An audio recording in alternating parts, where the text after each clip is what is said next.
or excuse me, we will return from recess the meeting that started on Tuesday, November 9th of 2021, and I will ask the clerk to call the roll. And Alder Evers. Here. Present. Alder Figueroa Cole. Here. Present. Alder Foster. Here. Present. Alder Furman. Present. Present. Alder Halverson. Present. Alder Halverson present. Alder Harrington McKinney. I'm present. Present. Alder Heck. Here. Present. Alder Lemmer. Here. Present. Vice President Martin. Here. Present. Alder Miadzi. Present. Here. Alder Verveer. Here. Here. Alder Vitiver. Here. Here. Alder Wahelia. Here. Here. President Abbas. Here. Here. Alder Alvarez. Here. Here. Alder Benford. Present. Here. Alder Bennett. Here. Here. Alder Carter. Present. Here. Alder Conklin. Present. And Alder Curry. Here. Madam Mayor, we have quorum. Thank you. All right, so just a few reminders before we jump in. Firstly, we did finish public comment last night, so what's on the table in front of us, figuratively, is the executive capital budget as amended by the Finance Committee and as amended by this body last night. We ended at item 4, amendment 4. And so we'll pick up with amendment 5 and work our way through accordingly. On each item, we'll start with a motion from the lead sponsor and a second. We'll go to questions for staff. We'll allow the lead sponsor to speak, and then we'll open up discussion.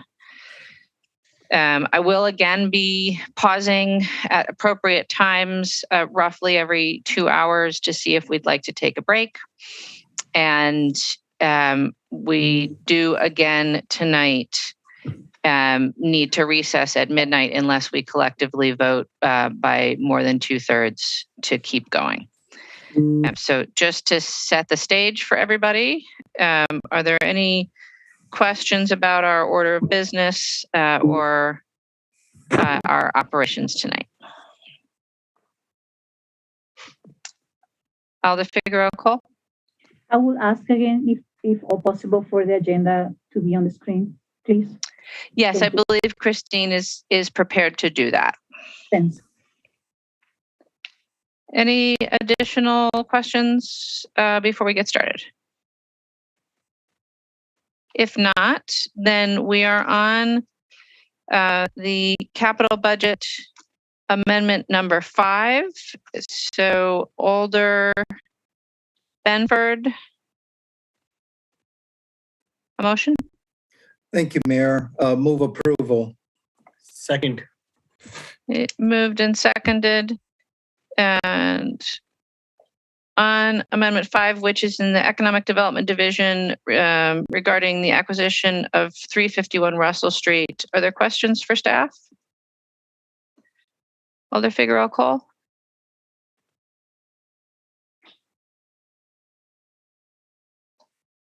President Abbas.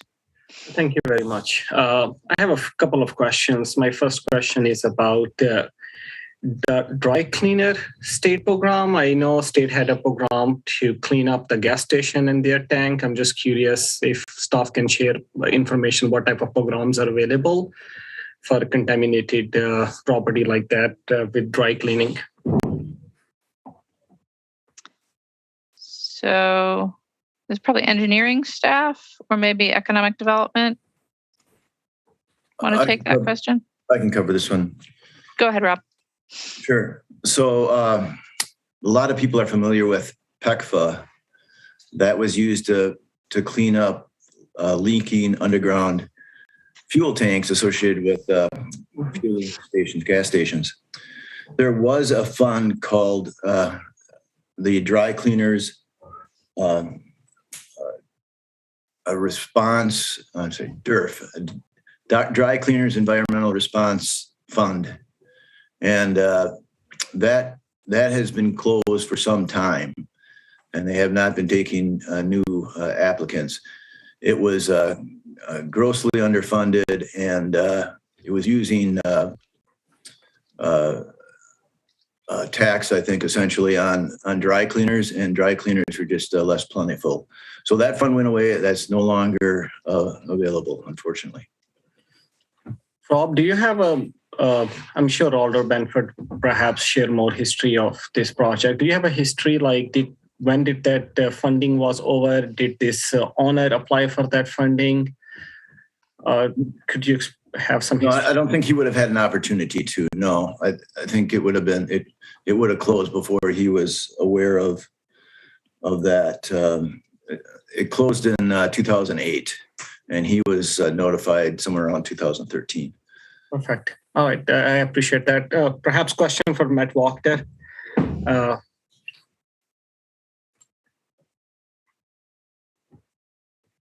ahead, President Abbas. Sure. Matt, my question is, while I had experience working quite a bit of contaminated land in my own district, especially Oscar Mayer, so I remember there was a brownfield fund, federal funding, which was allocated for Southside. But when we were thinking to move forward with bus garage project, there was a possibility to shift those funding to develop that site, do some, contamination removal work. I'm curious if some of those, what are the criteria of brownfield, if those can be eligible on this project, if city decide to move forward. I saw Rob unmuted himself, so anybody could answer.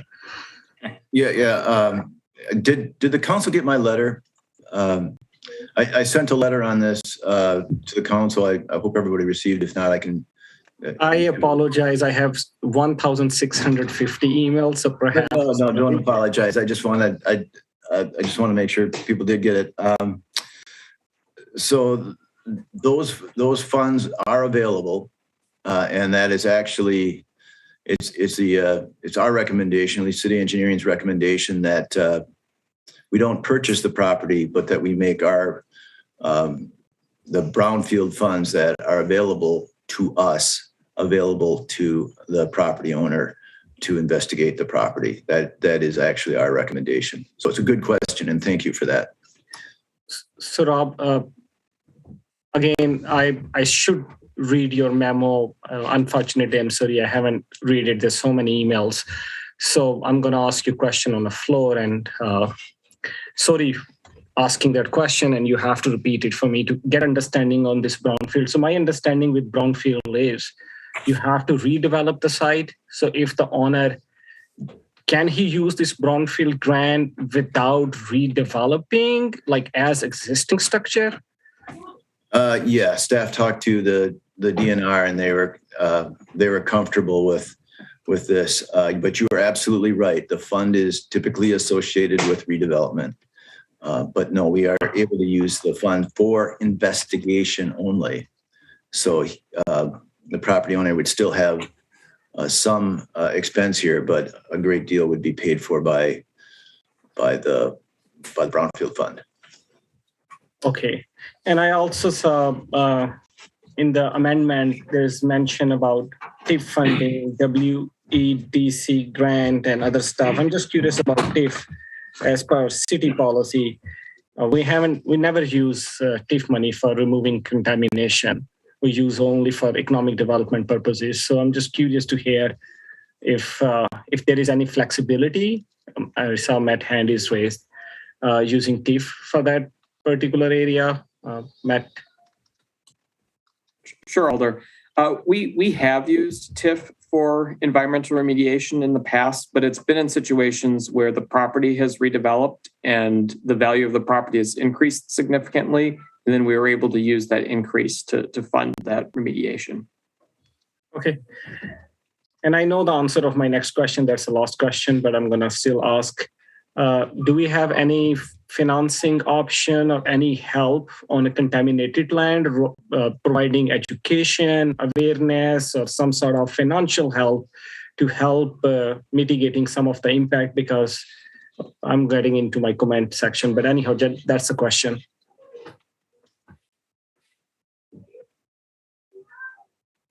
Perhaps the answer is no if nobody's unmuting. The only city program that we currently have available is the EPA Brownfield Site Assessment Program that Rob Phillips just talked about. Okay, thank you very much for answering my question. Thank you, President Abbas. Alder Benford, questions? Thank you, Mayor. I have a first question, if you don't mind, for Mr. Phillips. Go ahead. Mr. Phillips, I really appreciate having an opportunity to talk to you yesterday, and I really appreciate the memo. I don't know if you have the opportunity to put that on the screen, or I could make, I know everyone gets bombarded with emails, but I'm just wondering, because there's a few things within your memo is really well put together. I really appreciate the institutional history as you talked about this particular situation. I think it would help my colleagues if we could do that. Should I just go through I can put it on the screen, but I could just go through the information if that maybe that's just as well. Would that be okay? Yeah, I really wanted to capture some of that institutional history. Would you mind sharing that piece of it? So when the owner bought the site and just some of the background, because some of the questions I've asked about, potential use of brownfield money. But as I looked at that memo, I gained so much information that kind of jive with some of my other research at the state level around this particular case. But I'm wondering if you could share that. You bet. And I can put the memo up if you want as well, but let me just go through this. So 351 Russell Street, that was a dry cleaners in the 1960s and 70s. Former dry cleaners are often contaminated with chlorinated solvents. You might have heard of PCE and TCE. Those are two of the dry cleaner solvents that are problematic and have health impacts that we don't want to see. 2013, the DNR conducted a pilot study here in Madison where they looked at 25 contaminated sites and they prioritized those based on their proximity to schools, daycares, residential neighborhoods, and that type of thing. Of course, contamination was discovered at 351 Russell Street. In 2015, the DNR sent the property owner a letter indicating that they are the responsible party. If you're told by the DNR that you're a responsible party, that means you're responsible for investigation and cleanup. The property owner did do some sampling, and they determined that there was a vapor intrusion issue at their property and a neighboring property. What that is that's vapors from these contaminants that are coming up through the cracks in the foundation and into the living space, which we don't want.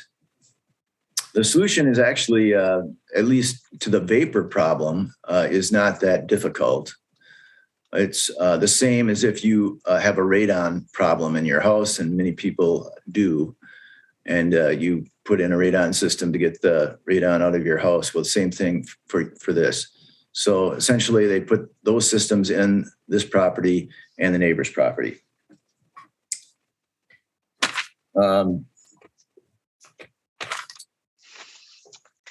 So it appears that there wasn't any additional investigation done since 2016. In April 2021, the DNR issued a letter to the property owner indicating their non-compliance. The DNR has requested a work plan to come up with additional testing to evaluate contamination in the soil and groundwater and vapor intrusion into other properties. There are well over 200 sites in Madison that were once dry cleaners. Often these are, mom and pop businesses. It's not big corporations. They sold those businesses, of course, and other people picked them up, not knowing that those properties were contaminated, unfortunately. For the city, there's liability if we pick up properties like this one, and there's precedent issues, and that's why we are recommending against purchasing the property. However, we are pleased to get that indication anyway from DNR that the property probably would be eligible for brownfield funds. If the property owner would have to agree to that, right? Because they have to get into their property, and you'd have to get into neighboring properties as well to look at those. But hopefully the property owner would be agreeable to that. We right now are estimating about $20,000 to $30,000 for the cleanup. Again, using $20,000 to $30,000 for the investigation, which would tell the property owner what more would need to be done. Now, there's an existing building there, and that's a difference. There's a difference between reusing this building and redeveloping. If the property is redeveloped, there's probably additional actions that the DNR would require. But we think that the cost to clean up will not be that extreme. Again, we'll have to go through the investigation to actually figure out what that's going to be. But it's very possible that other buildings might have vapor intrusion issues, or that could be addressed similarly, and that is not a very expensive proposition to put in a system to remove to get the vapor out of the building. So Can I ask a follow-up, Mr. bet. Phillips? I didn't mean to interrupt you. I just wanted to, you said something earlier I wanted to ask a follow-up to. You mentioned that could be potentially 250 sites that were once dry cleaners within the city of Madison. And we talked about this briefly, but this particular site zone residential, and I could ask planning staff when they would have a sense, but I think right around 1979 that it was from the city changed the zoning to residential. And this is a residential site. He bought it and he lived there, where the others were turned into businesses. Would you think that's about right? I'm sorry. Ask the question again. I'm sorry. I'll try to ask it more clearly. I apologize. So the other examples you said, the 250 sites around Madison, how many of them would be residential? Isn't this somewhat unique that when he bought it, it was residential, and that, at some point in time, the city changed the zoning and it was residential when he bought it, unknowing that any of this stuff was going on? I think it would be, this is just, I haven't investigated or looked at the data, but I think most of them would be in commercial areas adjacent to residential areas, perhaps, but like in strip malls and that type of thing. Oh, great. I see I think that's the memo that you sent. So you had mentioned that the potential that the owner would qualify for a certain money to help investigate, to know, because no one knows, and that's what's concerning. So there's that, and you mentioned the neighboring properties, but I thought I heard you say that remediation wouldn't be much, and I don't know anything about this, but would it be safe to say it could be tens of thousands or maybe 100,000 for a site like that? Well, it is risky for me to speculate, but I don't think we're talking about 100,000. 10,000, 20,000 is certainly a possibility, but we have to do that investigation, and it could be less, Alder. It could be less as well. Okay. It's going to be a matter, the DNR is going to look at this and determine what needs to be done. And without tearing down the building, it's somewhat limited. There is a potential for it in the groundwater, and we'll see if that is the case and what the DNR might require there. But oftentimes they don't require all that much for this type of situation. And one last question, if I may, and I appreciate everyone's patience. So throughout the time that you've been with the city, you mentioned the DNR took this action at a certain time frame. Has this been a public conversation about the potential threats from these dry cleaners? And once again, I sent out a news link a while back, I think last week, a Capital Times story, kind of getting more into the institutional history of this particular owner. And about this, Mr. Phillips, that there's something that was introduced at the state level in September that's sitting in the Committee of Environment that hasn't had a hearing yet that might provide help down the road. But in your memory, has the city talked about this, or has there been public meetings about these potential sites? Every once in a while, an issue crops up. And for instance, there was one on Monona Drive several years ago. Boy, I don't know, 10 years ago maybe. That was a concern, and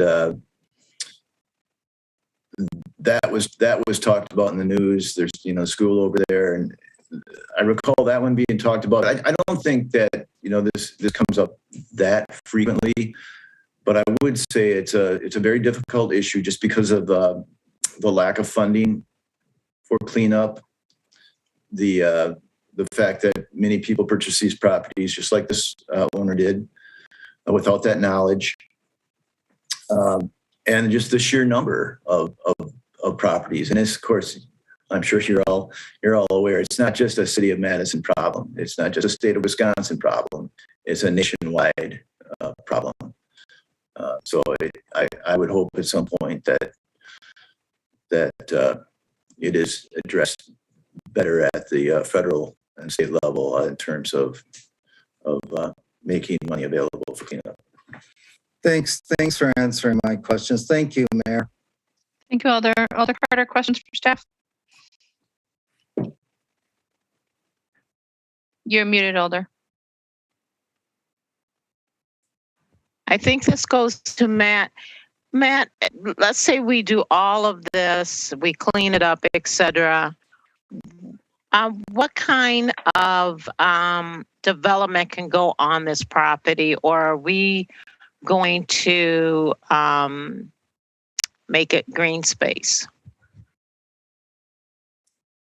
So based on my knowledge of the property, it's a very small property. It's effectively the size of a single family home lot on the Near East side. So you could maybe have a two-family constructed on it, but not much more than that.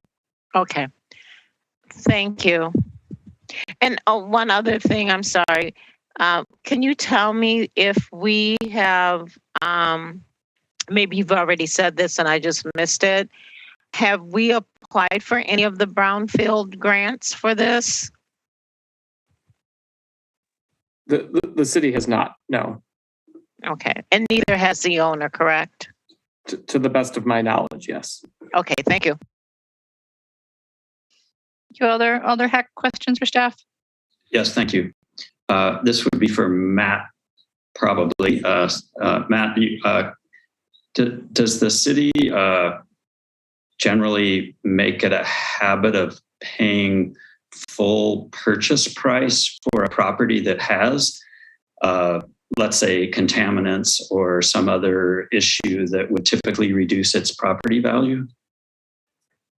No, it is typical for both the city and for private property owners in private real estate transactions to reduce the purchase price by the cost to remediate the site. Okay, thank you. That was my question. Alder Furman, questions? Thank you, Mayor. I'll try to be quick. I just want to get 100% clarification. I know when Alder Benford introduced this amendment to us via email, he said that the city would not be responsible for remediation. The property owner would be responsible due to DNR. Matt, can you confirm who, if we purchase this based on how this is set up, who has to pay? Who will pay for the liability and the remediation of this property? I could take that one. That if we purchase the property, we will be responsible for the investigation and the cleanup. Thank you.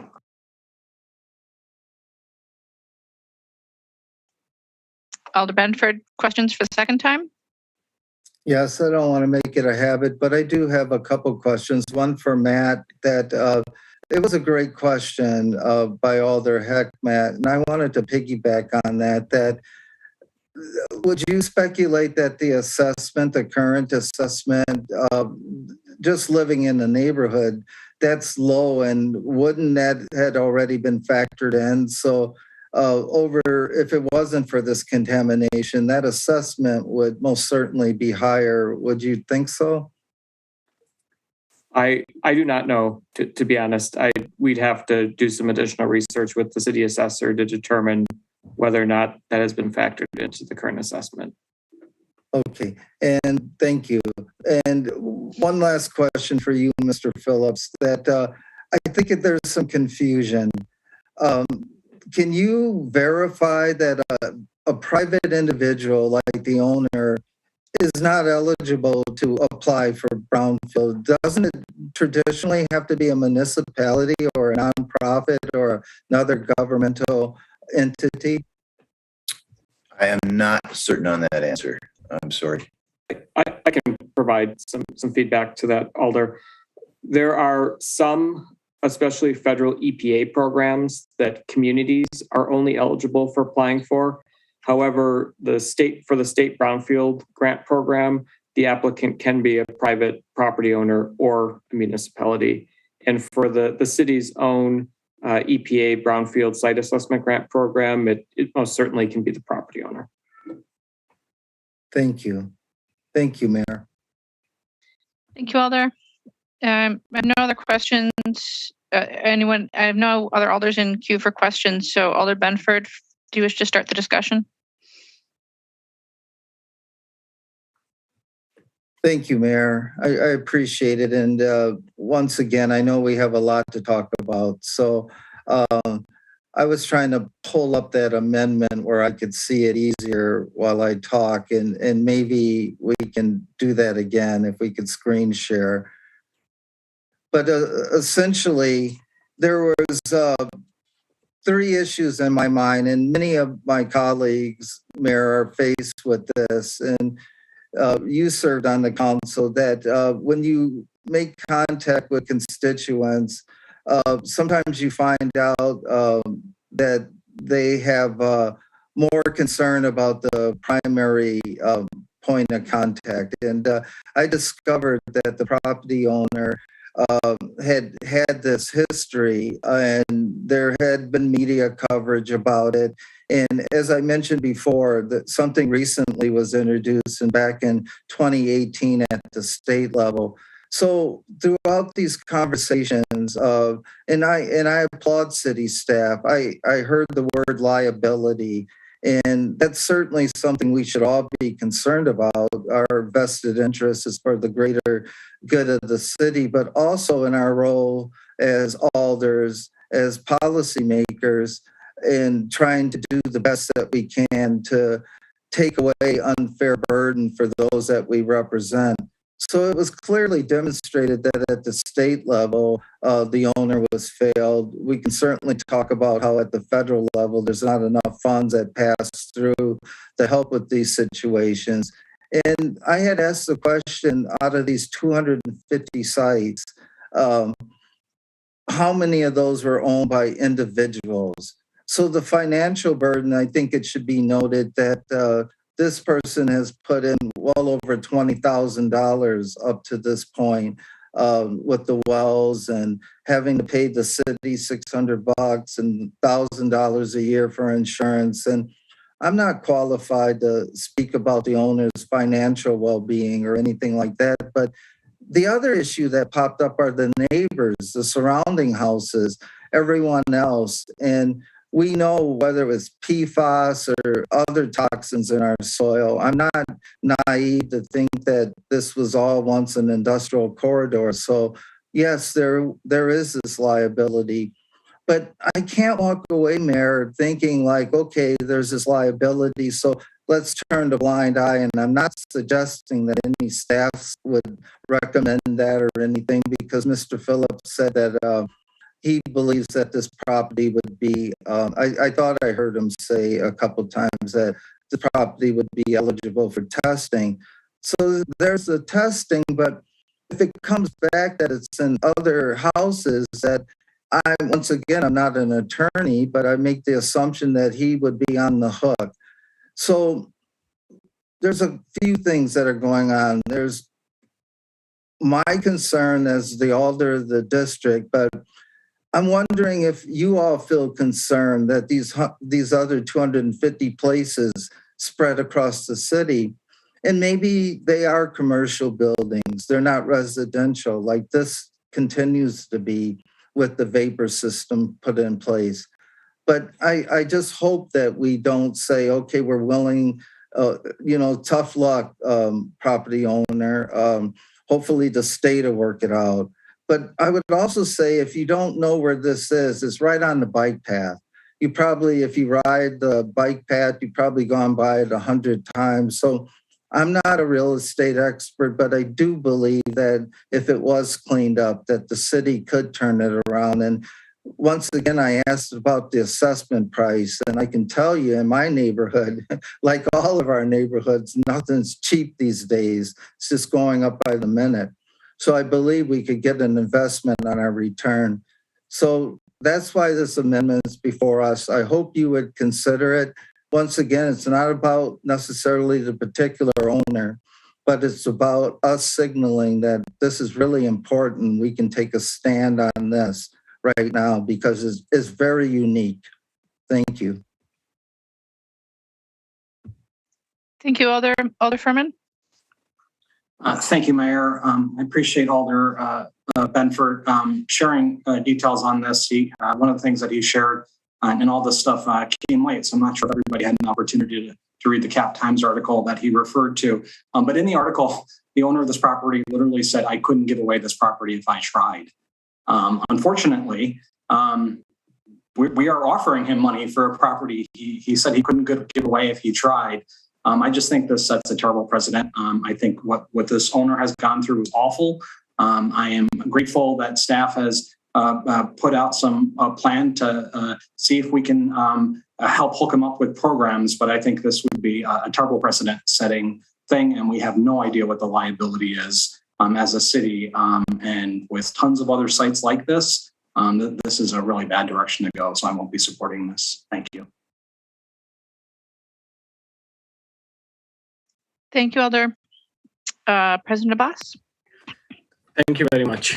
It's a really interesting, how I see a situation in our hand as a city. There is an underlying question which we as a city need to think. Contaminated properties, not only this, many other places. What is our role as a city? There are quite a bit of contamination. Contamination already spread, as Alder Benford is absolutely right. If surrounding properties have with contamination or soil contamination, the owner will be responsible because the source is always responsible to clean up. So it might end up as I don't know, who knows what is in there. I do think so for us as a city, to protect the public health and the health of the neighbors.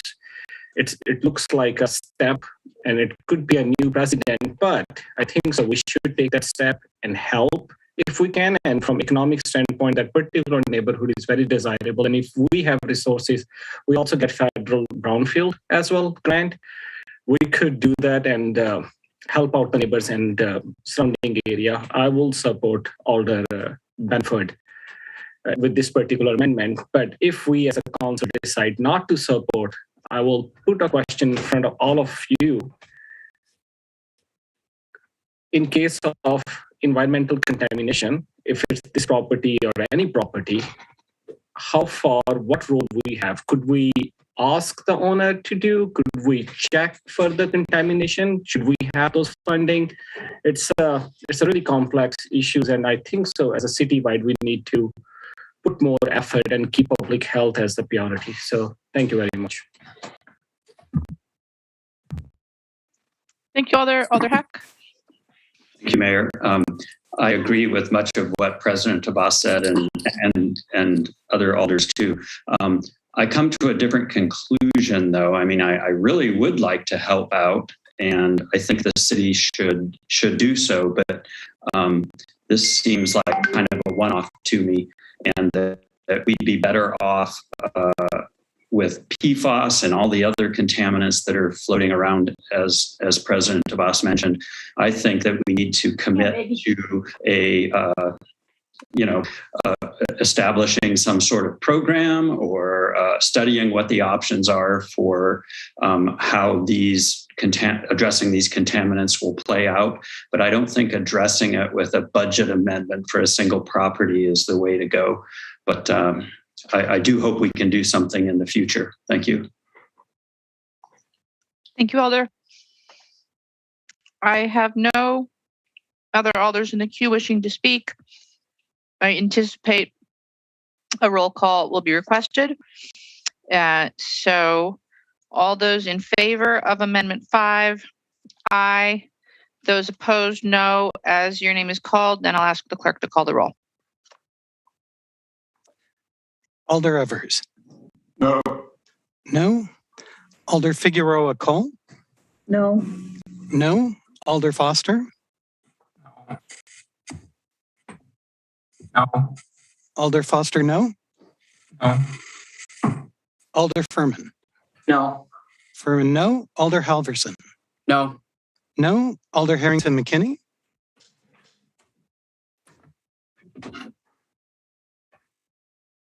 Harrington McKinney. Alder Heck. Oh, sorry. No. No. Alder Heck.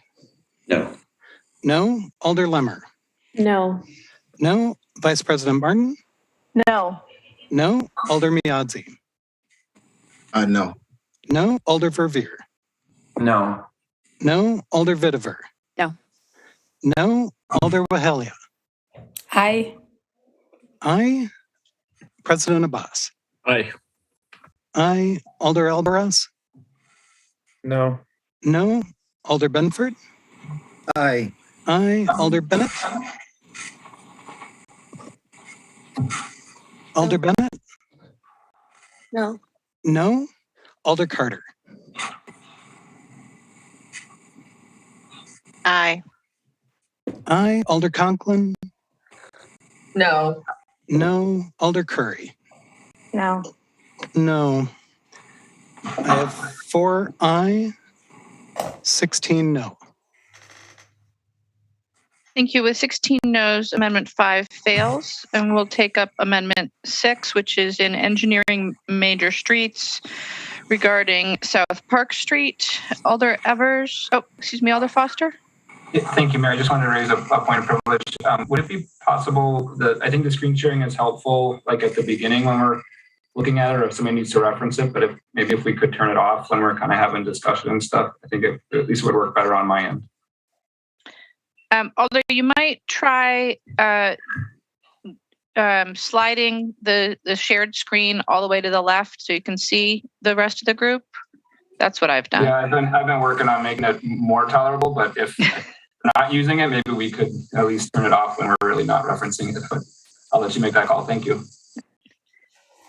Thank you, Alder. All right, so now we are on to Amendment 6, which is in engineering major streets regarding Park Street. Alder Evers, a motion. Move adoption of Amendment 6. Alder Carter.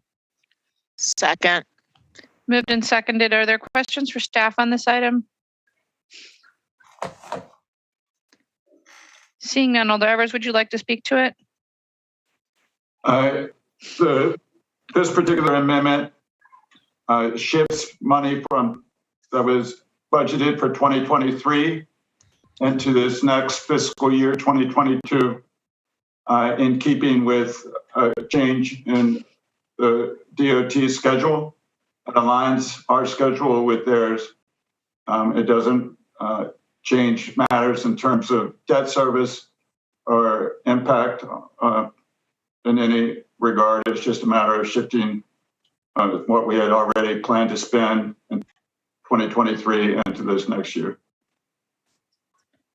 Thank you, Alder. Is there any further discussion on Amendment 6? Seeing none, is there any objection to recording unanimous vote in favor of Amendment 6? Seeing no objection, we'll record that unanimous vote. And we'll come to Amendment 7, which is also in engineering major streets and engineering bike ped regarding some technical corrections. President Abbas, would you move this? Yes, move motion to adopt. Alder Verveer? Second. Thank you, Alder. Are there any questions for staff on this? Seeing none. President Abbas, did you wish to speak to it? Yeah, it's pretty much self-explanatory. The amendment, it's just a correction in project timeline and funding amount. So. Thank you, President Abbas. Is there any further discussion on Amendment 7? Seeing none, is there any objection to recording a unanimous vote in favor of Amendment 7? Seeing no objection, we will record that unanimous vote.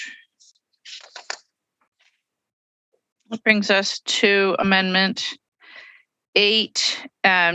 My suggestion is to table Amendment 8 and take it up at the same time as Operating Budget Amendment number 11.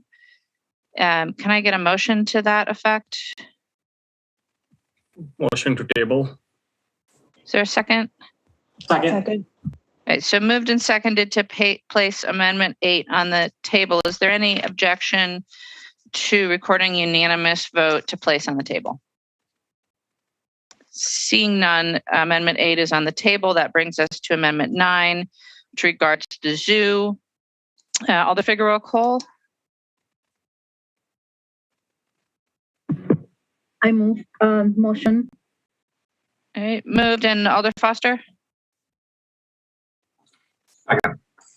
Moved and seconded. Are there questions for staff on Amendment 9? Seeing no questions for staff. Alder Figueroa Cole, go ahead. And if staff wants to explain the move the fund, how to move the funds, that will be fine with me. Good. This would be for Director Schmidtke. Thank you. Thank you, Mayor.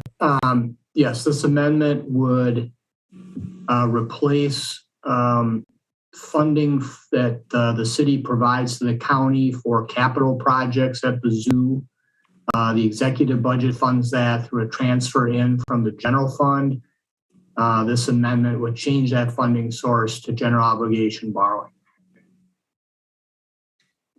Thank you. Thank you, Alder. Alder Carter, questions? Yeah, thank you. And Dave, I understand what you're saying, that it would be transferred, but is this something that they also receive funding from the room tax?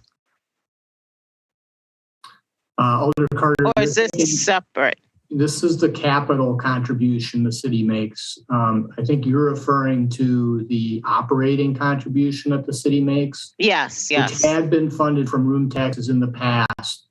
It has not been the last couple of years because of the economic effects of the pandemic on room taxes. Okay, thank you for clearing that up. Thank you, Alder.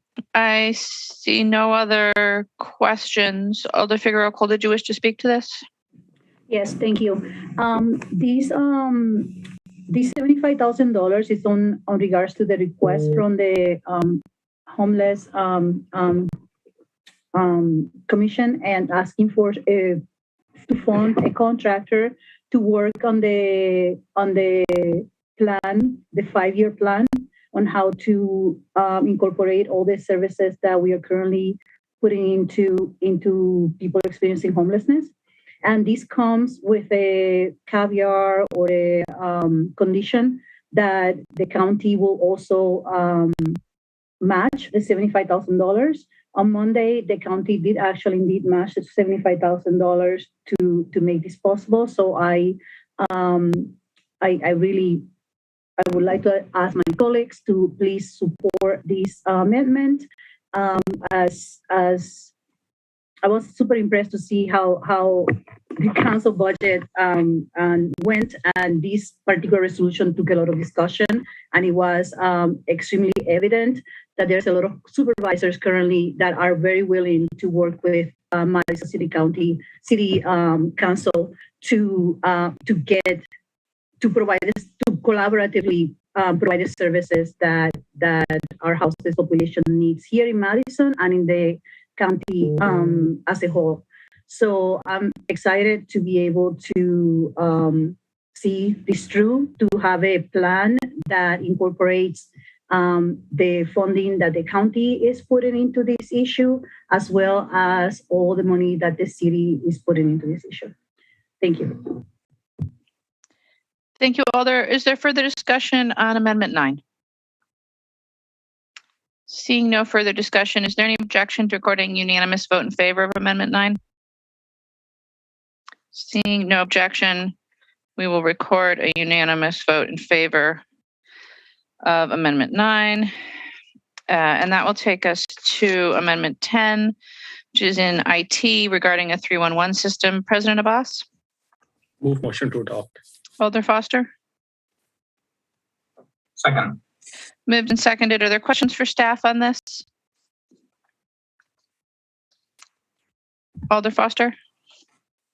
Yeah, Sarah, would you be able to give us a brief summary of the 311 project to date? Just give folks a sense of how long we've been working on it and where we're at and what this amendment would do.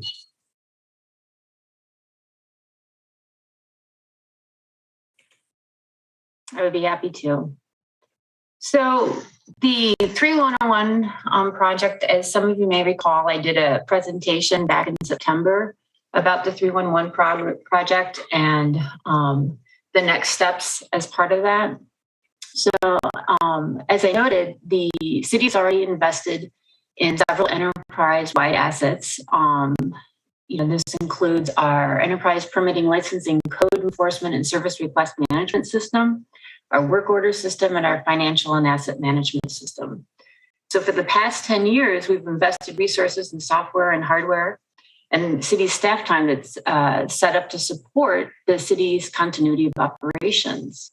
But what this has done has also helped to establish the supporting infrastructure that we're going to need for implementing a 311 CRM.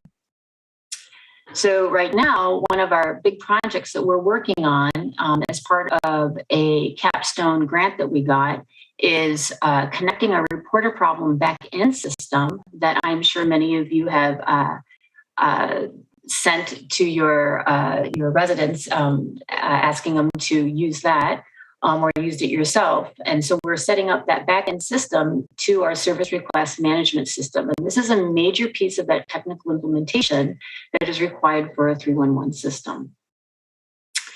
But as many of you may recall from my presentation in September, I highlighted that there's the business side policy decisions that need to be addressed before we can move forward with the operations of the 311 system.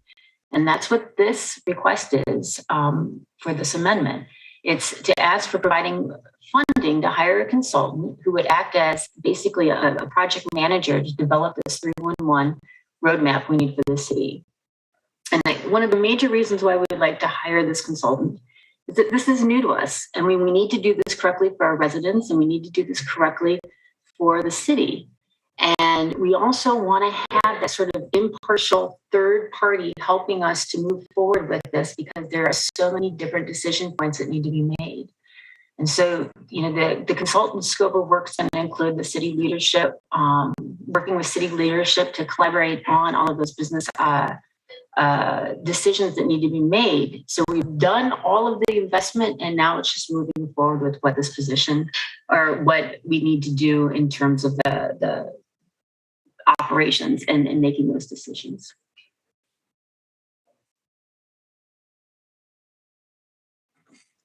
Thank you, Sarah. Actually, just once I put my hand out, I'm sorry, but just one quick follow-up. If you had to sort of estimate the investment that we've made so far, kind of both on the staff side as well as contracts, what would a ballpark number be? I'd say about 3.5 million. Okay. Thank you. Other Carter questions? Yes, Sarah, can you, how long have we been working on the 311 system? I know when I came in, former Alder Balde and former Alder Clear was very much a big supporter of the 311 system, but how long have we been working on this? That's a great question, and I should have included that in what I spoke of before, so thank you for asking that question. So yes, this has all become a blur because I've been so invested in this. So back in 2016 to 2017, I first met with Alder Balde and Alder Clear, and we talked about the implementation of a 311 system. What were the first steps? And those first steps were creating, we did an RFP to even look at the feasibility of having a 311 system without the county. So having just a city's 301 system versus having one that would be countywide and looking at that feasibility. So that's that report that came back, and that was a $150,000 investment that we did. So that was completed at the end of 2019 when we were all said and done. And the consultants that did that was ICMA, and they interviewed residents, they interviewed city staff, they interviewed the county 911 staff and some other county staff, as well as United Way, and had different conversations with all the different parties that they felt would be significant collaborators in this. Yes, and I think that, well, I'll save that for discussion, but I will say that, what can you tell me if this passed? What is our timeline? So what our hope is that we would be able to bring in the consultant in January or February, and have them only work maybe 3 or 4 months with us, so that we could be pretty rigorous in this exercise, so that we would be able to start identifying what the costs are going to be moving forward for 2023 and beyond. But this consultant's going to have to work with staff to look at, when I'm talking about, business operations, it's, are we going to have this virtual? Is this going to be in person? What is the staffing model? Is it 24/7? Is it Monday through Friday, 8 to 4? Is it with staff we have currently? What does this look like? Where is it located? Et cetera, et cetera. Great. Thank you so much. I hesitate to correct Director Edgerton, but I actually think the city's been talking about 311 for much longer than that. We have. I remember former Alder Brewer being very adamantly in favor of moving in this direction. And so I think it reaches back a little bit farther than that. It does, and I remember Mayor Dave asking me about it. So yes. All right. Are there any other questions for staff? All right, then. President Abbas, do you wish to speak to this? I will let Alder Foster to speak first if he wish. Otherwise, I will speak because there's a really great email he sent and he was very involved with this project as well. So I will give him a courtesy to go first. Alder Foster? Thank you, President Abbas. Thank you, Mayor. Yeah, thank you all. I did share just some high-level thoughts via email. Hopefully, some of you had a chance to see that. I think you heard tonight, this has been in the works for a long time. This amendment really represents, I think, the sort of pivot and the turning point, sort of wrapping up, really wrapping our heads around what this is going to look like, getting definition, so we can actually get a really well-defined project into our capital improvement project and implemented. This comes up every time we do our deep thinking and talking about some of the challenges of being an alder and where all of our time goes and how we can be more efficient and how we can better connect our constituents with getting the answers they need and not getting the runaround. So hopefully everybody understands the value of this and supports this amendment. And yeah, let's get it done. Thank you, Alder. Is there further discussion? President Abbas? Yeah, I will echo what Alder Foster said. I will also say with this particular system, perhaps it's going to take us some time on an operational side. There could be really creative ways we could use this system. So right now, many times I mentioned that on a CCEC on different platform, right now residents have only option most of the time if there's a noise nuisance, amplified music, dog is barking, people start calling 911. Perhaps another way to look at the system is to help people to navigate those calls into this particular system. Those things can be TBD in future, but just want to put that out. There could be a lot of possibilities. And also from us as an alder, from project management point of view, a lot of time we send emails to the staff to regarding our constituent or engineering project or other complaints. So this system also can help us to track where in the process we are. So I see this as a really great step moving forward in our systematic improvement in our city, and hopefully eventually this is gonna work out really well for us. So thank you all all the previous, as Mayor mentioned, a lot of people involved in it, all the previous alders, mayors, and this council as well. Very excited to see this happening. Thanks. Thank you, President Abbas. Alder Carter? Thank you, Mayor. I am going to support this. I was really excited when I heard about it in 2016. And if it goes back to Alder Burr, then we all should be more than ecstatic. And those of us who know Alder Brewer will chuckle. I am definitely going to support this. I think that the time has come that we should actually embrace it and get it on the timeline that Sarah has put out for us. This is a vehicle that also empowers our constituents to navigate the system. And that's really where we should be heading for the future. Thank you. Thank you, Alder. Alder Miadze. Alder Carter actually took the words right out of my mouth, but I remember when this was presented too, also at the Public Safety Review Committee a few years back. So this is definitely something that's overdue.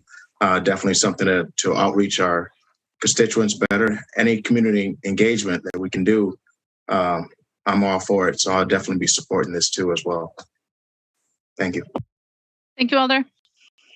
I have no other alders in the queue wishing to speak on this item. So is there, on item 10, is there any objection to recording unanimous vote in favor? Seeing no objection, we will record a unanimous vote in favor of Amendment 10. And that takes us to Amendment 11, which is implicated by operating budget number 12. So I'm going to recommend that we place it on the table until we take up operating amendment number 12. Is there a motion to do so? Move motion to place on table. Second. Moved and seconded to place on the table. Is there any objection to recording a unanimous vote in favor of placing on the table? Seeing no objection, that item is on the table. That takes us to amendment number 12, which is in the police department regarding the police property and evidence facility. Alder Carter, a motion? Move adoption. President Boss? Second. Moved and seconded to adopt. Are there questions for staff on this item? Seeing no questions for staff, Alder Carter, do you wish to speak to it? Yes, thank you. I did place this back on the horizon, but I do want to say that eventually we are going to have to come to the reality that we need a new facility for the property and evidence. Our property and evidence cannot be in 5 and 6 locations. We need to have one location. So whether it is in 2023, 2024, just like the 311, we're going to have to come to the realization that this has to be done. And I would hope that whether I'm here or any of you, the mayor or the new mayor or the future mayors will really push to get this done. Thank you. Thank you, Alder. Is there any other discussion on Amendment 12? Seeing none, is there any objection to recording unanimous vote in favor of Amendment 12? Seeing no objection, we'll record a unanimous vote in favor of Amendment 12. And give me a moment while I shuffle the papers. That brings us to Amendment 13, which is also in the police department regarding police vehicles. Alder Benford, would you move this one, please? Move approval. Alder Heck? Second. That's moved and seconded. Are there questions for staff on Amendment 13? Alder Evers? Yes, thank you, Mayor. I'm wondering if Mahath is here from Fleet to talk about the process by which this need was made known and how this, analyzing perhaps the current squad and cruiser vehicles owned by the town of Madison, whether or not that approach makes sense. So if you could please elucidate the reasons why, I'm assuming you are aware of this and in favor of it, your arguments why this amendment should be adopted. Alder Evers, I don't believe that Superintendent Joshi is with us tonight. Well, that's unfortunate. Is there someone else who can answer that question for me, please? I think Assistant Chief Patterson probably can speak to this, or Chief Barnes is also here.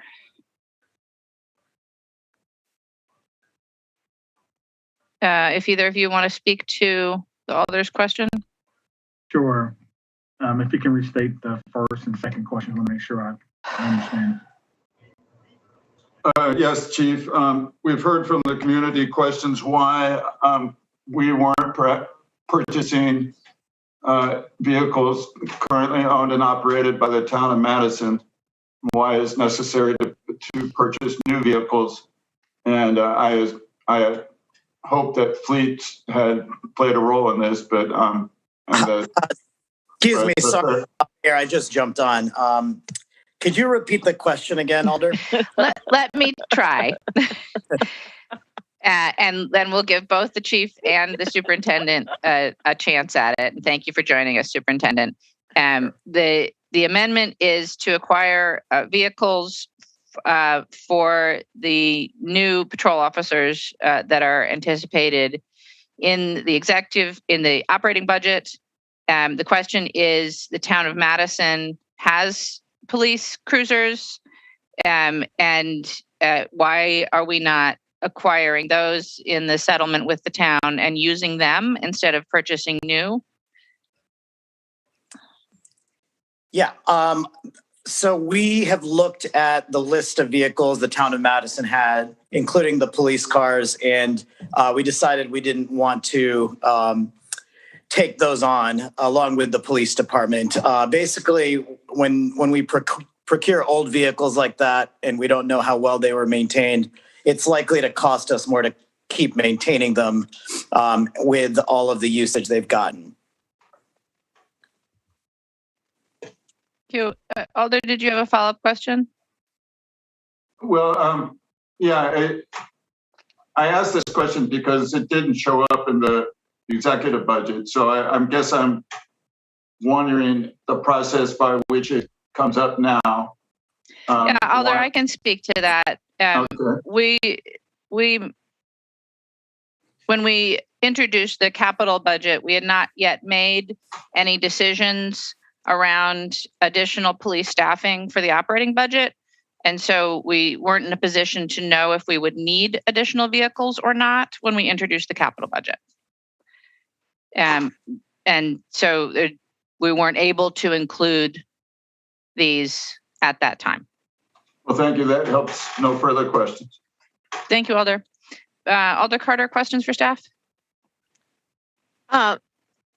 Yes, Mayor, thank you. I think that, and Mayor, correct me if I'm wrong, but in the negotiations with the town of Madison, we did not acquire all of their equipments, and I'm using that kindly.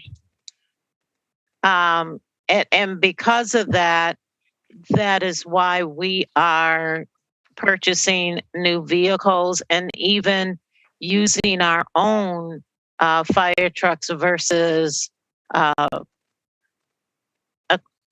acquiring theirs. Am I correct on that?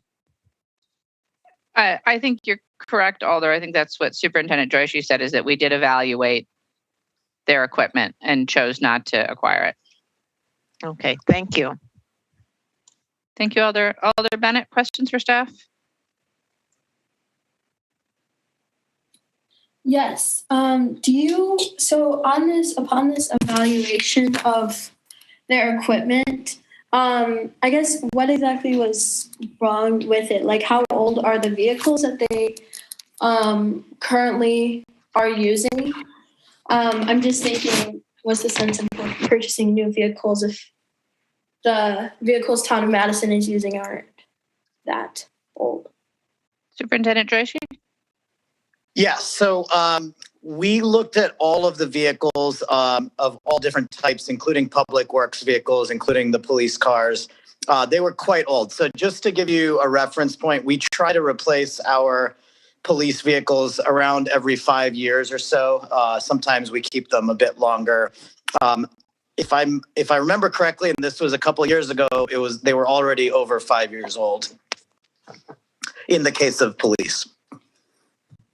And they were 5 years old and we tried to replace them how often?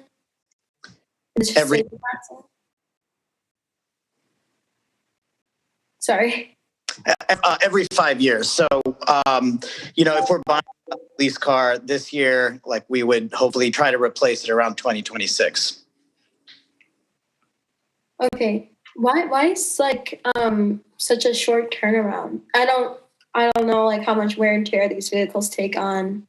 Quite a lot. So a lot of police vehicles are running constantly, day and night. They're also idling quite a lot. So that puts a lot of hours on the engine, which can damage the engine. I'm hoping we move towards more electric vehicles for police, and we've already started that transition, which will allow us to operate and idle 24/7 without as much of a maintenance issue. I'm expecting we can keep those cars longer. Sure. And how many vehicles does the Madison Police Department currently have? Do we have, basically what I'm asking is, do we have a surplus of vehicles? So Police might want to jump in here. I don't believe we have a surplus of police vehicles. I believe they're heavily used, and when they drop them off for maintenance, we try to fix them, inspect them as quickly as possible because I know they really want to pick it up as soon as they drop it off to us. But police could answer that, I believe. Sure. That's a great question, Alder Bennett. Good afternoon. We do not have a surplus of vehicles. Our ratio is 1 vehicle per every 3 officers. So if the officers are working 8-hour shifts, if you can imagine on a daily basis, and a vehicle will run for 24 hours. And so there's simply no room for additional cars in the future. If we move to electric vehicles, more hybrid vehicles, I would like to look at that formula to see if it's really worth having the wear and tear on the vehicles, or is it better to have an additional surplus of vehicles? But I do think that's an excellent question. Well, thank you. Thank you, Alder. Are there any additional questions for staff? All right. Seeing none, I think we've heard the justification for the amendment already, but certainly if Alders Benford or Heck, if you'd like to speak to it. Okay. Is there any discussion? Alder Benford, did you wish to speak? No. All right, seeing no discussion, is there any objection to recording unanimous vote in favor of Amendment 13? Alder Bennett? Can you record me as voting no? Yes, we'll record Alder Bennett as voting no on Amendment 13. Is there any objection to recording aye votes otherwise? Seeing no objection, we'll record that vote and Amendment 13 passes. Brings us to Amendment 14, which is in the sewer utility regarding lift stations. Alder Foster? Move approval. Alder Furman? Second. Moved and seconded. Are there questions for staff on this item? Seeing no questions for staff, Alder Foster. Sorry, yeah, if Rob could just give a summary of what this is.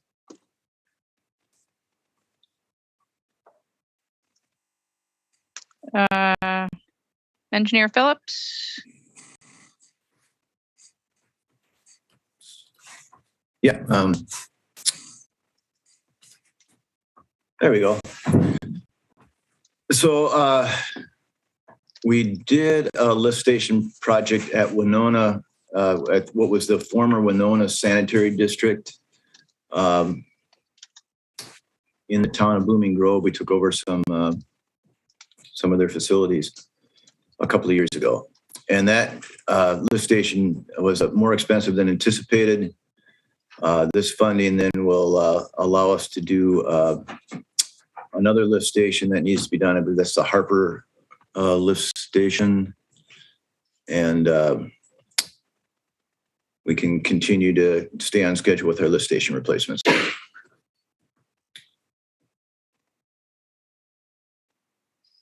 Alder Foster? That's it. Thank you. Thank you. Alder Carter, questions? Yes. Hi, Rob. Can you, for all those that are watching this riveting meeting, can you explain what a lift station is? Oh, of course. So sewers, sanitary sewers, that's carrying the waste from your house to the treatment plant, drained by gravity. But there isn't enough slope between our homes and businesses to the treatment plant. So eventually the wastewater has to be pumped up, and then it can continue to drain by gravity again until it reaches the treatment plant. So sometimes, depending on where you are, the waste may go through 2 or 3 lift stations on its way to the treatment plant. Thank you. Thank you, Alder. Any additional questions? Alders Foster or Furman, do either of you wish to speak to it? Is there any other discussion? Seeing none, is there any objection to recording unanimous vote in favor of Amendment 14? Seeing no objection, we'll record that vote. And that will bring us to Amendment 15. Alder Verveer. Thank you, Mayor. I move adoption of the substitute amendment. President Abbas. Second. Moved and seconded. Are there questions for staff on this? Alder Verveer. Thank you again. I do have a question or two for Transportation Director Lynch, please. Director Lynch. I'm here. Thank you, Tom. First, I just want to take a moment to publicly thank you for all of the time you've given me the last couple of days working on this substitute amendment, and even want to acknowledge that you were out there bright and early. I guess it was yesterday morning with your measuring wheel on Gorham and Johnson Street. So I really do want to appreciate and thank you for the time you've given me the last couple of days. I was hoping that just at the outset, rather than my colleagues hearing my description of the substitute amendment, if you could please just share with all of us your interpretation of the substitute amendment, which I will further acknowledge and disclose you drafted working with me on. So I know this is your language, your words. So if you could just help my colleagues understand what you believe it would do if adopted, please. Yeah, but I don't, my language, but I don't necessarily own it, you know. So understood. This amendment maintains the BRT funding. Okay, it also kind of institutionalized or codifies the presentation of the BRT geometry and station locations to the appropriate boards, committees, commissions, and the council. That was something that we were planning on doing, and so the codification is not a problem. It also requests staff to evaluate relocating or alternate stations to the State Street stations on the 300 blocks of Johnson Street and Gorham Street. Thank you. Just to underline the first statement you made, which is kind of in reverse order as my colleagues see it listed on the, and I guess the public also will see since it's on the screen, and obviously these amendments are all available on our website. But the perhaps easier of the two, just to underline what you just articulated, Tom, it was your staff, you and your colleagues' intention in Transportation Department, including, of course, Metro Transit, that you were planning to share the geometries, or otherwise known as perhaps 50% design, for the entirety of the East-West BRT route with the relevant boards, committees, and commissions, and the full Common Council at some point in the new year, likely or sooner rather than later. Is that correct? Yes, that's correct. Thank you. And then as to the first point of the amendment, taking a look at the 300 blocks of West Gorham and West Johnson Streets, and just for everyone's benefit that might not be 100% familiar with where we are in the geography of downtown, those are the two blocks immediately off of State Street that are on the planned east-west BRT route. So with that said, obviously you, Tom, are very instrumental in working with stakeholders on, well, all aspects of East-West bus rapid transit for the last few years, of course, but in particular the question of downtown routing. And as you know, you and your colleagues at the time drafted the downtown routing report. It was actually almost 30 pages long, 28 pages, I believe, to be exact. That's dated January 27th of 2020. And is it correct that at that time, you and your colleagues didn't really take the effort to in any way really study in detail the possibility of perhaps having the BRT stations, one or both of the BRT stations, in the State Street area perhaps be on these two blocks or one of these two blocks? We analyzed numerous routes, and I would probably say that the majority of the routes we analyzed were off the square. As far as specific station locations, I am unsure if these specific locations were reviewed. Yes, thank you. And of course, we talked about this the other day that if anybody again rereads the report, which I did over the weekend, there really wasn't any discussion. I'm not faulting or assigning any blame or anything at the time. It just, the effort, the initiative was about the actual routing as opposed to station locations. So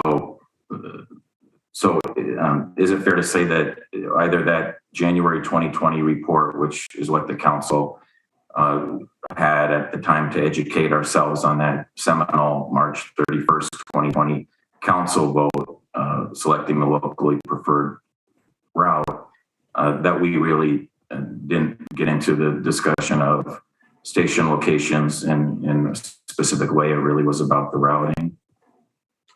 I'm going to say it was mostly about the routing. We did indicate station locations. I'm going to say in a general sense, saying that we would know that we needed a station at this intersection, but we didn't necessarily mean to specify which approach of the intersection, you might say. Thank you. And as we move forward in the second part of the proposed substitute amendment, again, asking this council and the relevant commissions, boards, to look at station locations and perhaps adjustments. Is it correct that we are planning to make some at least minor station adjustments since prior councils voted on East-West BRT? Yeah, as we move farther into design and understand some of the geometric constraints, some station locations will need adjustments. The area, they will maintain the area that they're in, but for instance, they might be on the west approach instead of the east approach of an intersection. I see that there are many other colleagues that wish to ask questions, which I appreciate. I'll try to speed this up and just perhaps ask two other things. Could you share with everyone that again hasn't spent as much time looking at the downtown BRT issue as you and I have?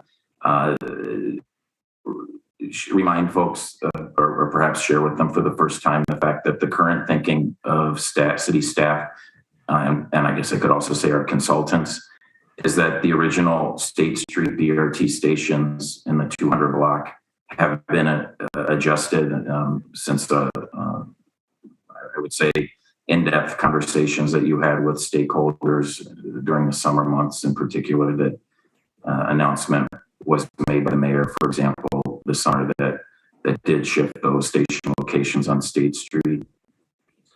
Yeah, we had the BRT station at an existing bus stop in the 200 block, and right now it's our belief that that BRT station might be best at an existing bus stop, bus shelter on the 300 block. And the station that was generally planned for the existing bus shelter and bus stop that I'll call the front doors of Overture Center would slide to generally the front entrance of MMULC, the Madison Museum of Contemporary Art. Yeah, to try and maintain a reasonable distance between complementing BRT stations, the entrance is being moved a little bit farther to the west. We don't believe it's in the front door of MMULC, but it's in front on the side of MMULC. So that's correct. Yes, yeah, generally the State Street side of the museum, not directly in the front door. Yes, sorry if I misspoke and gave the impression it would be blocking their entrance. So lastly, and I'm sure that this is the main question on colleagues' minds, is any delay. Admittedly, the original amendment was a significant concern for many in the community and within City Hall as to potential delay. Could you please speak to if indeed the substitute amendment as proposed is adopted tonight? Would you anticipate you and your colleagues on city staff and perhaps consultants being able to take a look and reduce to writing in a fairly short evaluation of the possibility of an efficacy of station location either in the 300 blocks of West Gorham or West Johnson streets? Is that something that, including the transportation modeling that you suggested, that you could do within fairly short order and would not in and of itself lead to any delay in the BRT timeline? Yes, the amendment itself does not introduce delay. It does require an allocation of staff and consultant time. And, we serve at the discretion of our elected officials. And so we will do that. If the study leads to a movement of a station, that will introduce delay into the project. Understood. Thank you very much, Tom. Thank you, Mayor.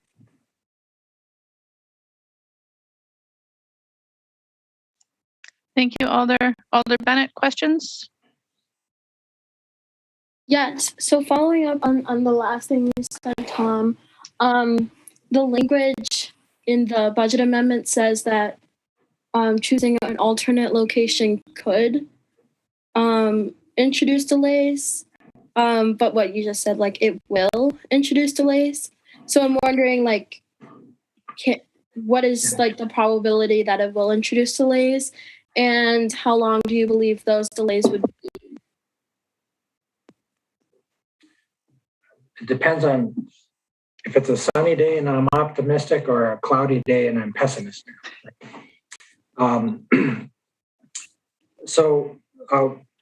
If let's say in January, or let's say if it went through the BCC process in February, the council would decide to relocate stations. Well, that would mean that we would have to resubmit information to the State Historical Society. We would have to resubmit information to the FTA for our environmental document.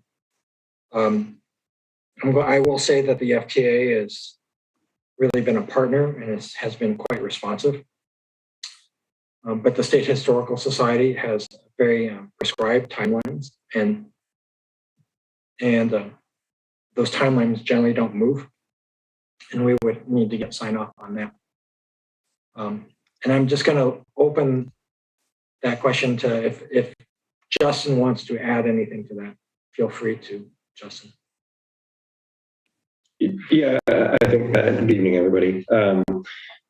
So I think the move in and of itself would change, as Tom referenced, our area of potential effect slightly. If we're still at the corner, we're still adjacent to the study area that we're doing for our environmental, but we just have to add a property or two.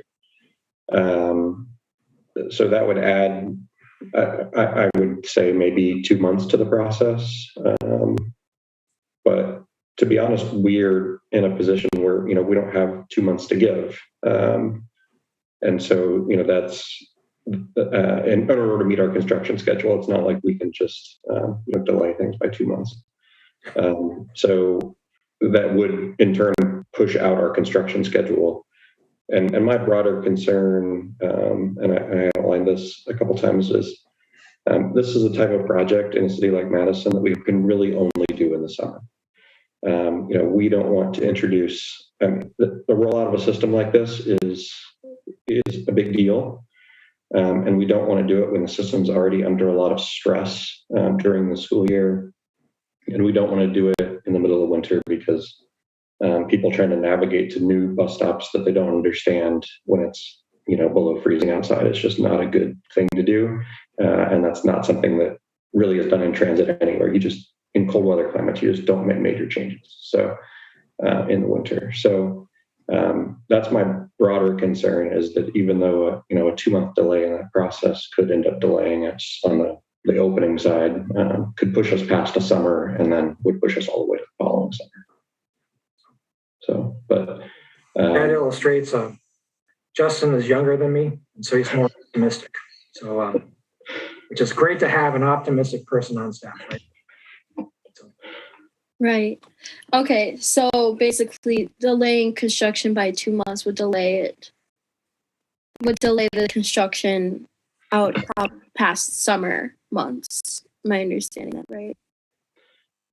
Yeah, I mean, essentially, even a 2-month delay in our environmental process does not equal a 2-month delay in opening, I guess is what I'm saying, because it would push us to opening a system in October, which we just normally wouldn't do in a city like Madison during the school year.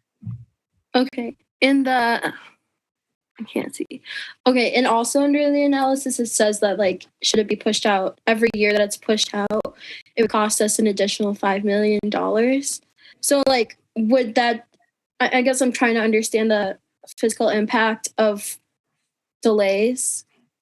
If it were to be pushed out a couple months, would we not hit that 1-year mark, or would there be perennial effects of pushing out construction that would have a fiscal impact?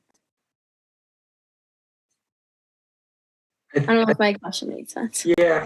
So the FTA requires, they basically take your year of construction and you program your budget to the year of construction. And they do require a 4% inflation factor, which 2 years ago when I heard about this, I wanted to counter them because I felt like that was excessive. But in these days, 4% is probably on the low end. And so let's say if a portion of our construction is pushed into 24, you might say, well, that portion would incur, we would be required to apply that 4% to the portion that's pushed into 24. Is that accurate, Justin? Justin, I first want to just say Justin has actually built a BRT system in Indianapolis. And so he's pretty cognizant of all the steps through the process. Yeah, that's correct. The FTA is very prescriptive about building in inflation to costs because they don't want to get to a point where you get to the end of the project and you can't get it done because there's not enough budget built in. So they will require us to add, if we are right now planning to open the system in 2024, a delay pushes us to open the system in 2025. They will force us to add another year of inflation in there, which is roughly $5 million. And that's not $5 million that we've got to come up with on the back end of the project. That's another $5 million that the council has to appropriate before they will even execute a grant agreement with us. Mm-hmm. So that that would need to be appropriated again in 2022 if we expect to get a grant then. So that's part of the challenge, is that there is a real cost implication of that delay, but also we can't just say that we're going to risk it and hope we don't have that delay or that cost of delay, because FTA will force us to account for it before we even start construction. Okay, and I guess I kind of already asked this, but just to reiterate, then, so there is a high probability that we would be delayed of that another year until 2025, or no? I'm just trying to understand the probability it would not happen. Again, I think simply moving it around the corner from an environmental standpoint would probably make that 2-month or so delay, maybe a little bit more, which I do think would push us into a place that we would not want to open the system and would want to delay the opening of the system into 2025. But there's other technical challenges with moving the station around the corner that we would obviously outline in any study. And so I just want to emphasize that only the act of moving the stations would give us that delay. It wouldn't necessarily, doing this study wouldn't necessarily delay us.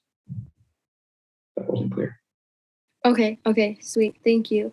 And finally, I don't know who wants to answer this, but given this is written in a budget amendment, and as of right now, barring no delays, like the effect of it would be net zero. It wouldn't have an impact on the budget. Like, I'm just wondering, like, is it appropriate to direct staff to assess these two lines within an amendment, a budget amendment, or could this be also done via resolution? I guess that's a procedural question that you might have to ask the attorney. Yeah, I think that's probably a question for Attorney Haas. But I think, although that you're correct, it could also be done through a resolution. Okay. Okay, thank you. Thank you, Alder. Alder Evers, questions? Yeah, thank you, Mayor. A question for Justin, please. Thank you for explaining that there is potential cost for delay, and I want to acknowledge that Alder Verveer has come forward with an approach that is looking to avoid a delay, and I do understand that it's a non-trivial amount, this $5 million, but my question is more about the stations themselves. Justin, how much do these stations cost roughly per station? Ballpark, all in is about $500,000 per station. And that includes what let's say if we ever wanted to move one of these stations for some reason or another from a given location to another, would parts of that would be recoupable, or would it cost $500,000 to move it? So there are definitely some pieces that couldn't be moved. The concrete work, obviously, that could not be moved. But basically everything above grade could be. The station canopy, the electronics, those sorts of things could be moved to a new location. And about how much would that cost? Would it 100,000, 200? What do you estimate it would actually cost net additionally to move a station once it's purchased and set up? If we wanted to move it, because at some point we decided that the location was in fact detrimental to the health of State Street or the Capitol Square, and we wanted to move it to a new, about what would that cost per station? So the concrete work probably costs about $150,000 or so out of that $500,000 cost. So that would need to be redone. So, $150,000 for the new concrete work in the new location. And then maybe $50,000 for the act of relocating everything else to the new location. So, ballpark $200,000 or so. So about $200,000 per station to move it, but potentially $5 million to delay. So it sounds like what you're suggesting, if I'm not mistaken, is that we could almost count that $5 million as a reserve. And if at some point down the road, we came up with a better route and a better place to the stations, we would be in a good position to pay for that, correct? As far as a reserve, I don't know. Well, not a reserve, but let's say that we didn't spend money that we could have if we had delayed this, and in some sense we could justify moving forward with the idea that if for some reason or another it's prudent to move it with new information based on changing circumstances, we would still be ahead of the game. Yeah. I mean, I think it would be cheaper to move those two stations later than to delay the entire project a year. That's what I was getting at. Yeah. Thank you. Thank you, Alder. President Abbas, questions? Thank you very much. Tom, perhaps you can answer that question. So what is the federal FTA criteria to, let's say, I heard that statement again and again, changing the routes will delay the project or jeopardize losing the federal fund, like losing the federal fund. How we could lose a federal fund? Could you explain legally from the Federal Transit Administration point of view? Yeah, and so thank you for this question, because I think there's different ways that this has been interpreted, and I think I'll try and provide the clearest. And I'm probably going to answer more than you want, but I'll do it. If we change the route, then we need to get the route reevaluated by the FTA, and it's a competitive evaluation. And so, we probably will score well, but it's not a guarantee. We would have to be reevaluated, and we're one out of 6 applicants that were recommended for funding out of 35. So it's not everyone that gets this. We kind of scored this time. I was actually surprised when we got the recommendation. I think so. We would have to evaluate it. I think another one, and I want to be very careful because I don't want to over sensationalize, but I want it to be a consideration. Is that we introduce risk into the process. We have to have third-party agreements with various stakeholders like Short Hills and Sun Prairie and the like. But one of the most important stakeholders that we have to have a project agreement with before they will sign our construction agreement is with the state of Wisconsin for the use of East Washington. And the state of Wisconsin does not have to allow us to do that. I'm going to say we've been in negotiations with them. And initially, they were actually pretty resistant. And more recently, I'm going to say they've been very cooperative. But political dynamics change at the state level as well as the federal level. And so we do know that there are entities within the state government that don't necessarily support Madison Transit. 3 months ago, they cut half of our operational funding, even though they left, Fond du Lac, Green Bay, La Crosse, Eau Claire intact. So we do know that there are entities in the state government that don't support Madison Transit. And so there is a possibility that changes in the political dynamic could introduce risk into us obtaining that agreement for the use of West Washington or East Washington. So I think I'm going to leave it at that, unless Justin, you have anything else to add, maybe. No, I'd reiterate, the scoring, the reevaluation doesn't mean that we would lose the grant. It means that it kind of opens us back up to that process again. But the broader challenge is just the overall risk that we're exposed to in a delay like that, and the political winds changing like Tom described. So Tom, beside this political landscape, just talking about, the federal funding will be killed, coming back to that point, which means it won't kill, which I am understanding is unless the guarantee government like us, if we cancel the BRT, the alternative way, which you are mentioning, they will evaluate again, but it's not going to kill the federal funding, correct? Yeah, I think that's correct. I don't think kill is the correct word. It means that we have to compete for the funding again. Yeah, I just want to make that clarify because that was the narrative on the social media. It's going to kill the BRT federal funding. So I just want to get that clarity through you. So I really appreciate that.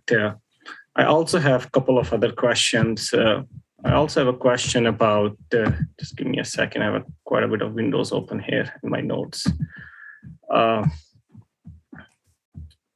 Yeah, so Justin, in your memo, you mentioned about the new system, the average person of color could reach 47,000 jobs, so 120% increase, and the average low-income person, 103,000 job, 28% increase.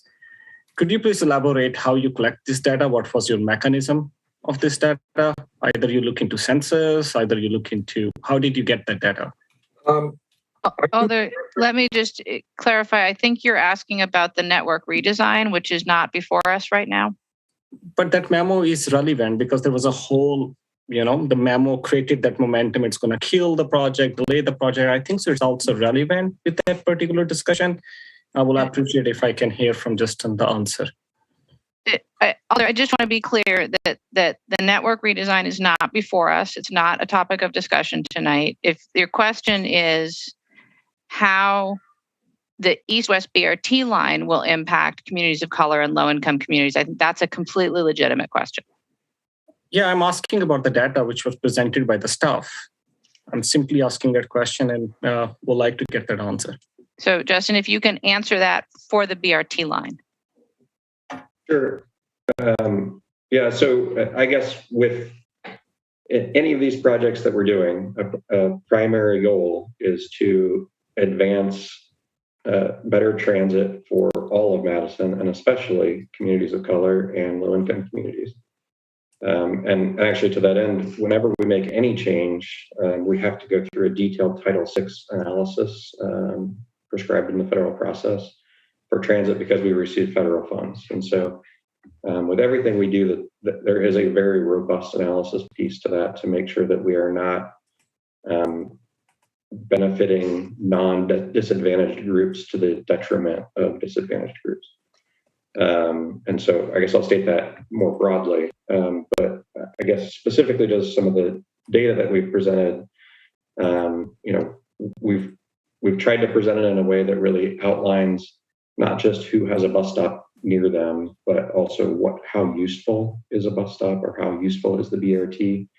And a lot of that comes to frequency because you can, with the BRT, you can get a lot further, a lot faster, and you don't have to wait as long. And so for a lot of folks, especially low-income folks, that's extremely important, right? Because a lot of people have shift times that are not fungible, or they have to be there exactly at the exact time.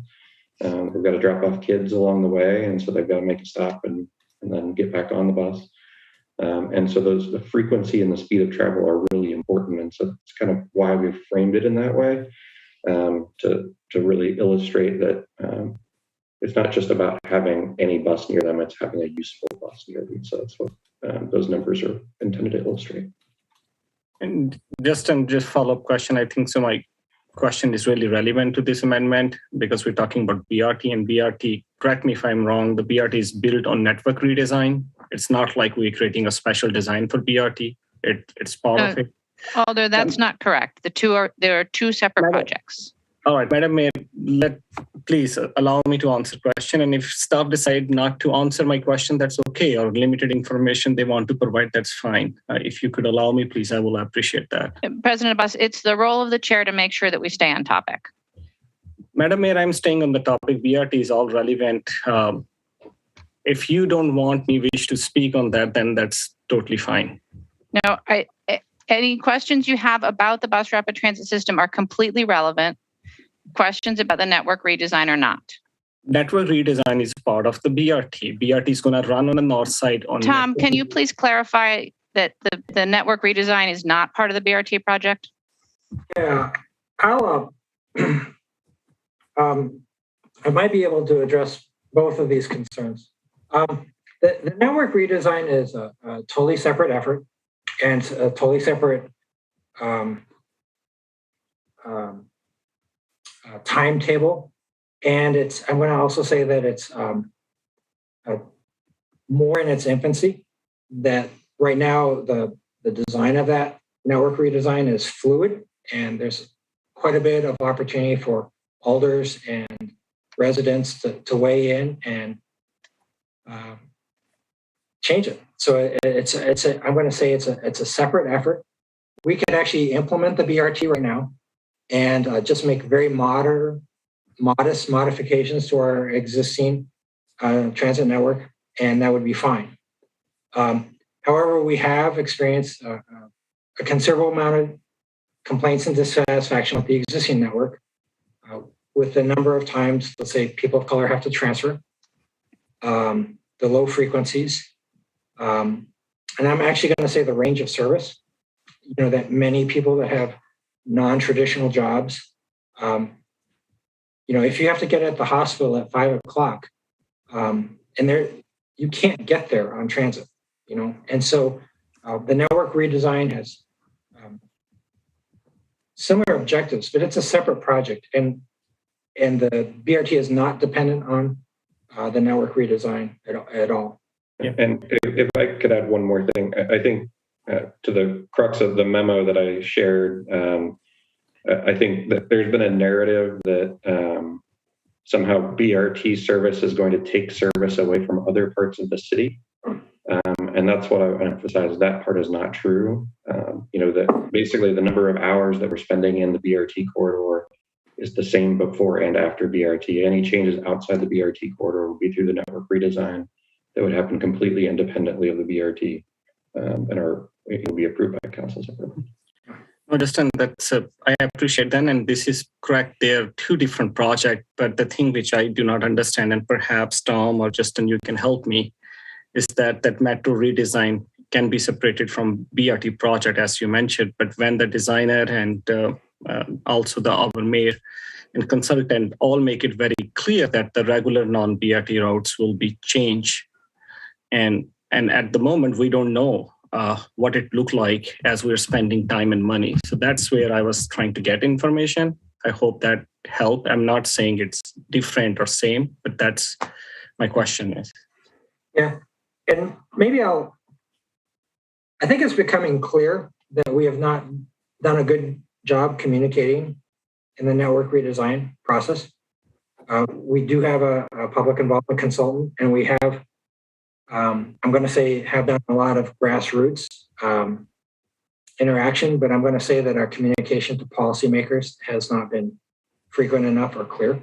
And so I guess I will own that, and I apologize for that. However, I will also say that the timetable of the network redesign can be as long as it needs to be. We want to get that right, and there's plenty of time through the committee process to address that. The BRT, actually, do you mind if I do have a BRT slide that's focused on equity? Maybe I can share it. So I'm maybe going to focus it. I'm going to try and refocus on. I might not be able to do that. Yeah, I think I might not be able to do that because my Zoom is acting up. Perhaps that's just providence. Maybe I was not meant to share that graphic. So hopefully that verbal cue helps. So also one quick question, and perhaps I see a couple of hands are raised, so I will perhaps come back. It's about survey during this BRT project, East-West. How many surveys has been taken from door to door, especially with the passenger who are using the buses? Yeah, actually, I do have a process slide. And this I think actually probably is relevant. And so, well, if you're sharing process, you can also share the equity one too. Then. Okay, yeah, sometimes my Zoom works and sometimes it doesn't. And I think that happens with all of you as well, right? Sometimes it, so if I, and I am not trying to sell anything here. The mayor and everyone who knows me knows that I tend to use graphics, and so that's what I'm doing because that's how I work. So, you know, originally we looked at a lot of different routes. I mean, you think about the number of streets that are downtown, and you can see that there's almost an infinite number of possibilities. And so we went through a screening process, and we ended up landing on, I'm going to say, put these 6. You know, alternatives 1, 1A, 1B, 2, 3, and 3A. And some of them use the square, but many of them didn't use the square. I think it's fair to say that all of them had impacts. Now, this slide is kind of the, it's too busy, but I felt like it was necessary to understand the steps that went through in this process. So we started in 2009. You know, Public Information 1 was just a kickoff. So we really started talking about routes, okay? So in May of 2019, we were at the Senior Center, we did routes 1 and 2. The third PIM, we did 1, 2, and 3 because a third one came up. During that time, we had done one survey, online survey, and then we did a second online survey, and then we did a bunch of mobile engagement stations because we wanted to capture people on site, you might say. PIM 4 was at MATC or Madison College, where we presented alternatives 1, 2, and 3. After that, it became apparent that we had to introduce alternative 1A, which is many people call the outer loop. At the end of October, we released our first report, you know, which basically discussed alternatives 1, 1A, 2, and 3. At that time, it became evident that many people were talking about transit, but a lot of the people that were talking about transit were not actually transit riders.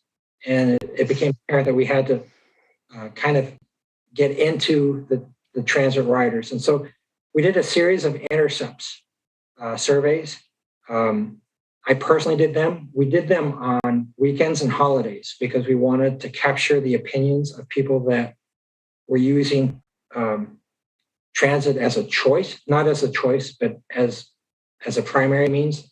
I actually remember taking surveys on Thanksgiving Day saying, why are you using this and that? I think that was very helpful. A lot of people think of a survey as a series of questions, but these surveys were more like an interview, would probably be a better way of. So from that, you know, we went to the Transportation Board with 1, 1A, 2, 3, and then again in December with 1, 1A, 1B, 1C, 2, 3, 3A. You know, so there's a pretty iterative process. We kind of redid it. After we released the first report, we said we need to redo this report. And so we released a second report that was better. It dismissed alternatives 2 and 3. Went to the TPPB, dismissing 2 and 3 and recommending 1. Then went to council. It went to the Disability Rights Commission, the Downtown Coordinating Commission. I went back to the TPPB and the Common Council. So, yeah, sorry for interruption. I really appreciate you showing this slide of public information meeting. While we are doing some research and I have looked into other BRT in different cities, and could you explain the other cities when they create a professional design on BRT, they also perform door-to-door survey, which means what is the address you left, what is the address you're going. I'm just curious if that was done during our design process, besides public information meeting. Yeah, we had a various series of things. Urban Assets put together they called it a phase 1 public involvement summary. It's a document of about 25 pages, and you can see what was done there. It was pretty extensive, and it's actually more than what's shown here. The last writer survey that we did, which is was done more of on a computer basis. The non-board survey was done, I believe, by the MPO in 2015. So when this study was being performed, the 2015 results were pretty relevant because we were doing this in 2019. And I'm going to say right now, the MPO will be doing another on-board survey in the coming year or so. Tom, I think that Alder Abbas is specifically asking about information on trip origin and destination, which I know we get some of that from surveys, but we also get that from swipe data. Is that correct?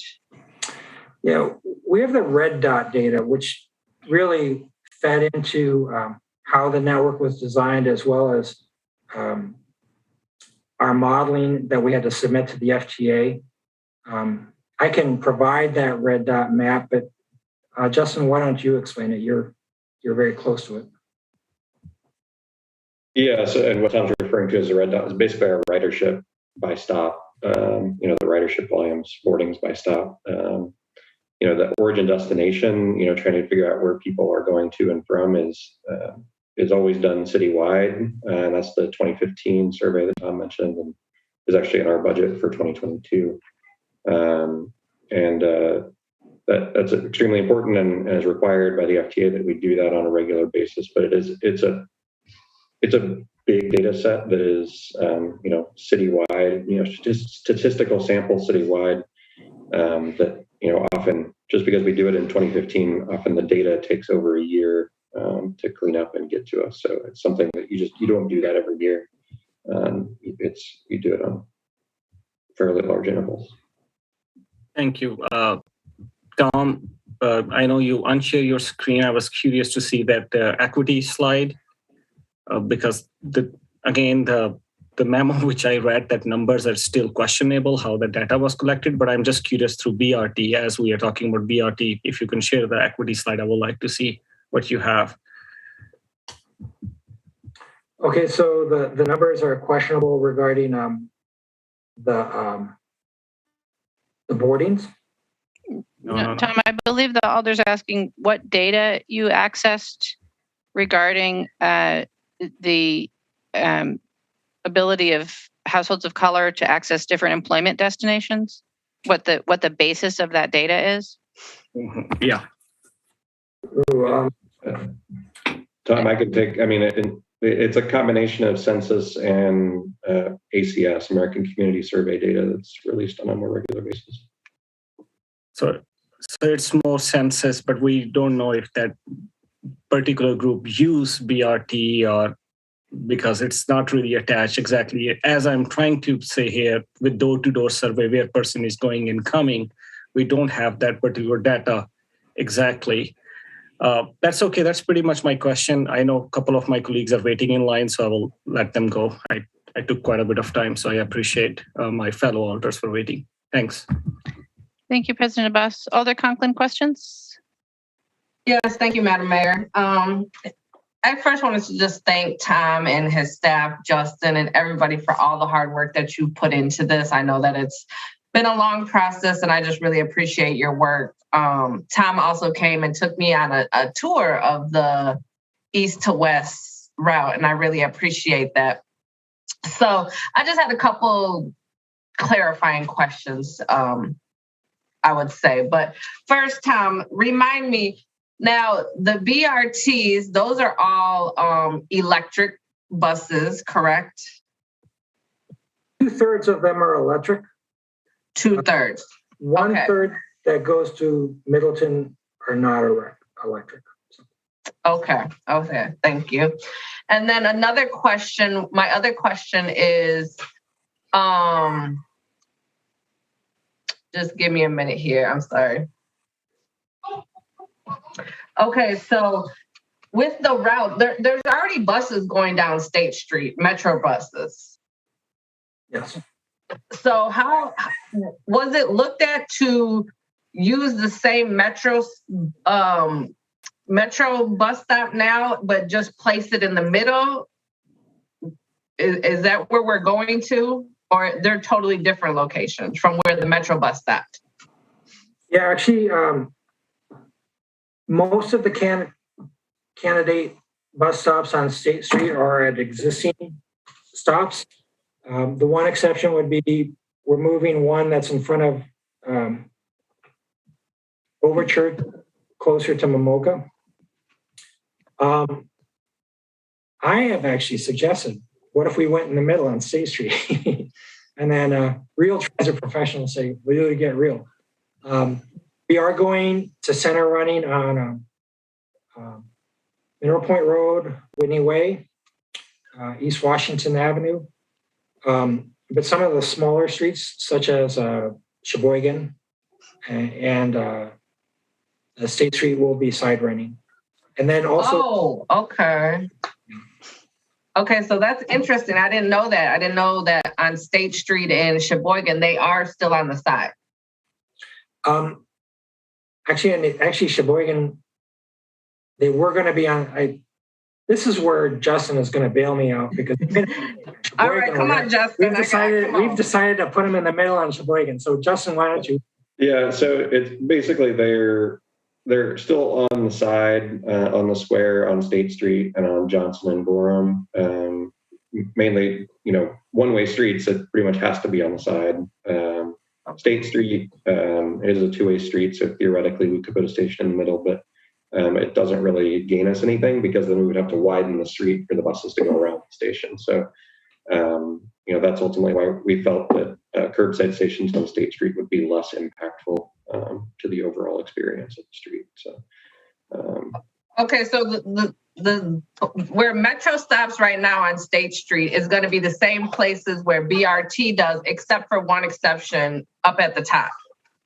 So we would we'd actually be stopping in fewer places with the BRT. So it would really just be one station in each direction on State Street, whereas the existing bus stops, I think there's 3 in that, at least 2 or 3 in those blocks, existing bus stops. So the BRT bus would be stopping less frequently. Again, strictly from the BRT plan, it would be no net increase in the number of buses because we'd be replacing the buses that are in the same corridor. But as again, outside of the BRT project, the network redesign project has been floated a couple of times in that plan would take even more buses of the local buses off State Street. Okay, we're not talking about that. Don't get me confused now. So I'm wondering too, like if we were to change routes, would that jeopardize the whole project? So, Tom, you want me to do that one? Yeah, why don't you? Okay. I think they've heard it from you. You're doing good so far. You're doing good so far. Why don't they hear it from you? It's the route change in and of itself does not endanger the project. It's the delay that would be caused by that route change that may endanger the process. So, I think there's no doubt that we want a good, strong transit service too, and other routes would take longer for travel time. But ultimately, if we change a route, that would almost restart our environmental process, and that would be a full year delay for sure. Okay. And then I guess I have another question too. Is there in the plans, has there ever been talked about, has it been introduced that State Street would become some type of pedestrian mall?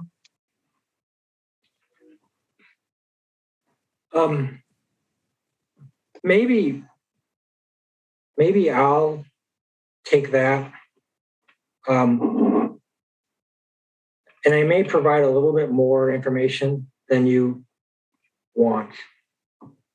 The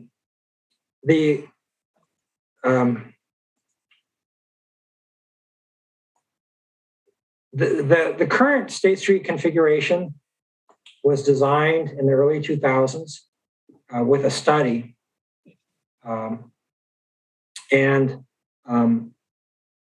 That involved just a considerable number of meetings, 69 meetings, I think. Here, let me get back to this. And the decision from that basically was that they wanted, pedestrians to be on the side by the shop windows, and then the fire lane, because we need a fire lane. Every place needs a fire lane, which needs to be 20 feet, would be in the center. I think the streetery program has been very successful. In fact, I enjoy it. And perhaps one of the most successful portions of the streetery has been Pinckney Street, where they've actually been able to put tables out into the middle of the street. However, Pinckney's quite a bit wider than State Street, so they could still have the fire lane and have the tables. With State Street, which is really based on this study that was from stakeholders that I was not part of it.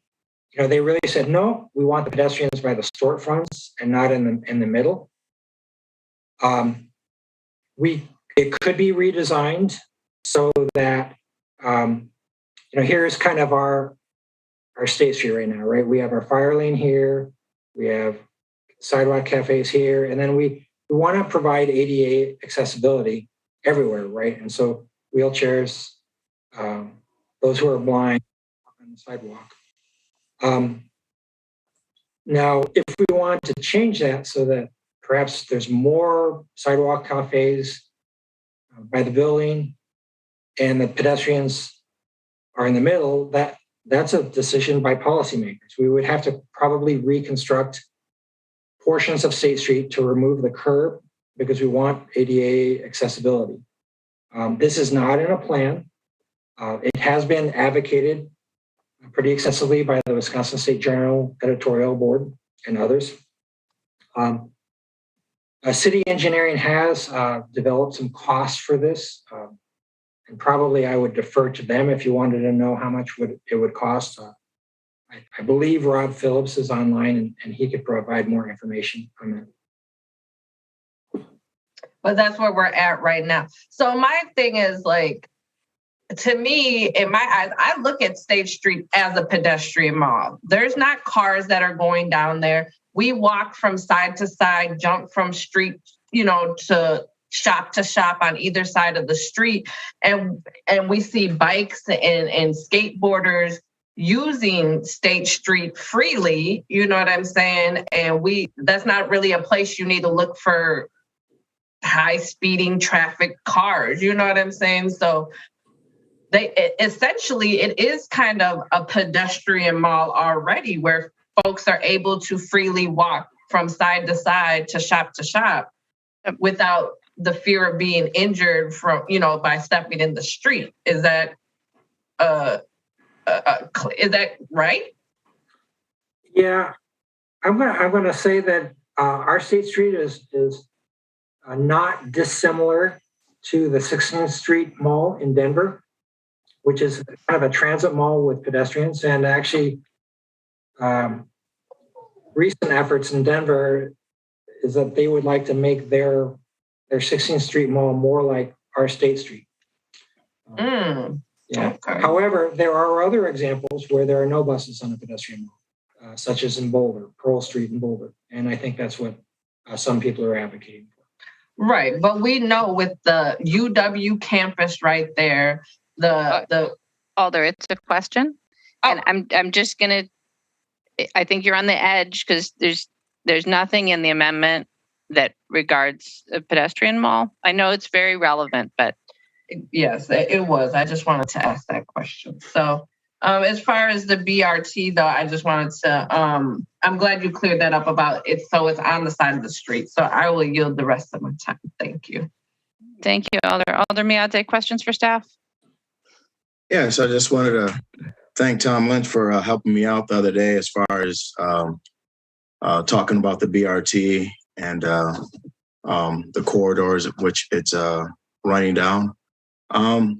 I know we talked about you looking into, we talked about a specific location, Delaware Avenue. We talked about it being an eighth of a mile that my constituents would have to walk to the BRT. Have you looked into that and seen if there was going to be anything equitable, since we're talking about the BRT dropping people off at their front door? Yeah, actually, I think what I might do is I might clarify. So what we were discussing was actually part of the network redesign. Okay, so and I've relayed your concerns to Mike Chikvala, and I've seen some recent updates on the network redesign that seem to address some of your concerns. And again, that's not before us tonight, Alder. Yeah. Mayor, let me be very quick, very frank with everybody here. When we talk about being equitable, and Mayor, let me say this: you gave a great speech regarding the poll workers and how they did a fabulous job. Then you gave a great speech about the BRT dropping people off at their front door, especially people of color. When I'm sitting in this neighborhood, knowing that the BRT is going down Commercial Avenue, which is a commercialized area, not down Sherman Avenue, which actually has residents. Okay, Alder, again, we're not talking about the north-south line right now. We're talking about the east-west line, which is what's in the capital budget and what's implicated by this amendment. Well, when it's coming east, it's coming down Commercial Avenue. No, Alder. The Commercial Avenue routing is part of the north-south line. Well, that's at a future phase, which we're not even close to having designed. Well, we need to still talk about that, since we're talking about $200 million project that's coming out that needs to be That's not part of this project, Alder. And we'll have ample opportunity to talk about the north-south routing and additional changes as part of the network redesign. And then if we choose to move forward a north-south BRT line, that will be a separate project that we submit to the FTA. And there'll be plenty of opportunity for you to engage in the conversations about that. I think we can go ahead and schedule an appointment. I think you have very insightful questions, and some of them have to do with the network redesign, and I think we'd like to continue to interact with you on that. Thank you. Thank you, Alder. Alder Halverson. Thank you, Madam Mayor. Just a couple questions. We talked a little bit about tonight the $5 million additional cost for a year delay. What is that calculation based on? Justin? You may take that. Yeah, so it's basically, so the overall project cost is about 166 million. Of that, construction and bus procurement's about 125. That calculation is basically 4% of that 125 number. So it's 1 year of inflation on the construction and bus procurement piece. So it's based on inflation numbers, a calculation with inflation. Which inflation number are we referring to? Just 4% of the construction cost. So it could be less than that. But that's FTA requires that we use at least 4%. And actually the numbers right now are closer to 6%. So it could be more than that. It could be more than 5 million, yes. Or it could be less. Okay. So next question would be, if we move a station, would that also require an environmental study, and would the FTA need to be involved with that? Yes. And what would that look like if we moved it 2 years down the road, 3 years down the road? how long would that take to run through that process? It depends on the severity of the change. Moving it around the corner may or may not be a huge deal. Moving it, completely changing the route would be a bigger deal, and we need to go through a process to ensure that we're not degrading the system overall. But, I would say it's hard for me to give you an exact timeline, but it really depends on the severity of the change. Could be significant if the change is significant. Yes. Okay, then we also talked about the concern about the political landscape and getting necessary approvals for the East Wash corridor. If the political landscape changes, what is stopping us from getting that approval now or 2022? So part of the challenge is that we need to have our design plans to a point where, WSDOT can approve those. And if we delay the design, then we won't be to that point.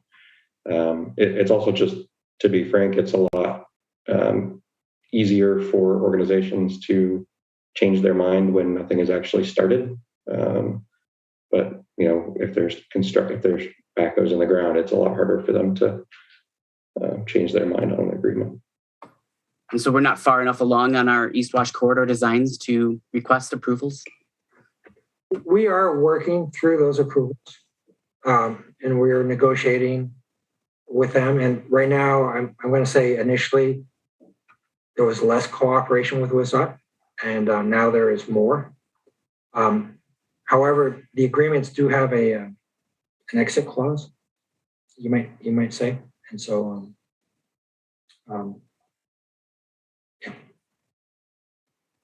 Is there concern that we won't have the design ready within the next 18 months? No, our goal is to have those done this summer. We cannot get into a funding agreement with FTA until we have those completed. And so it's a prerequisite to us doing construction.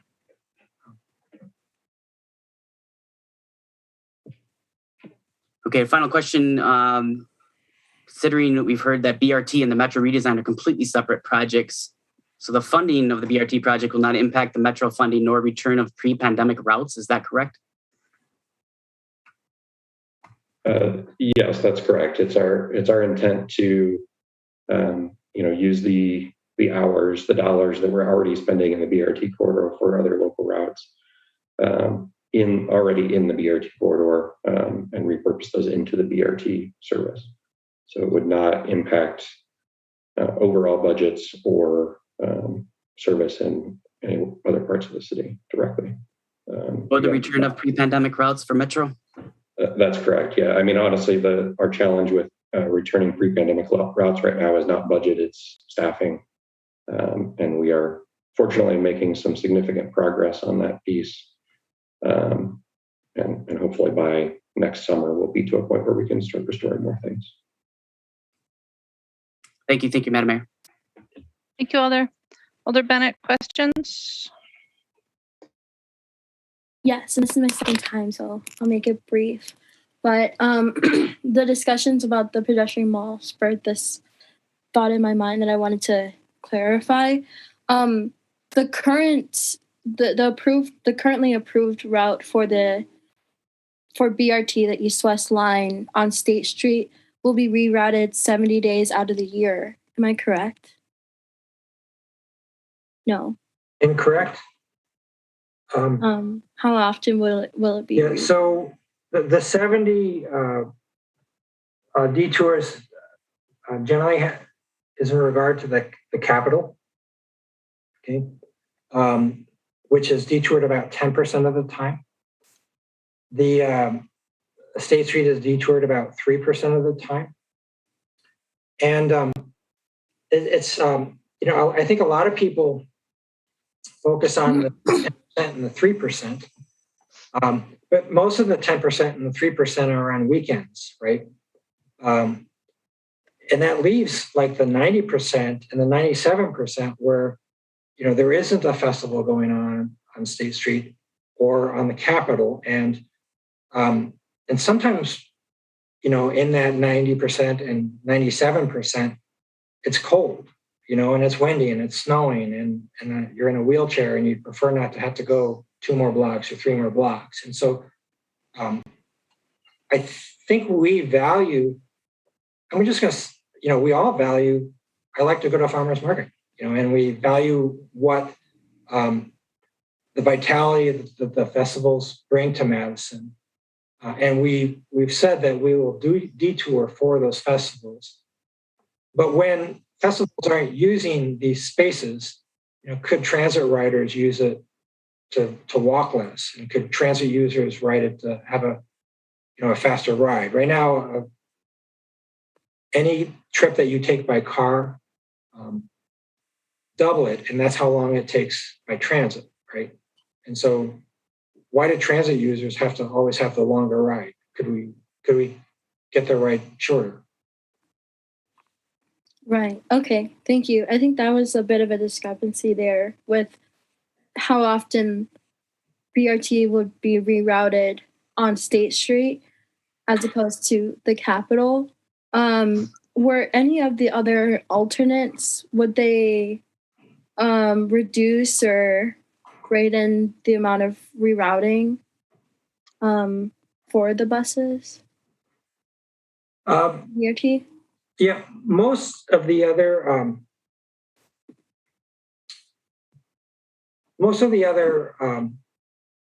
routes would have required some detours, and they range from 1% to 3%.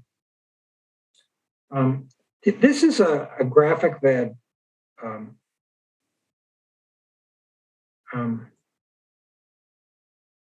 apparently I'm not supposed to. Hold on. This is a graphic that I think is useful for me.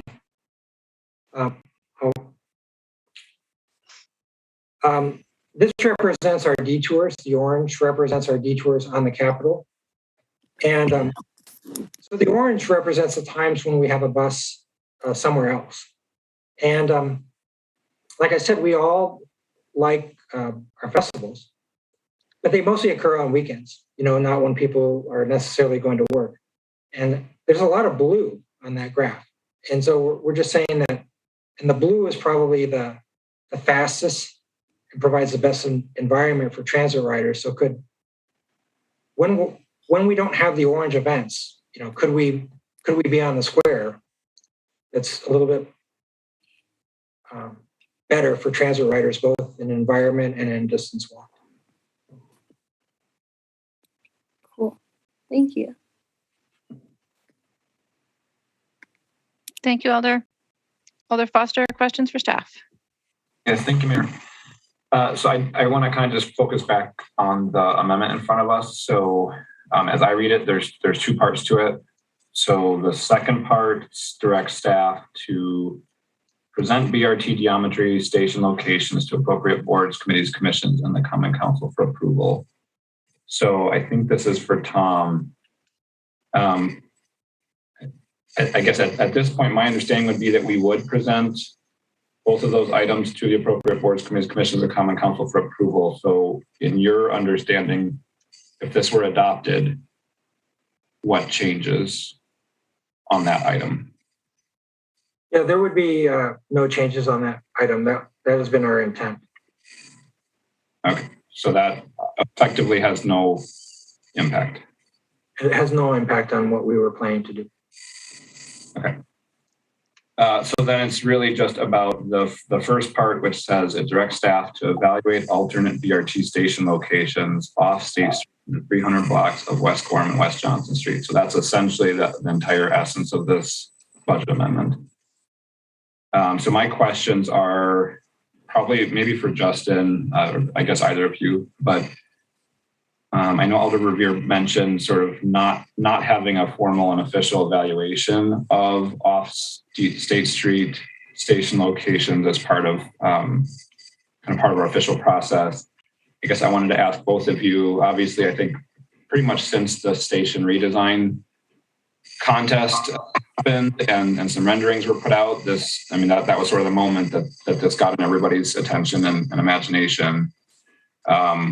What evaluation staff has happened so far on that question of, I essentially shifting the stations from State Street to around the corner onto Johnson and Gorham. Has there been any evaluation to date, I guess is my question, by staff? Maybe I'll start.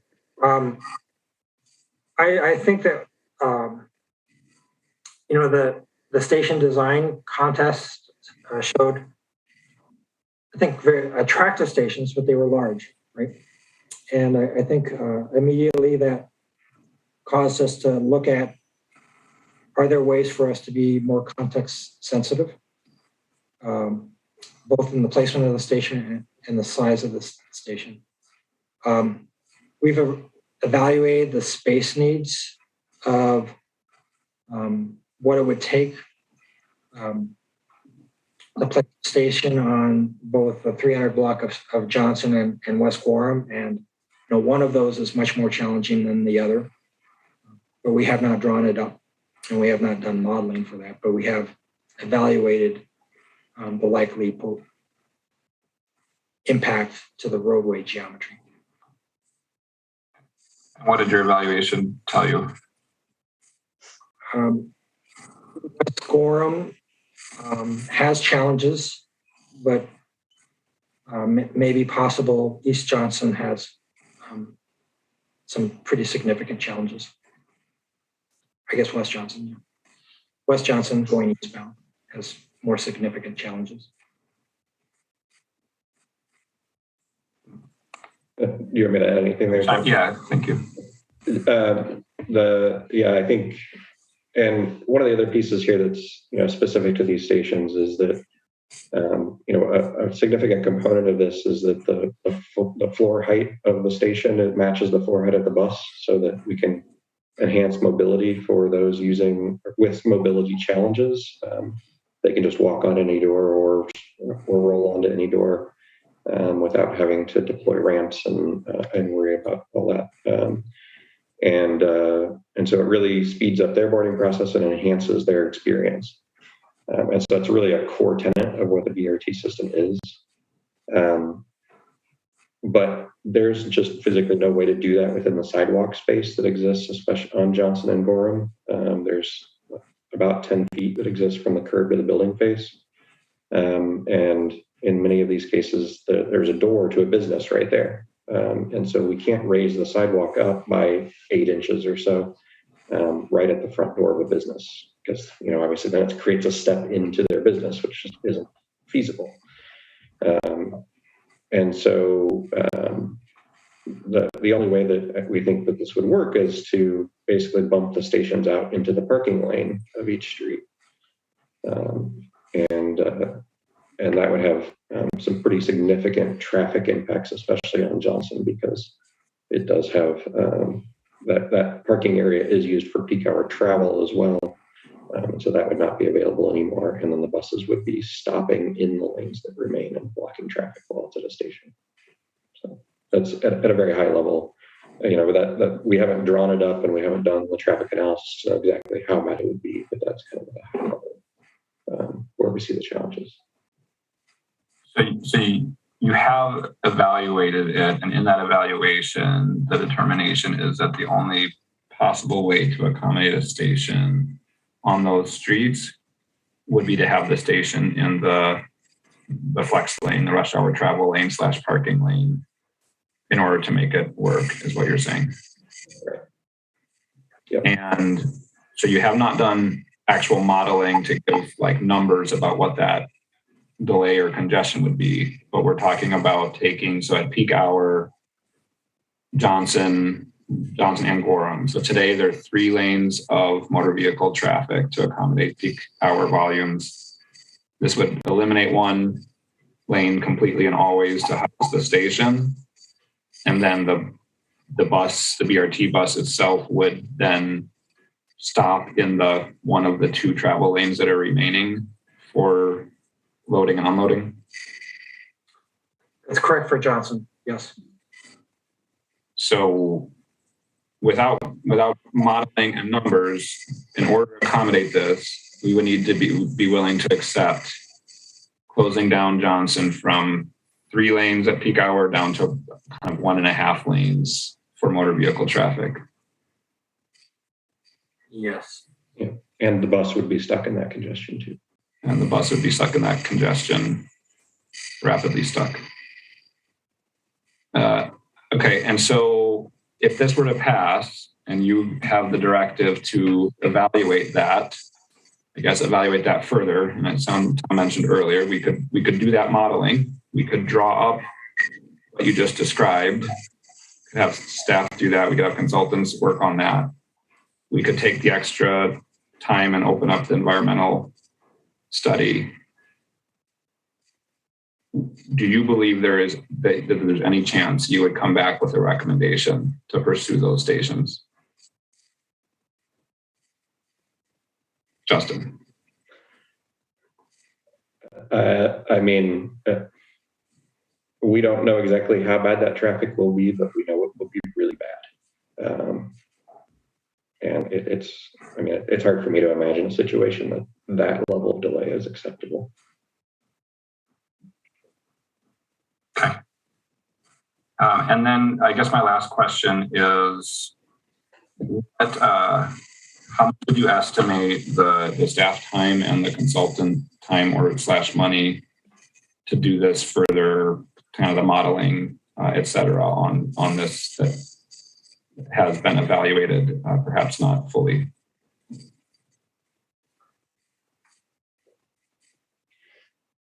Roughly. Do you swag? I'll say 200 hours. And then we would require some time, the MPO as well. Okay. And Tom, I guess one last question. Tom, I asked you the same question I asked Justin. So this passes, you're directed to do that, you do the modeling, you do anything else that you think would help satisfy. Do you believe that you would come to a different recommendation than the one that has passed?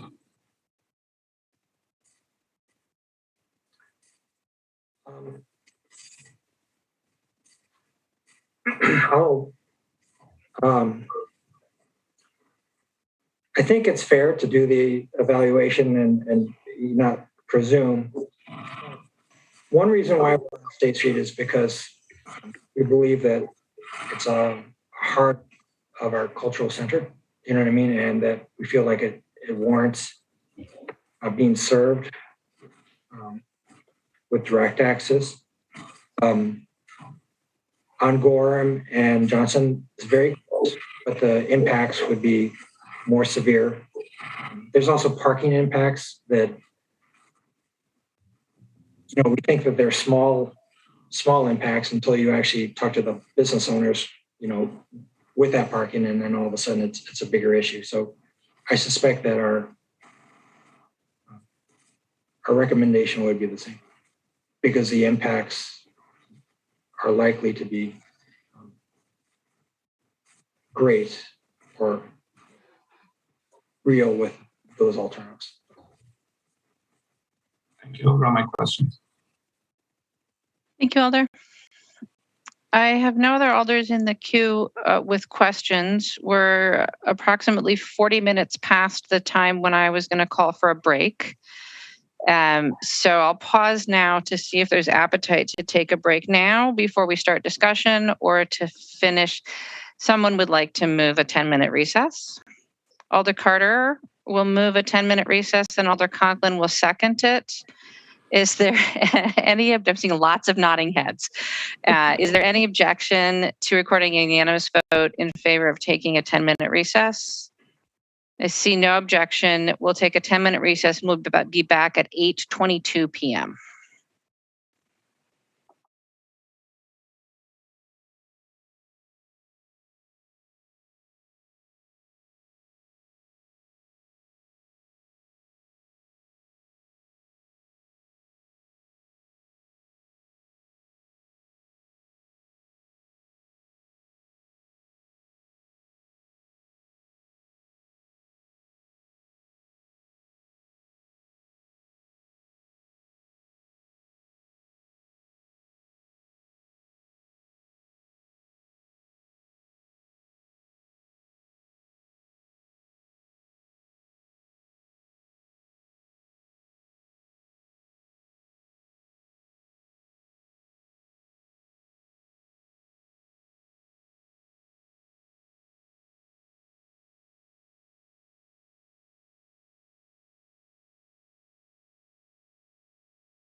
too.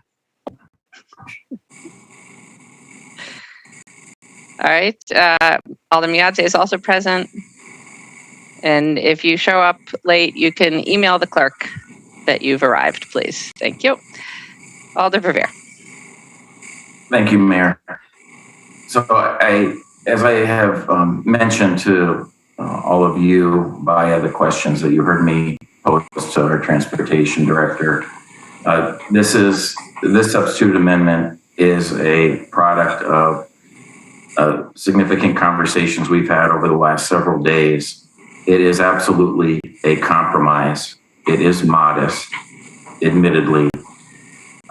I heard loud and clear, and I totally understand why, that the original amendment was an overreach, was blunt, was alarming to many in our community, in that it would likely lead to a delay in the construction and implementation of bus rapid transit east-west line, and potentially jeopardize our Federal Transit Administration funding.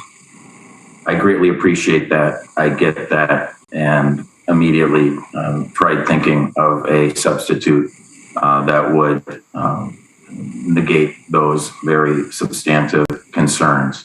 And that's what I bring before you this evening. I could obviously speak at length about the specifics of the downtown routing of BRT over the last few years. You certainly all got a taste of that during the question and answer and prior to this meeting, especially those of us that served on the council in the years that the downtown routing was under more significant consideration. As you all know, this amendment does two things, but just to confirm. First, it asks staff to please take a look at the 300 blocks of West Gorham and West Johnson Street as potential BRT station locations in lieu of on State Street, the 200 or 300 blocks of State Street. The amendment does not suppose that this is workable.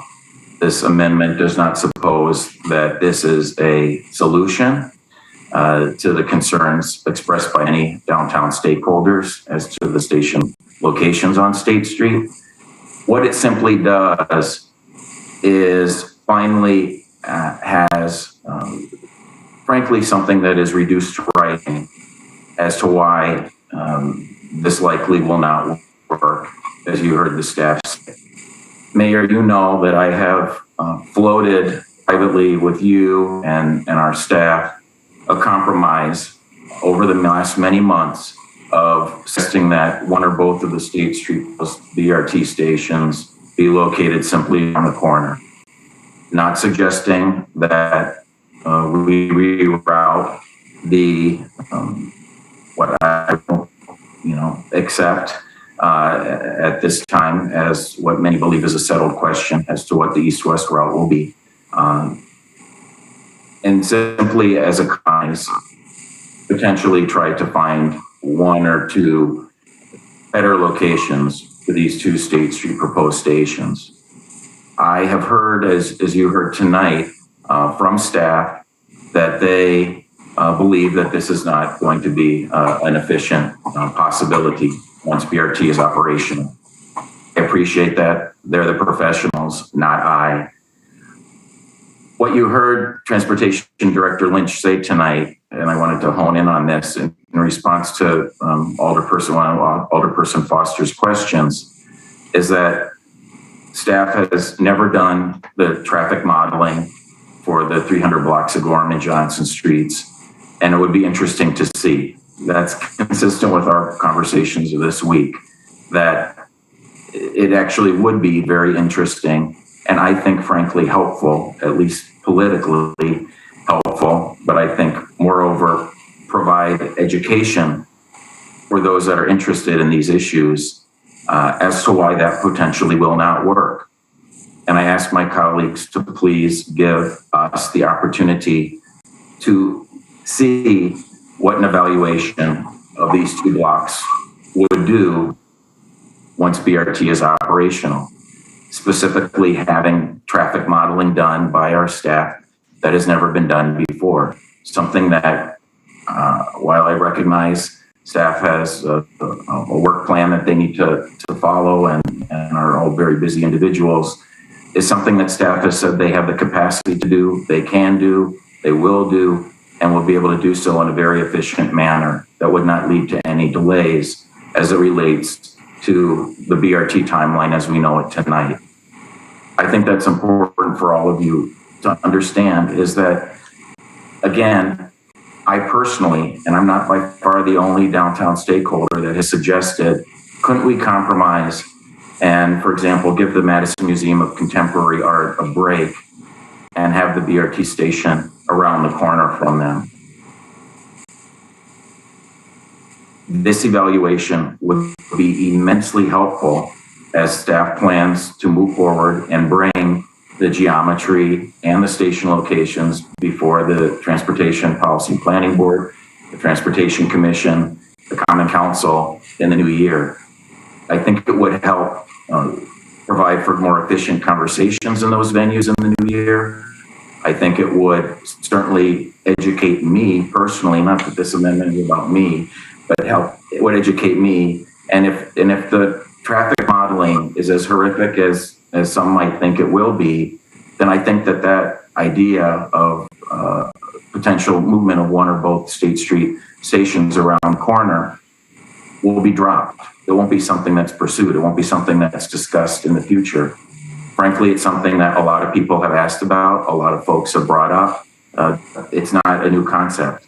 Again, for those of us that have been in these conversations about downtown concerns with BRT's impact. At this point, I do want to quickly move to the second aspect of the amendment.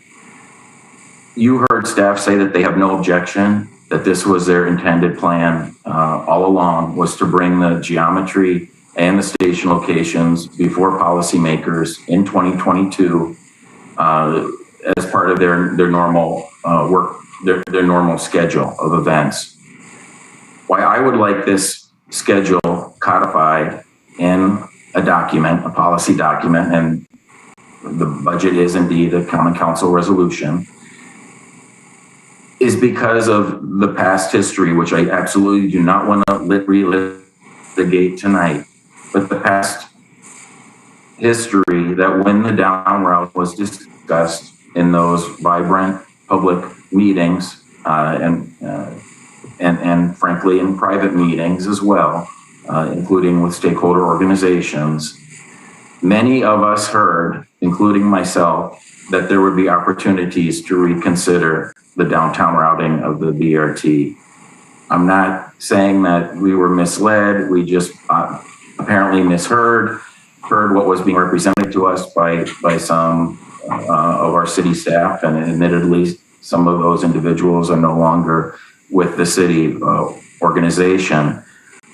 But because of that history and that belief that by many of us that heard that you can go back and look at the Legistar item for the March 31st, 2020 locally preferred alternative ratification adoption that night that included the downtown routing and the report that I mentioned in my earlier questioning of Tom.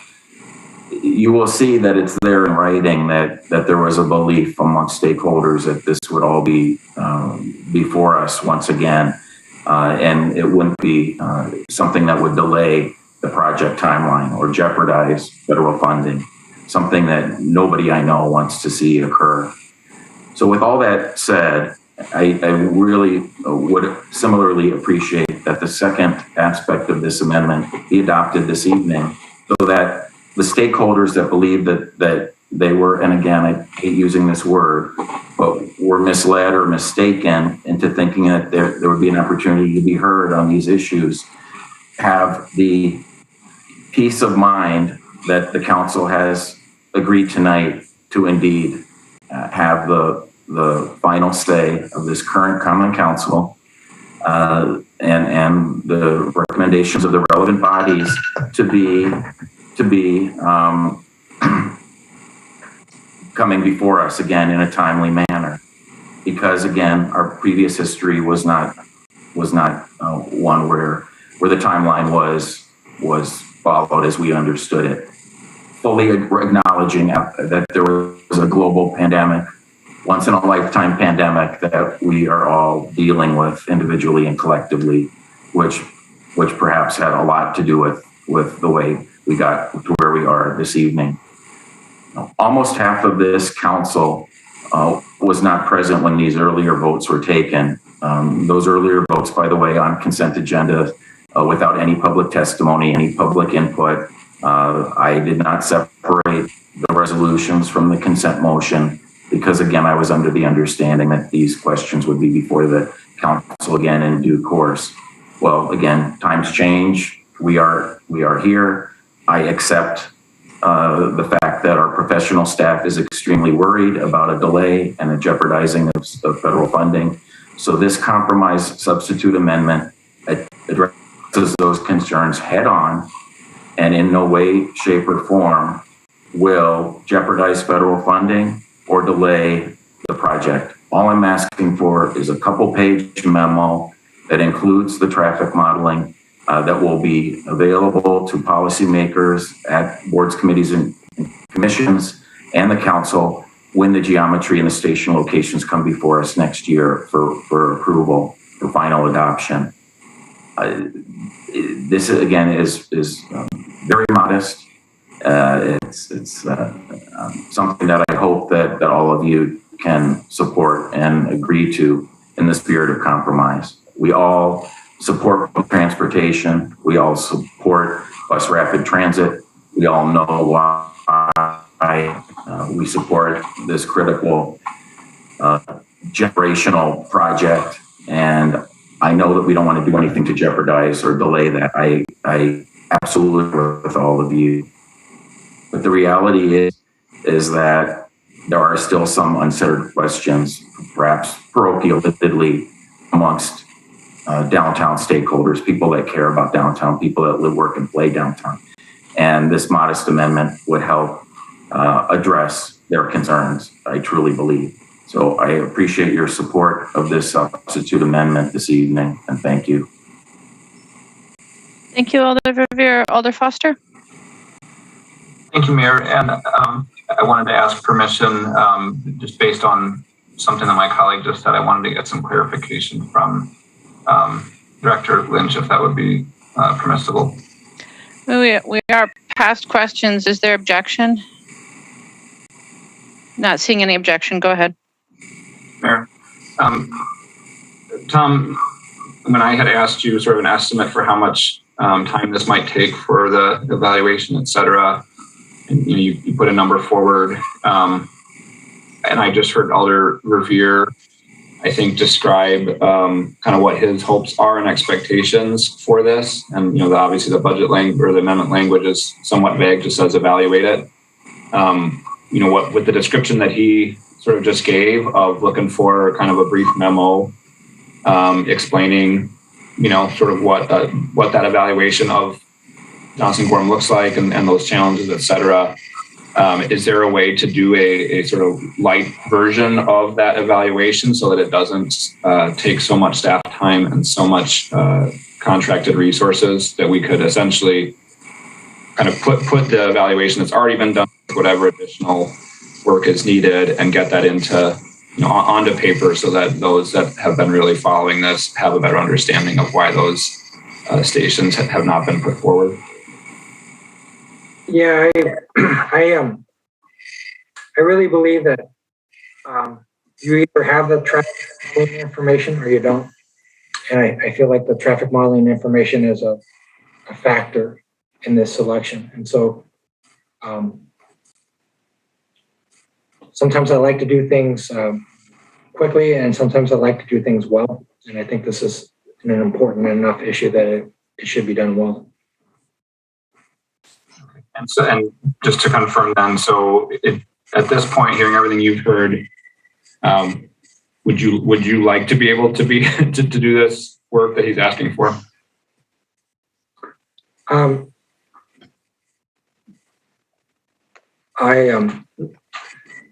I know it's our decision. I'm not asking you for sort of. Yeah, I believe that. that. Of knowing what you know now, knowing the confusion, all the stuff, do you feel that this is a worthwhile effort, I guess, to do what he's asking for?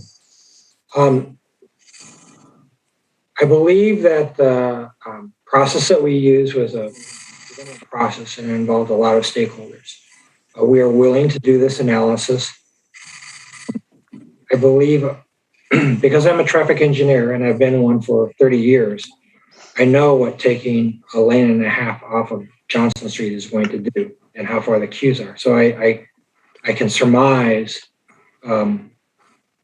what some of the conclusions will be, but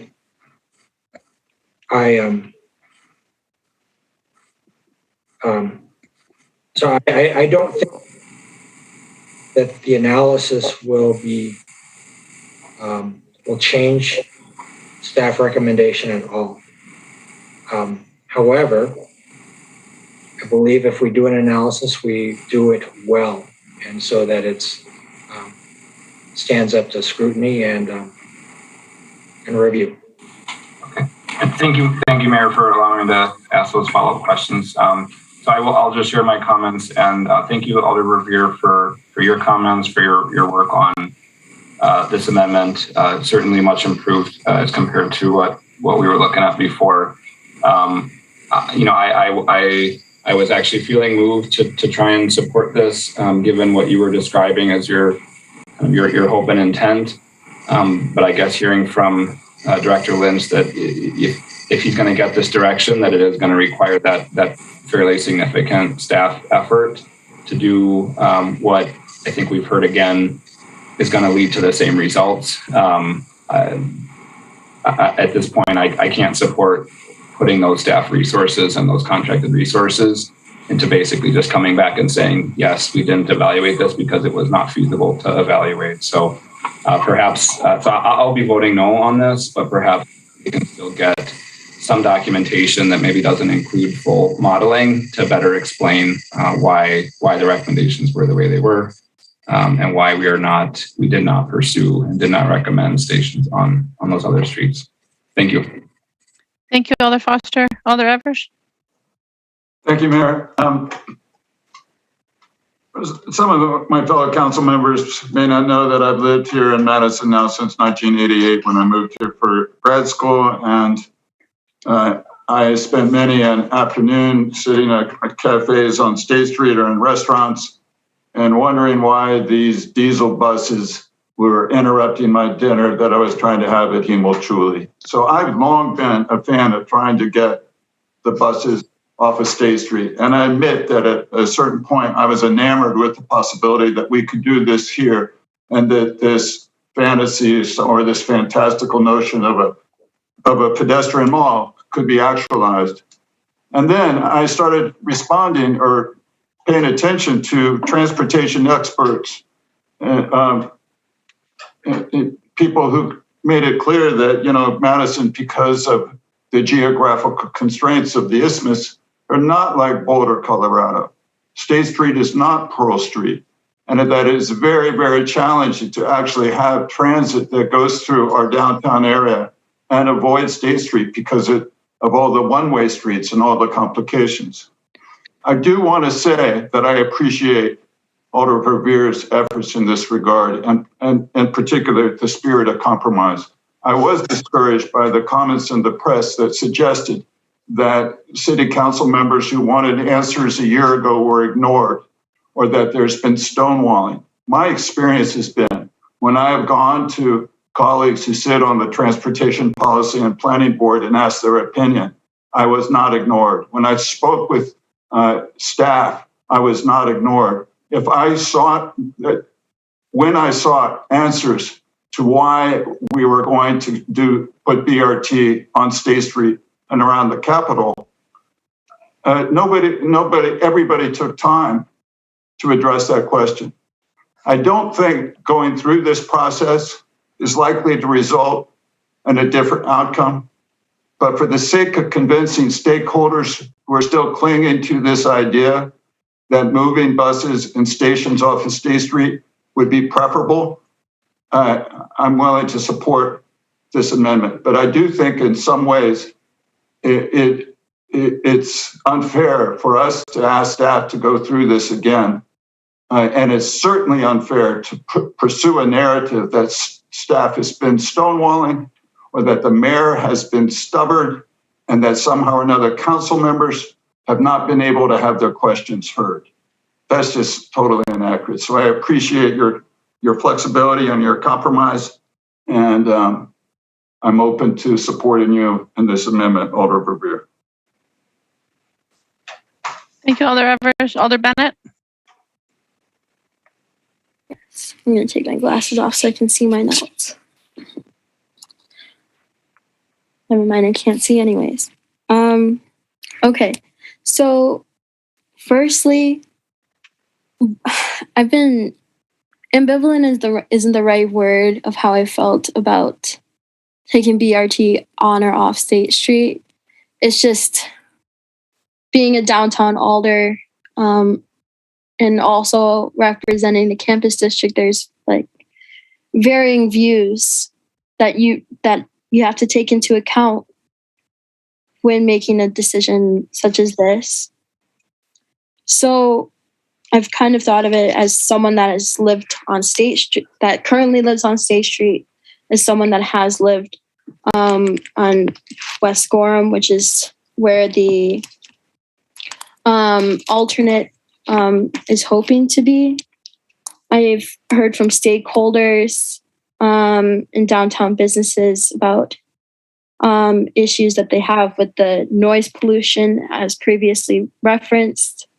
For that, I personally experience that on a daily basis. The buses are loud. It sucks being trying to enjoy your coffee at your favorite coffee shop and not even be able to hear the person next to you speak. So, but then I also think if we're moving it to another route, are we just moving the noise pollution to a different side of State Street? And on top of that, as previously mentioned, given the traffic on State Street during peak hours, or not State Street, West Gorham during peak hours, that is an extremely busy street. I've said so before, and I'll say so again. Living on that corridor, it's not really a safe place to pass as a pedestrian. It's very difficult. So I don't know if moving it is better, but then there's also that narrative of like dropping people off at their front door. And we've heard in this narrative, dropping people off at their front door in terms of State Street, but we haven't really thought about dropping people off at their front door for all of that block that is grown by like 6,000 residents. What about dropping them off at their front door? They're also bus users. So there's contradictory views there. In terms of public input, I think that it says a lot when we're this far in the process. And I don't think people can point to when exactly, or people in the general public can point to when in this process did council actually vote on approving the routes. I think that it says a lot where people are saying they wanted to provide input and they didn't feel like they had the opportunity to, or they didn't feel as though they were reached out to. I'm sure, and I'm not trying to put that on staff at all. I know that this is an extremely strenuous effort that you all have put in, and I truly, truly appreciate that. And yet, why wouldn't we want to give the public an opportunity to give input, and why shouldn't we listen to them that they haven't heard this? And then I also look at the jeopardizing of federal funding. Before this, I was completely against anything related to delaying BRT. If it's as described by Alder Verveer, it's really just getting a clear-cut memo and understanding and all the information present that let's look at the alternatives. If we haven't done a full thing, and if we're going to come to the same conclusion, then we come to the same conclusion. If not, then we don't. And I think that then we can reassess from there. But I think there was also stakeholders that weren't taken into account. I know mainly it's been about downtown businesses, but I haven't seen much input from the student side, and knowing that this is directly going to affect students, there hasn't really been that much input from them. And from people in like the disabled communities, people in BIPOC communities, I know that there's varying inputs of people that own businesses, BIPOC business owners downtown, people that are BIPOC people that ride the buses. And would it really be that much of an inconvenience if you are a person that has accessibility issues to walk? What we're literally talking about on State Street is like 400 feet. Would it really be that difficult to go 400 feet further to catch a bus? I don't know. And maybe this, and I hope that like this effort would provide answers to that. So ultimately I go back and forth on this. I think that when you go down State Street, there's all these signs that say no BRT on State. There's this narrative being put forward that downtown business owners are just these pompous people that don't want to have to deal with buses in front of them. And I don't necessarily think that's accurate. I think it's just something where you go to work every single day and have buses rattling down the street in front of you on a daily basis. And this idea that State Street could be something more, why wouldn't you push for that? So with that, I think I've been going back and forth, but I would support the substitute just in hopes that we can gain more insight and we can put this matter to rest finally in terms of public engagement. So that's where I'm at. Thank you, Alder. Alder Harrington McKinney. Thank you, Madam Mayor. I am going to support the substitute. And the reason that I'm going to support the substitute is that during the public comment, I heard things like this has been 3 years of information sharing, public meetings, transportation is the soul of Madison, property managers, property owners and business owners were smeared with racial overtones. That was disturbing. BRT will happen. That's very clear. There will be trade-offs, and we discussed this in the Transportation Commission meetings. And ironically, when I talk with Black leaders and faith leaders about BRT, they don't talk about BRT. They're just talking about opportunities to get to work and all the other struggles that face them. I'm from Missouri, and during my time there, I was on staff with the East-West Gateway Coordinating Council and also the Metropolitan Planning Council. And the design for the MetroLink was park and rides, and you would drive your car to the parking lot, park and ride, park, and then you would get on the MetroLink. And it took the Black churches to do what's called that equity consideration. And they took this question within the Black churches and the Black communities, and the assumption is that people had access to automobiles and would be able to drive to the park and ride. And because there was such a robust community discussion, that East-West Gateway had to go back and do that redesign where buses in underrepresented communities were specifically routed to the park and ride, up to the Metrolink. I say that because public input is so critically important. And even if the ultimate decision is the same, it gives the public the opportunity to say what's so. And we talk about public engagement when it works and when it fits our scenario. And when it doesn't work or doesn't fit our scenario, we discharge it. And the fact that the substitute is very lenient and it gives the opportunity, it gives the clear impression that it's not the intent to stop BRT. That was never, ever the intent.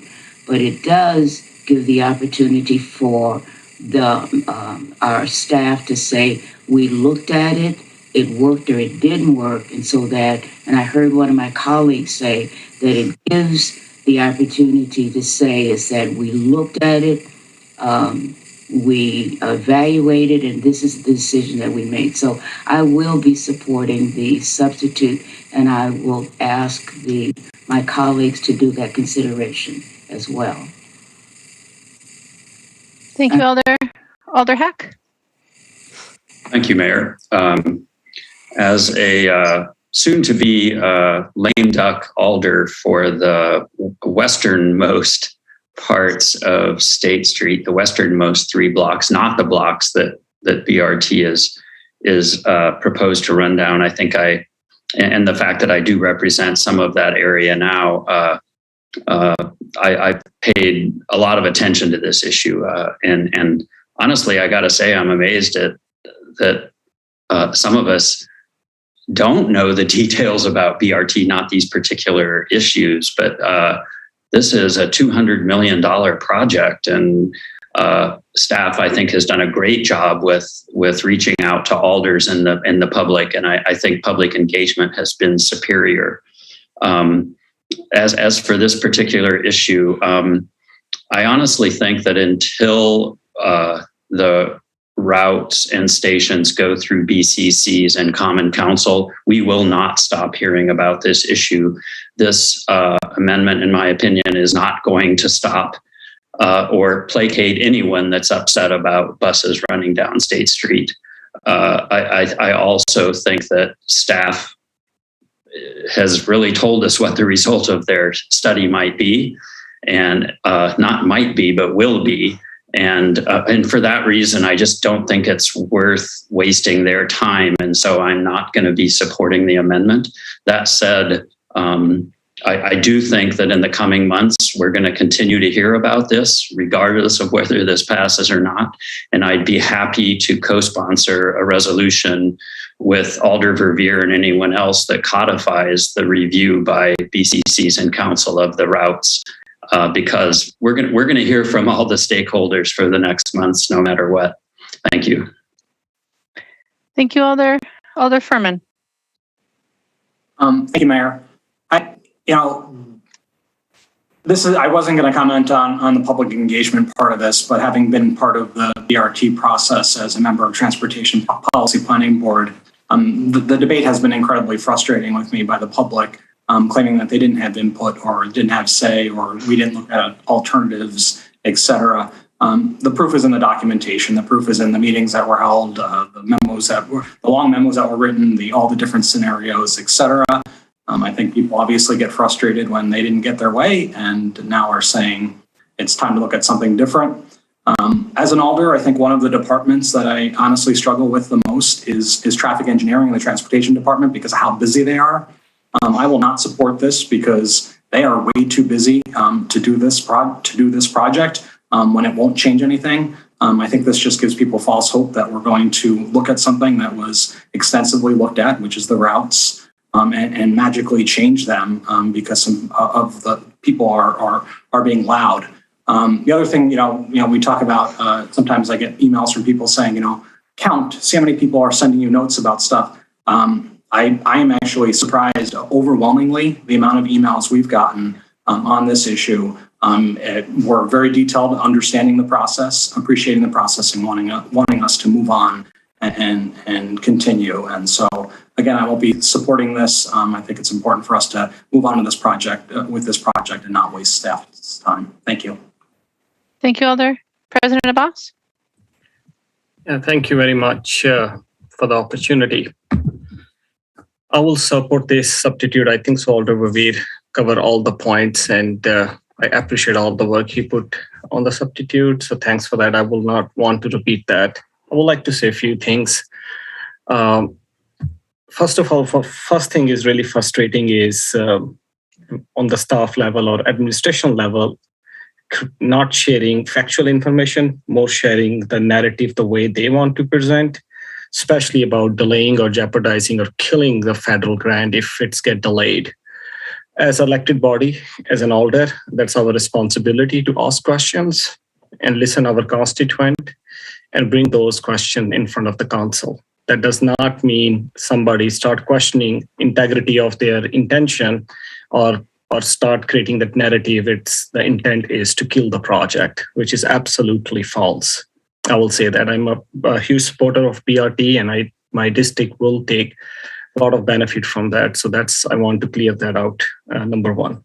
Number two is, as a Northside alder, a lot of alders on this common council, existing as well as new alders, they perhaps don't know a lot about Oscar Mayer project and bus bond project happened on the north side, which was supposed to happen, but it got delayed and federal money was allocated. If I'm not wrong, it was either 7.5 million or 8.5 million. And Northside resident being told many times on public forum, I was being told if this project won't get approved, it's part of the BRT. This project is, if we don't approve it, or if community doesn't like it, it's gonna kill the whole project and we lose the federal funding. Guess what? After 1 year or 2 years of long community pushback from the north side, the project moved to FedEx facility and the federal money moved there. So that particular narrative about jeopardizing the federal grant, and I think so I asked very point blank or direct question to Tom Lynch, and I really appreciate Director Lynch of answering.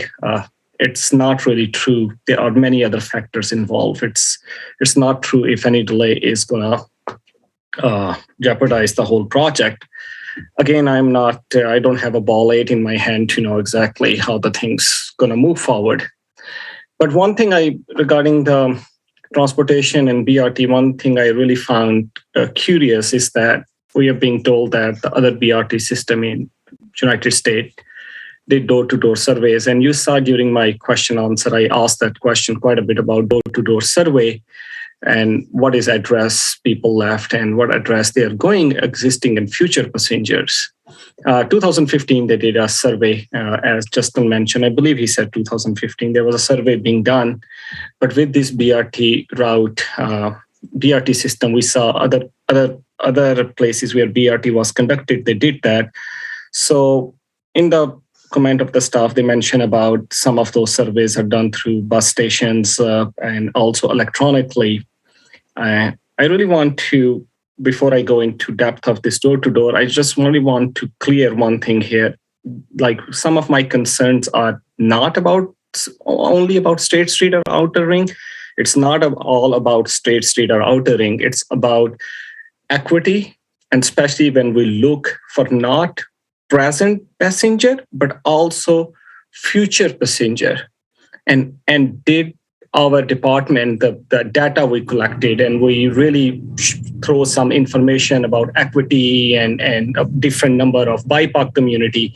And as myself as a member of BIPOC community, I want to really make sure this is very clear that the basis of it is clear that for future passenger, either those door-to-door surveys have done with them, those communities who will gonna get future better service or more service, either their addresses are there, either those connections are there. So there are quite a bit of questions around communication. I will also like to mention, I know we're not talking about reroute design BRT, but I find it also, it is relevant. It's very, very much relevant as an Alder of Northside. I know Alder Miadze mentioned some of the point, and BRT is built on network redesign, and that is true. Either it's go south, north, east, west. Some of the existing services will be taken. The BRT is going to go through Becker Avenue, which is a commercial corridor, not on the Sherman, where is most of the people, affordable housing, senior housing is there. I want to raise those flags. That was my point. These things need to be addressed. This community need to be reached out. During this whole process about network redesign, the city hired a consultant, spent $250,000, and one of the participants during our open period, during our public comment, she mentioned about there was one meeting held by Alder Miadze to really express his concern to his constituent, which I really appreciate. But at the same time, when that consultant did no focus group, zero focus group. So a lot of community on the north side, and I believe it's the same situation with the south side too. I am concerned about this engagement process, and I don't want to get into a situation like Alder Verveer in future, where I want to change some of the route and I will be told, well, we spend this amount of money. This is, if we don't do this, is get delayed. I do not want to see that for my constituent, also for not for City of Madison. So I do feel like this substitute is a path forward. It is a compromise. And I really appreciate for those alders who are supporting it. And I appreciate that. Thanks. Thank you, President Abbas. Alder Carter. Thank you, Mayor. I am going to support the substitute. I'm not going to reiterate what everyone else said because I took a lot of notes and it would just be redundant. But I will say that I am concerned about the north-south route, and I'm concerned about making sure that the residents on the north side and the south side are able to get to the employment centers that we so desperately need access to. So I will be following that very closely. I think that anytime we try to say we've done enough public engagement, then we haven't done enough public engagement. That is something we can chew on for later. And I'm also asking for a roll call, but I am supporting the substitute. Thank you. Thank you, Alder. Vice President Martin. Thank you, Madam Mayor. I wasn't intending on speaking, but had a thought that has not yet been addressed. And I absolutely applaud Alder Verveer's, work on this. And I think that it's a good idea. What we have to weigh is if we aren't, solidifying what the money is going to be used for now, while we might not automatically lose it, we are putting ourselves in jeopardy of, having a flipped Congress not want to give us any money. And that worries me a great deal. So that's the one point I wanted to bring up. Thanks. Thank you, Vice President Martin. Alder Alvarez. Thank you, Madam Mayor.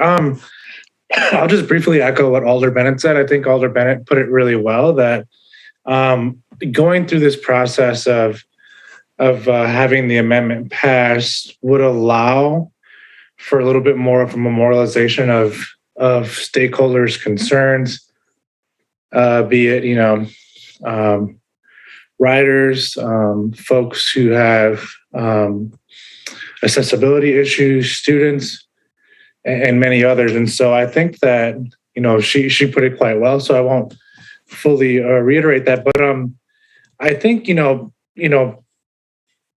Director Lynch said surmise, and so that's to assume without having sort of evidence around it. And so I think that I think that it is worthy to push forward on this amendment. So, I plan to support it. I think it's a very reasonable compromise and would encourage my colleagues to support it. Thank you. Oh my. Thank you, Alder. Alder Miadze. Well, serving on the transportation and also having meetings with my constituents, I think it's very, very important that to actually look at the whole picture here. When I say look at the whole picture, it's not about just making sure that transportation is equitable for a certain corridor, but look at the whole north side, south side, west side. Look at the whole city of Madison. And that's exactly what I'm doing. I'm listening to my constituents, hearing about how far they might be have to walk down certain corridors. It's important that, when we look at Packers Avenue versus Sherman Avenue, when we talk about ridership, we know what the most ridership is, which is on Sherman Avenue versus Packers, which is mostly commercialized. So I'm looking at the whole picture. And when we talk about money, losing money, who are we really losing money to? Federal funding to. We're not really losing it to the people that are most underserved, the people that are already suffering. When I decided to be on the transportation committee, I decided to be that because the simple fact transportation was a problem on the north side. So I'm definitely looking forward to working with Tom Lynch and the rest of transportation to make sure that the people on the north side and the south side and other underserved communities of color definitely get served a better transportation than what it is currently. Thank you. Thank you, Alder. Alder Figueroa Cole. Thank you, Mayor. Okay, so the easiest part of this discussion is to take a vote. That's the easiest part. The easiest part for us as policymakers is to decide if a project should continue or should be stopped. And this idea of stopping something to make it better, it seems like it's starting to sound like a very familiar tune around the city council. So today, for example, I got to hear about how delaying the Oscar Mayer project and waiting 2 years for the delay made it better. But I also got to hear today how delaying the shelter, that was earlier in an earlier radio interview, how the delay in the shelter made it better, made it a better project. So while I was listening to that today, I was wondering who did that, who was it, who benefited from that? Who benefit from delaying these projects? Because I still not quite understand who is really benefiting from that. Because I wasn't here for the Oscar Mayer process. Totally granted. I'm one of the new alders. But I have been here working on this deal with the unsheltered population.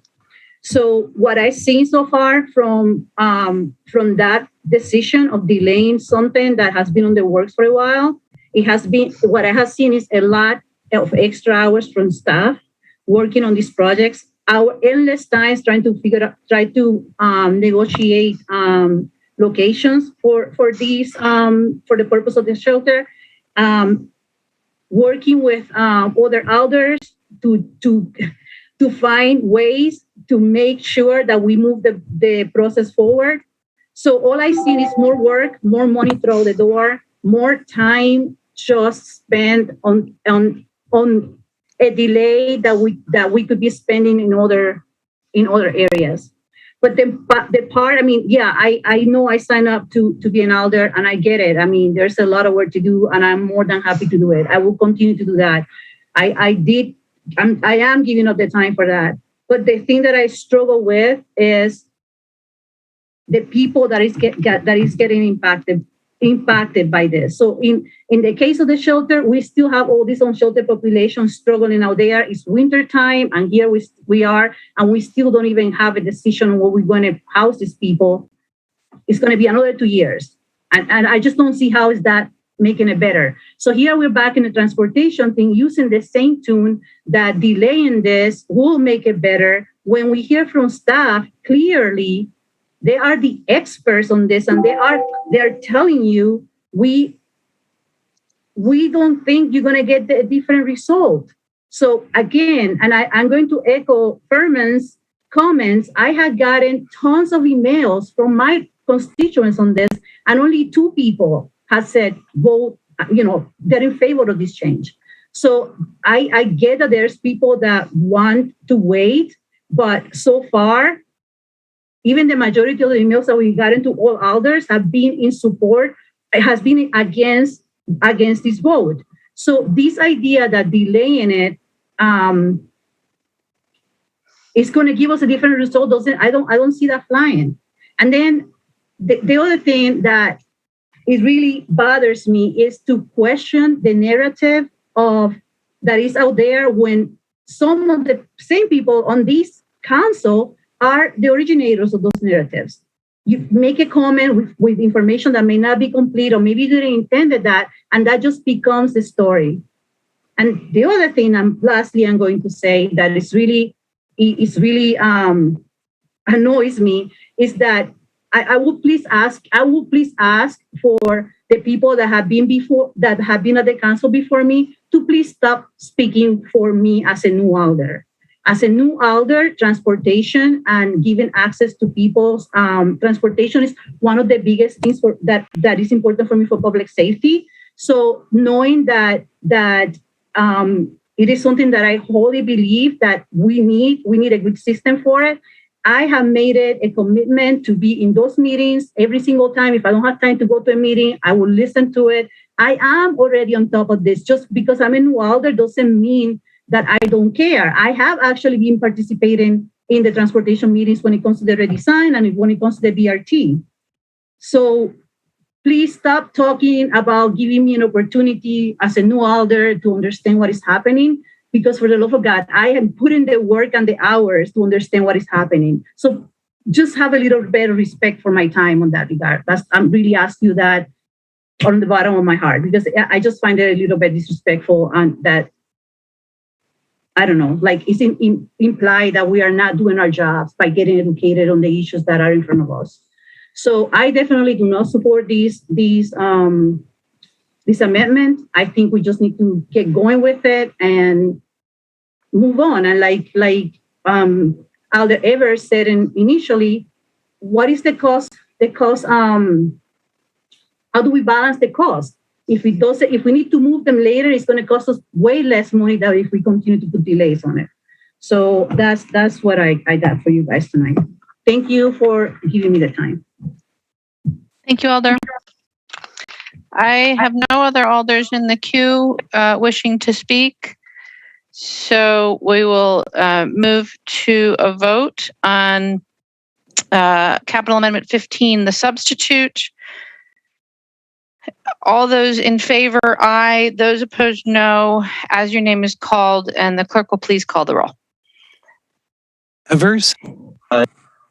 Evers, aye. Figueroa Cole? No.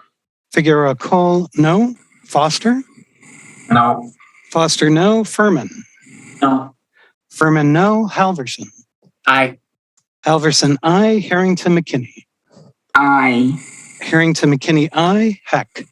No. No. Heck, no. Lemmer? No. Lemmer, no. Vice President Martin? No. Vice President Martin, no. Miadzi? Yes. Miadzi, aye. Verveer? Aye. Verveer, aye. Vitiver? Aye.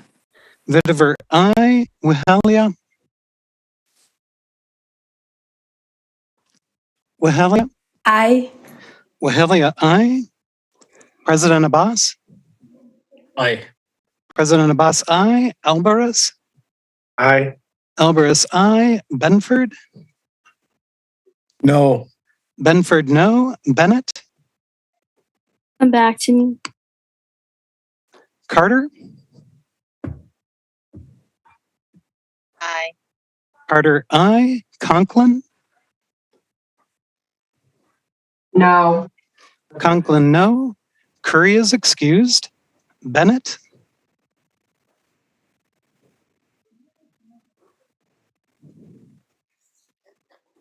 No. Bennett, no.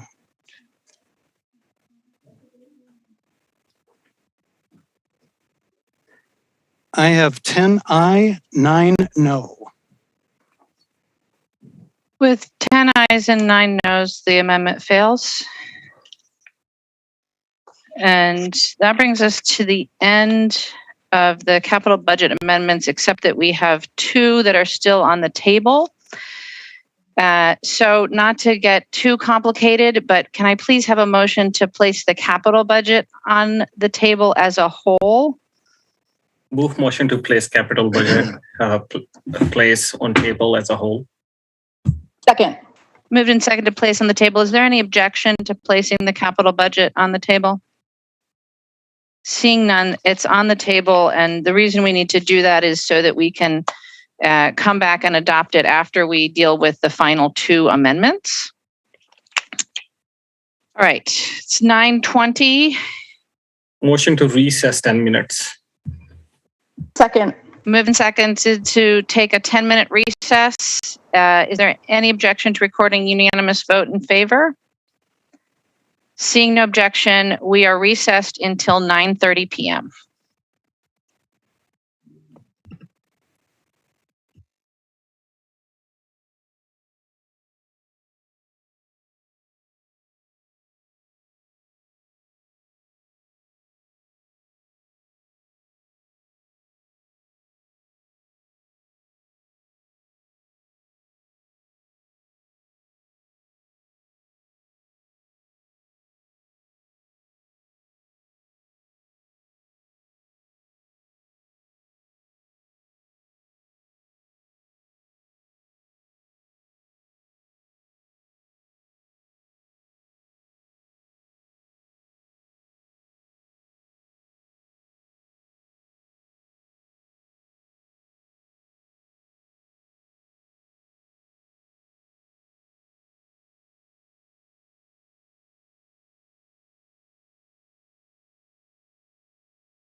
And I will ask the clerk to call the roll.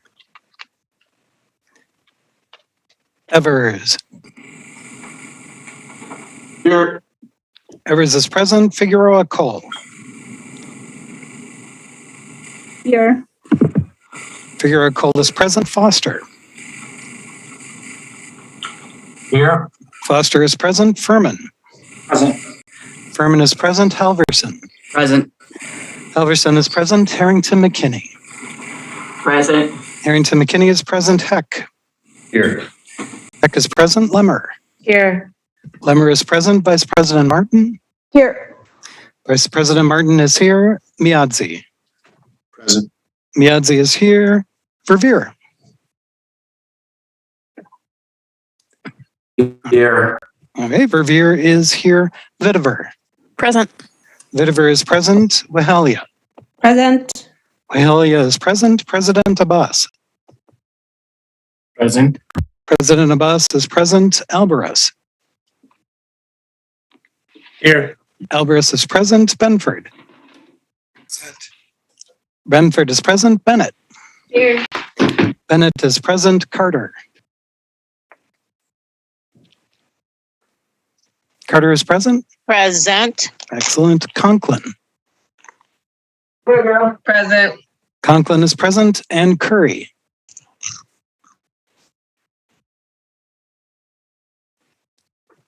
Curry?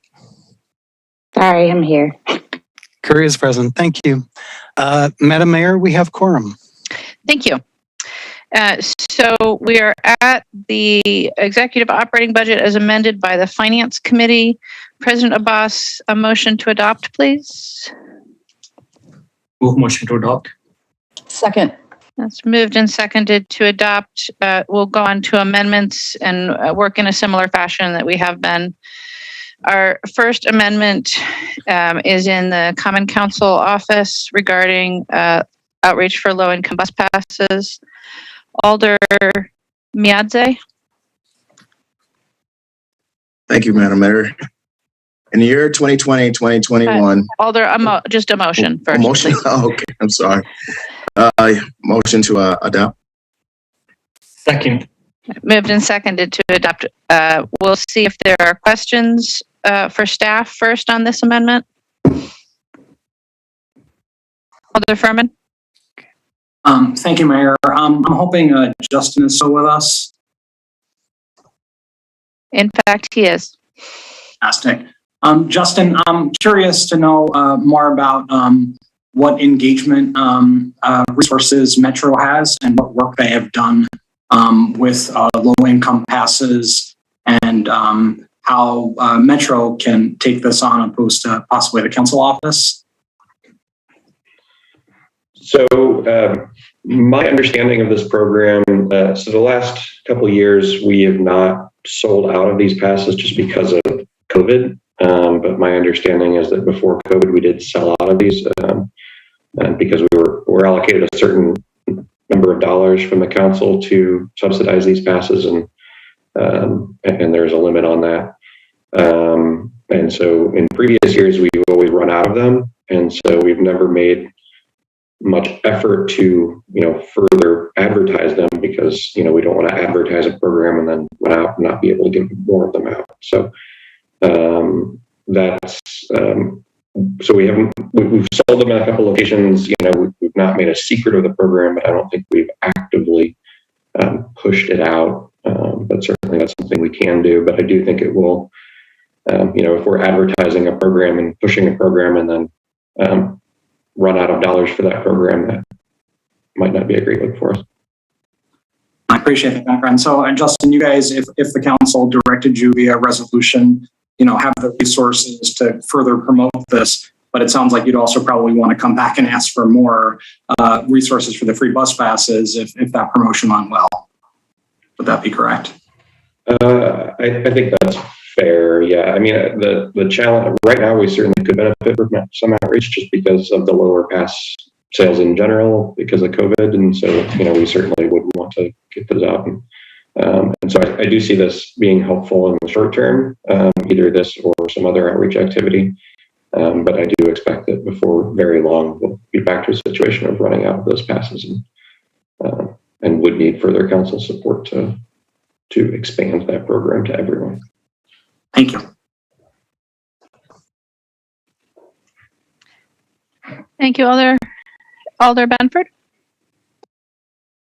Thank you, Mayor. I'm not sure who this question would go to around this amendment, but while I think it's super laudable that we are attempting to get more low-income passes in the hands of folks, it appears to me that in the past that by utilizing community-based organizations, every day I think someone calls me to ask if they could get a cheap bus pass, and luckily connected through the UW special students, they can get free passes. But I guess, I have a question.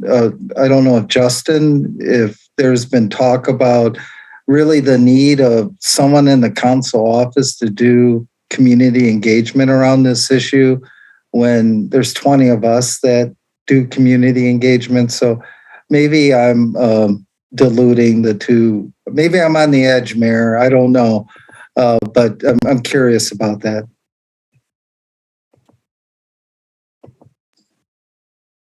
Is that a question for me? Maybe if you can take a swing at it, that'd be great. I think certainly if the council asks us, our marketing staff to make this a higher priority to market to more people, whether via budget amendment or resolution or just an email, we'd be happy to do so. But again, we're going to run into some issues that we just brought up. I can't really comment on the council office piece, but certainly any outreach is always helpful for a lot of these programs. I understand. Thank you. Thank you, Mayor. Thank you, Alder. Alder Evers, questions? Yes, Justin, thank you, Mayor. Just to follow up Alder Furman's line of question, Metro has its own PIO, right? Its own public information officer? Yeah, not with that title, but yeah, we've got a marketing department that has several folks. So it's certainly within your wheelhouse to do this if so charged, correct? And that, I'm being redundant here, but it clearly feels like this is something that, if asked, you could certainly do. Yeah. Thank you. No further questions. Thank you, Alder. Alder Carter? Thank you, Mayor. Justice, my question is, what can we do now to promote the 450 low-income passes? So, I think, certainly letting your constituents know about the program. Like I said, I think right now we've got some additional ones that are available. And I don't know if, there are folks who are eligible but writing and not applying for them because they think that they're not available. But, targeting those folks would be the most important thing. I'll go out on a limb here. Mayor, tell me how close to the edge I'm getting. But I will, Alder. I'm wearing flats, so I can get pretty close. Justin, can you send me something that I can send out to my constituents and organizations that I know that might be able to promote this also? Certainly. Thank you. Right on the edge, Alder. Thank you. Right. Okay. I'm backing up. And Justin, I think you better share that with the whole council. Alder Figueroa Cole, questions for staff? I don't know if this is an appropriate question, but are these individuals directly asking for the support, or can organizations also sign up and get a bunch of tickets to a bunch of bus passes to help the members of the community they serve? So this program, it does require the user themselves to to purchase the pass because they have to provide some proof of their income status. And so they do actually have to come to a location to. So there's no connection like the Beacon, for example, for them to be a mediator between you and the person that needs the pass? So there are a lot of social service organizations who do buy passes and distribute them. They're just not these low income passes that at a discounted rate. So they just buy them at a regular rate. Okay, thank you. Thank you, Alder. Alder Harrington. Oh, yes, go ahead, Alder. So organizations that buy passes to help the people that they're serving, do they get any kind of discount themselves, or is there a similar programs for them?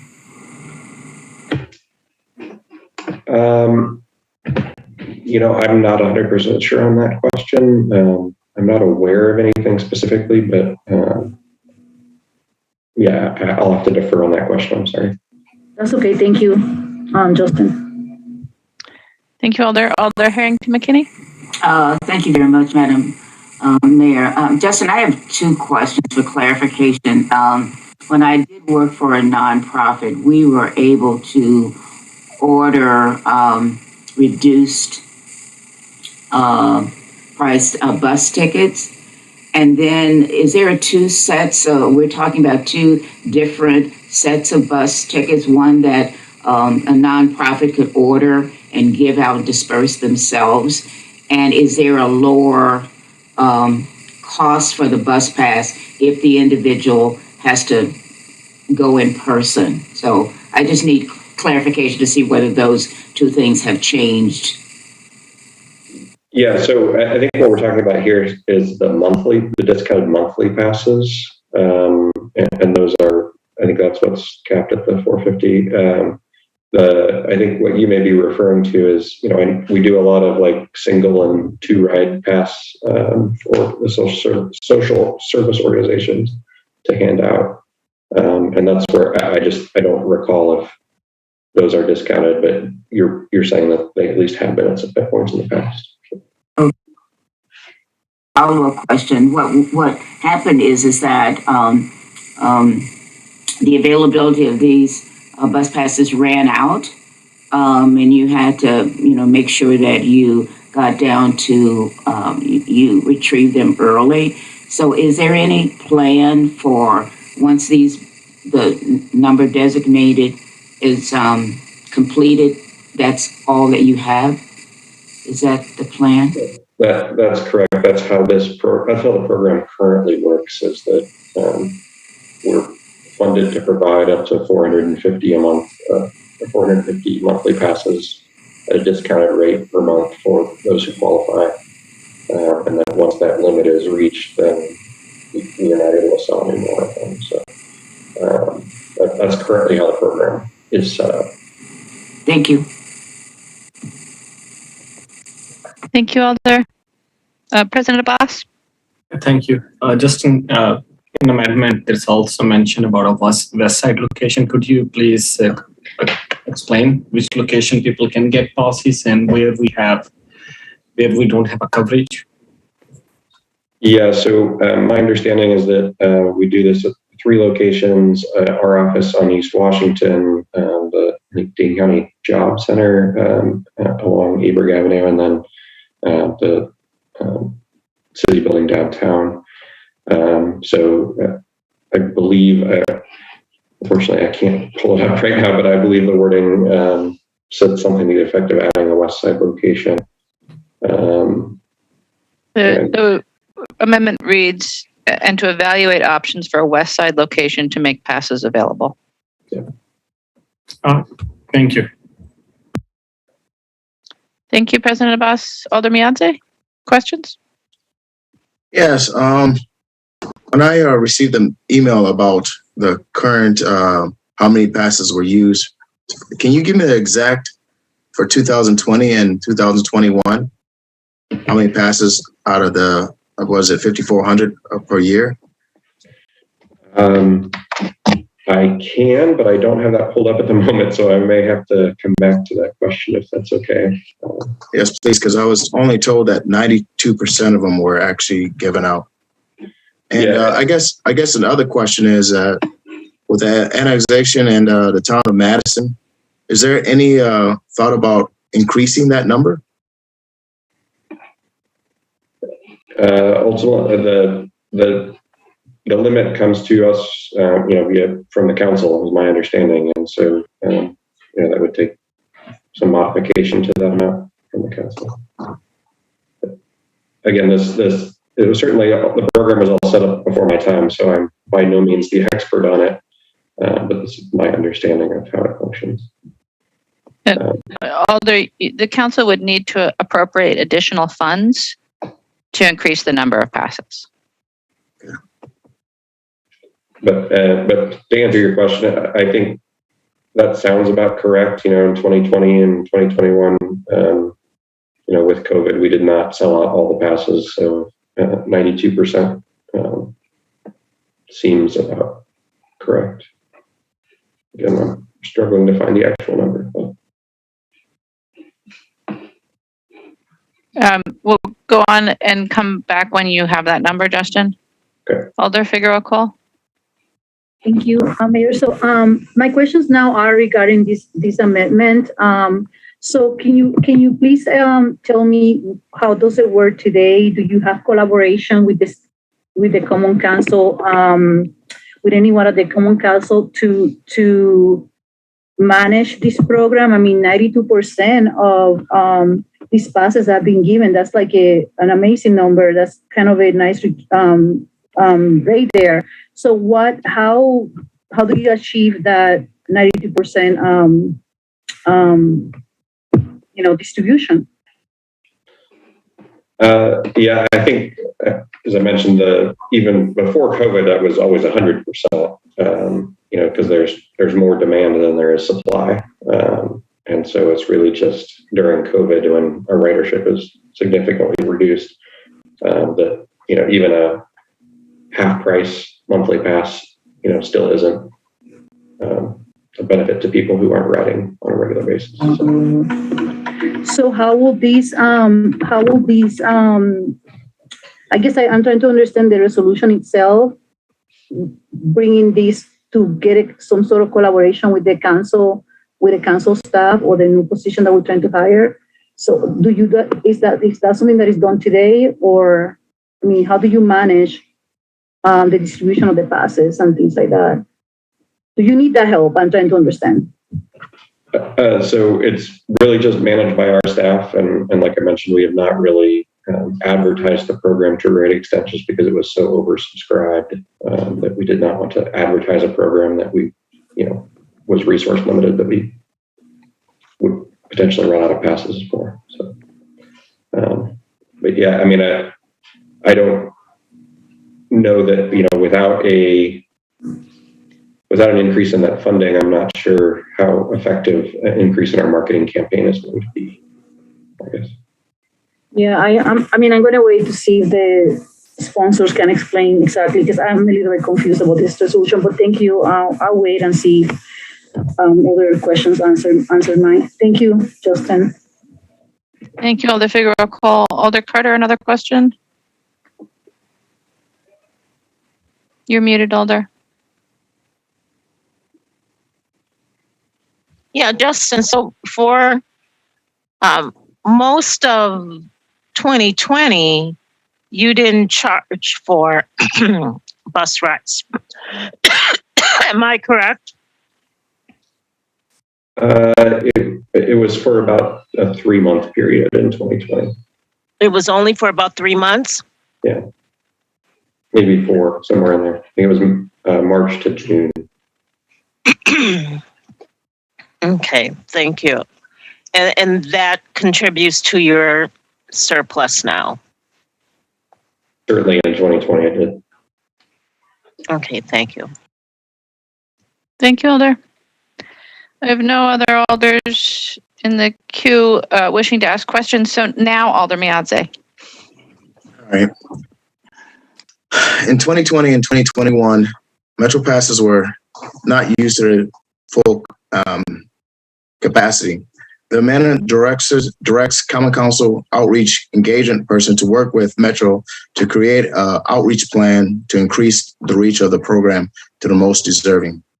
Metro passes are only available to collect from Dane County Job Center, Downtown Library, and Metro office, but does not give the outlet to distribution location at Westside residents. My amendment directs them to start looking at the Westside locations. Westside locations can be found in collaboration with nonprofit, faith communities, and other stakeholders. Having a location on the Westside will reduce accessibility barriers. These passes are meant to given to the most marginalized community. I'm surprised that this program is not used to its maximum. So the policy here is giving direction to increase their outreach. Council engagement position, especially when it comes to community engagement, I think this will be an excellent way to engage this position to outreach the marginalized community, especially communities of color. So everyone has an option to get Metro cards. And so Justin's, so here I have the research was 92% during the year of 2018. And also in 2019, it was actually 93%. So every time we look at the data, we see that it's not really outreaching most of the community that really matters as far as like faith communities, nonprofit, I mean, NRTs. So I believe that the council community outreach engagement person could definitely do a better job as far as outreaching the communities of color that really matter. Thank you. Thank you, Alder. President Abbas? Yeah, well, I appreciate Alder Meazza working on this amendment and also engaging me in this process.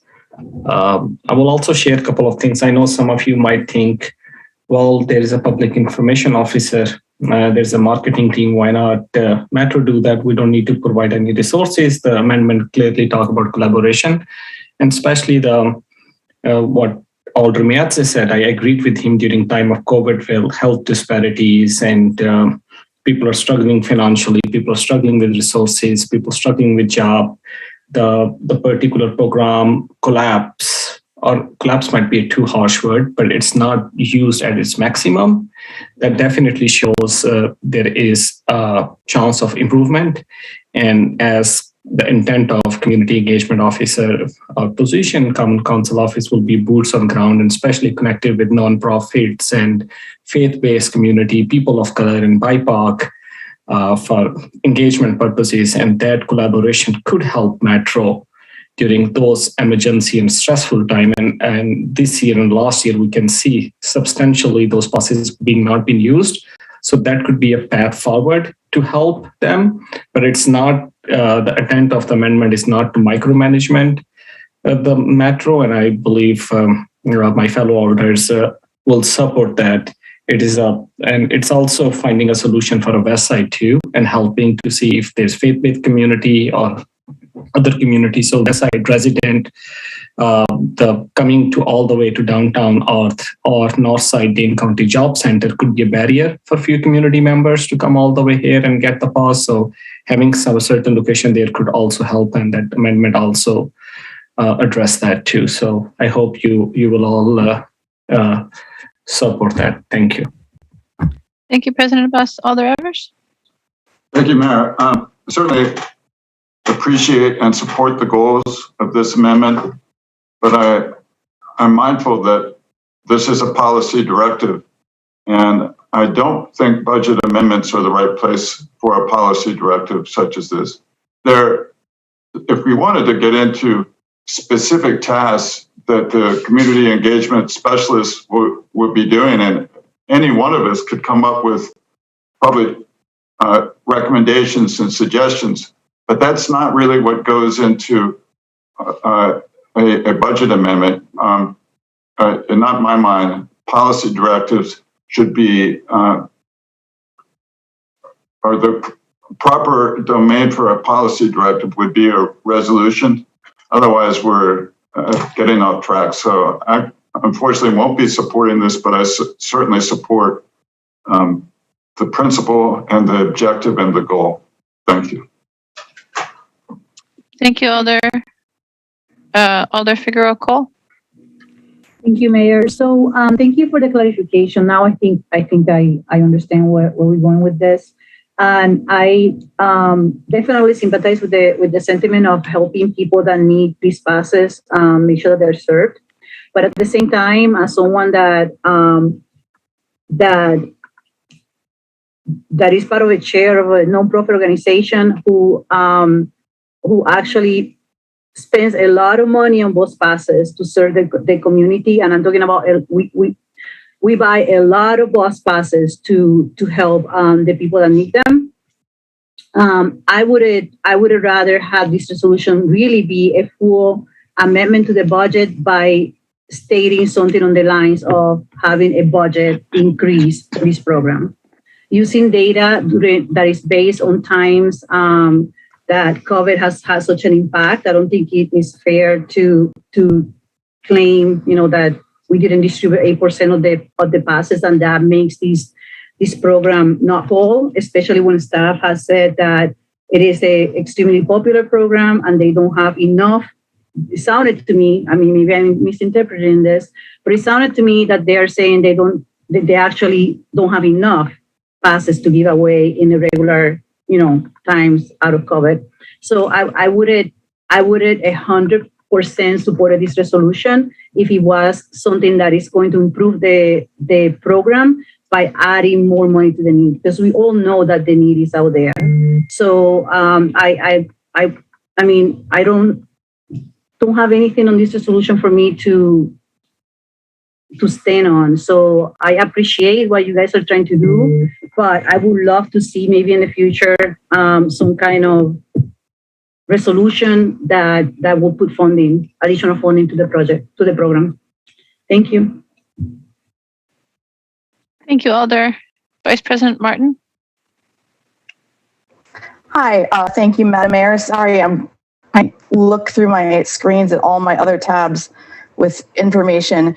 I also want to say that I definitely appreciate the goals of this amendment and the spirit of it. I am concerned, though, about adding something through a budget amendment to a position description, especially seeing as how we did just work and as a work group to come up with these kinds of things that would go into the job description. And when we're looking at this, and we went over this quite extensively, and the other alders on the committee can confirm that we don't have any of these. Oh, sorry, somebody else talking.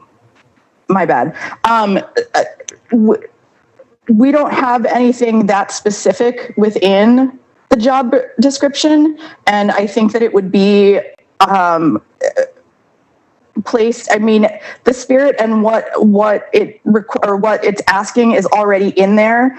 Just it's not specifically called out because we don't have any of these specific call outs about policies or particular programs.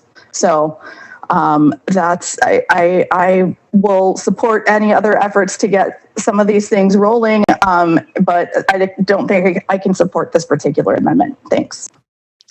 Thank you, Alder. Alder Carter. I'm going to go out and come back in. Thank you. Thank you, Alder. Alder Curry. Thank you, Mayor.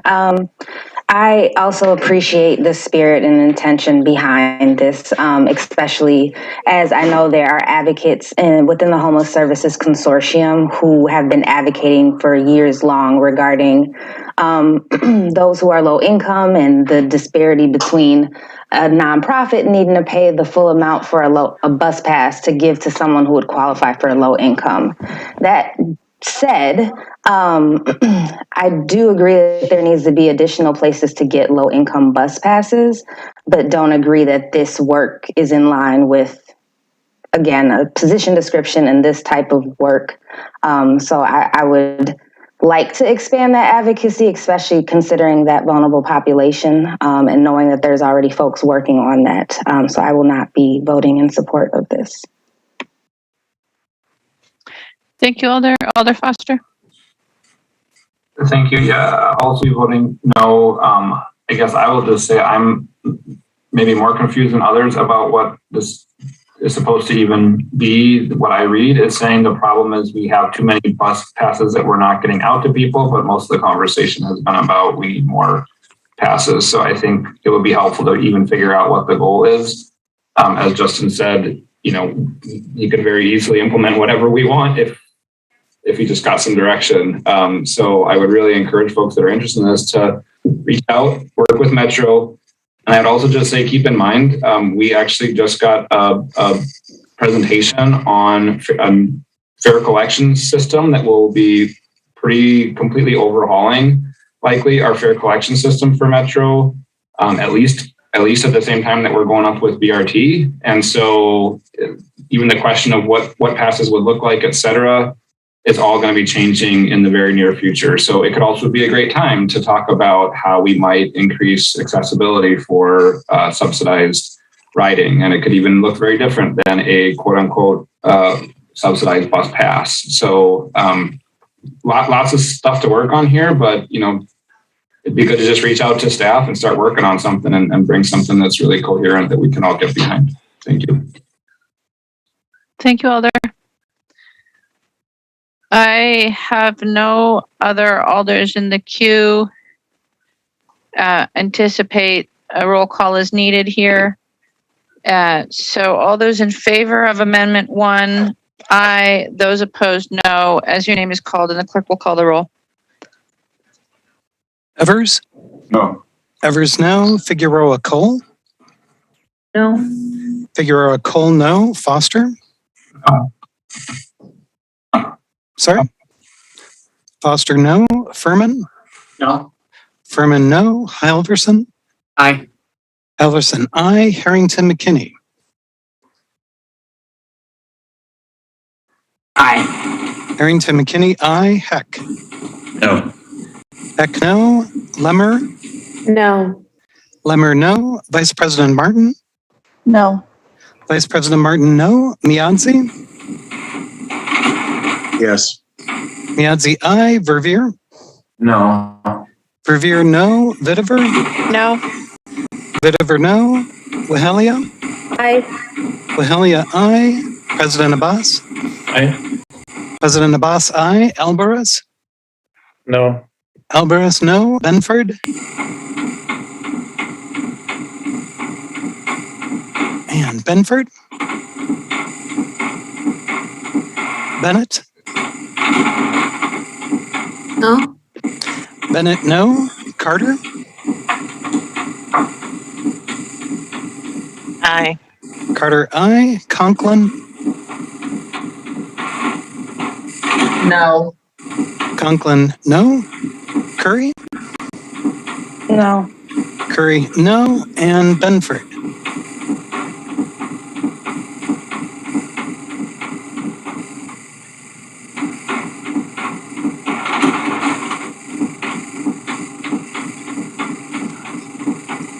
I know. Ben, Oh, there I'm you sorry. go. Benford? No. Benford, no. Okay. That is 6 aye, 14 no. With 14 noes, Amendment 1 fails. That'll take us to Amendment 2, which is in Community Development Division regarding community building engagement. Alder Figueroa Cole.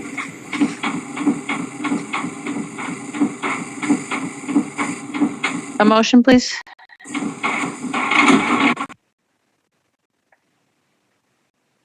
Alder, you're muted.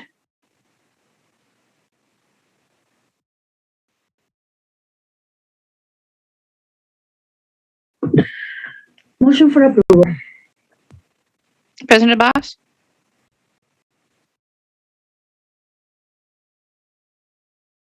Second. Thank you. Are there questions for staff on Amendment 2? Alder Furman? Thank you, Mayor. I'm hoping that Jim can give some more details on programs that have been previously funded via the Community Building and Engagement Fund that this is taking money from, and how much would, not sure if I saw how much would be left, but I'm curious about some of the examples of programs that this has funded. Alder Furman, this program has been funded at $250,000 a year.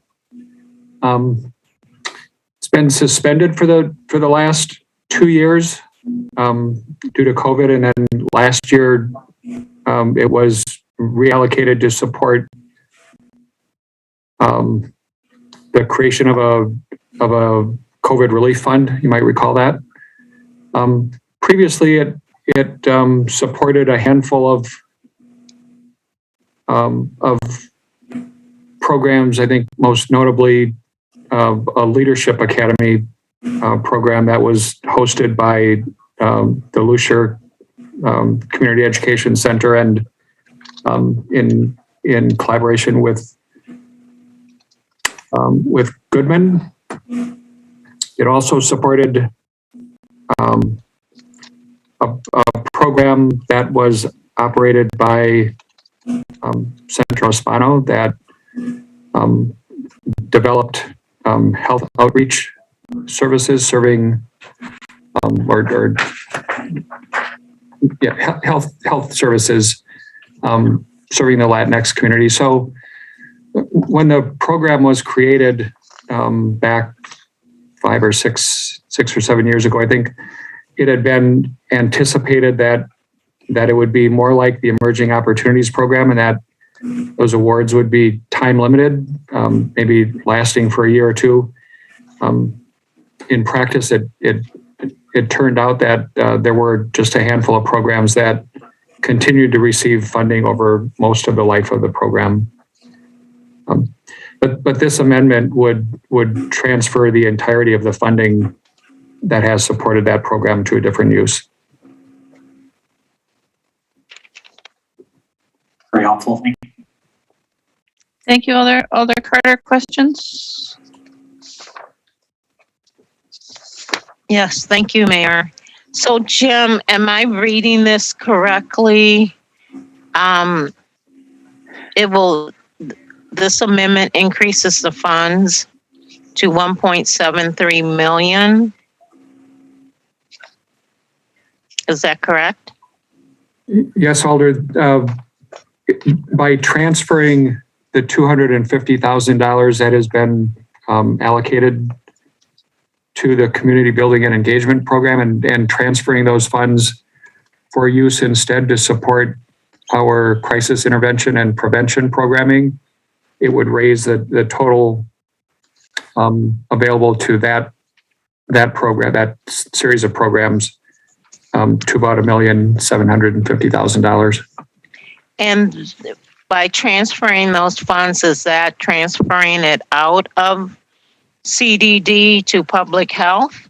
No. Or is this remains in CDD? This amendment keeps these funds within the Community Development Division, just okay. Transfers them from one program area to another. One bucket to another. Yes. Okay, and then my other question is, this is going to be an RFP, citywide RFP for violence prevention, crisis, and intervention activities, correct? Crisis intervention and prevention is the program area that this would support, and that RFP is underway. In fact, we are awaiting the council's decision tonight to determine how much money we have to allocate to responses to that RFP. And are we looking at also qualifications of the applicants? Well, yes, the request for proposals, as all of our requests for proposals do, lay out what it is we're looking for in terms of of programs or activities that we intend to support and the organizations that would propose to provide them. Yeah. Okay, thank you. Thank you. Alder Figueroa Cole, questions? Yes, Jim, can you can you share with the rest of the group the new structure of the CDD when it comes to funding, and also maybe give some insight about the latest RFP and the, how much money we have versus how much money they're asking for? Sure, Alder. So this, the RFP that we're talking about now, the Crisis Intervention and Prevention RFP, represents a consolidation of a number of small program areas within the Community Development Division that we're bringing together within the context of this RFP. Some of that has been under the label of crisis response or crisis intervention. But we've had a category that we've long known as access to resources that represented programs and activities that didn't really fit very well within any of our existing programmatic structure. And so we're drawing a number of those into this RFP. We're bringing we had proposed to bring the peer support activity, the violence prevention activity, into this RFP. So the construct of this new programmatic framework and this RFP were presented to the council for its review about 2 months ago as the foundation for the RFP that we're now in the midst of. We received, and I should note that many of these program areas have not been subject to an RFP process for a prolonged period of time, 6-7 years. So there's, as you might imagine, there's been a fair amount of pent-up demand, both the increasing cost pressures on agencies that are providing programs, and interest on the part of new organizations to participate in these program areas and receive financial support to do that. So we expected a strong response to this RFP. We did not expect to receive proposals totaling over $7 million. Typically, when we conduct an RFP process, we try to do it a little bit ahead of the budget process, because it then provides us an opportunity to come to the council to seek additional funding if we think it's warranted. That's what would have happened here had this RFP been conducted on a little bit earlier time frame. The fact that it did not really prevented us from making a case to the mayor and to the council for additional funding. So we're choosing now to do, frankly, something that I expect I would have done with my budget recommendations had this RFP happened a little bit earlier, which is to say that I would have looked for available funding to try to buttress the money available for this RFP. And I'm quite sure that I would have turned to the community building and engagement program as a source of funding to add to this program area. But again, we didn't do that. As part of our budget recommendations, I did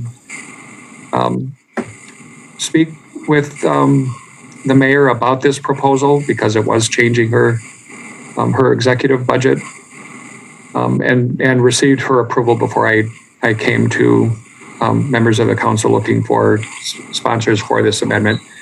So again, this would have happened, I think, a little bit earlier in the process. It's happening now a little bit later. the added funding that we'll be able to put toward this program will represent approximately a 20% increase in funding available in this program area. And so we think that's going to allow us to do a couple of things. It's going to provide a bit of a cost of living adjustment for existing contracts that we are likely to recommend to be continued to be supported. It's also going to provide us an opportunity to offer funding to a new group of organizations that are interested in working in this area. So a 20% increase might sound like a lot in a particular year, but if you understand that it's really responding to, then we'll be supporting these contracts over probably more likely a period of 4 or 5 years now. I think it seems much more reasonable. Thank you, Jim. That's all I got for now. Thanks. Thank you, Alder Harrington McKinney. Questions? Thank you, Madam Mayor. Jim, I must admit I'm somewhat confused because in the content you said that it's crisis intervention, violence prevention, but it's not within public health. And you mentioned program areas. Could you help me to understand how this is fitting? Because I'm not really sure where it's fitting, and especially when I heard violence prevention, and it's not or is it in alignment with public health? So I'm totally confused about the content and the origin and where this is going. Yeah, and with good reason, Alder McKinney. Let me try to explain. So the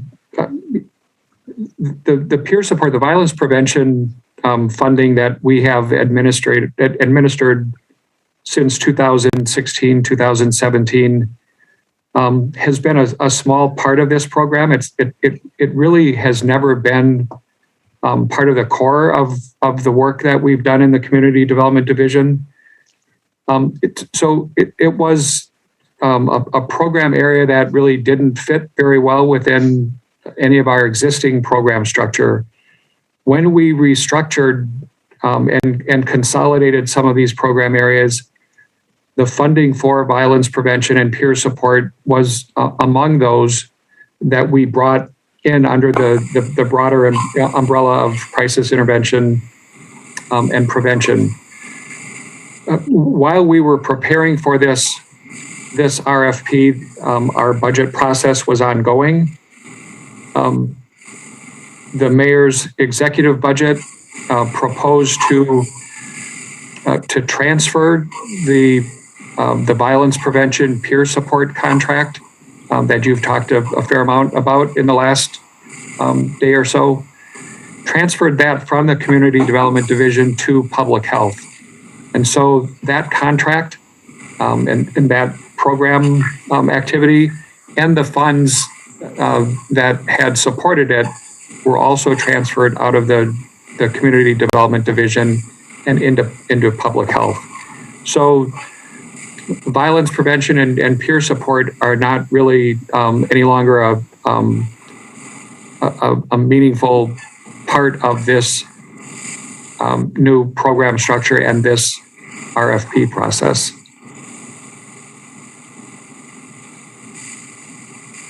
Does that clear up things a little bit?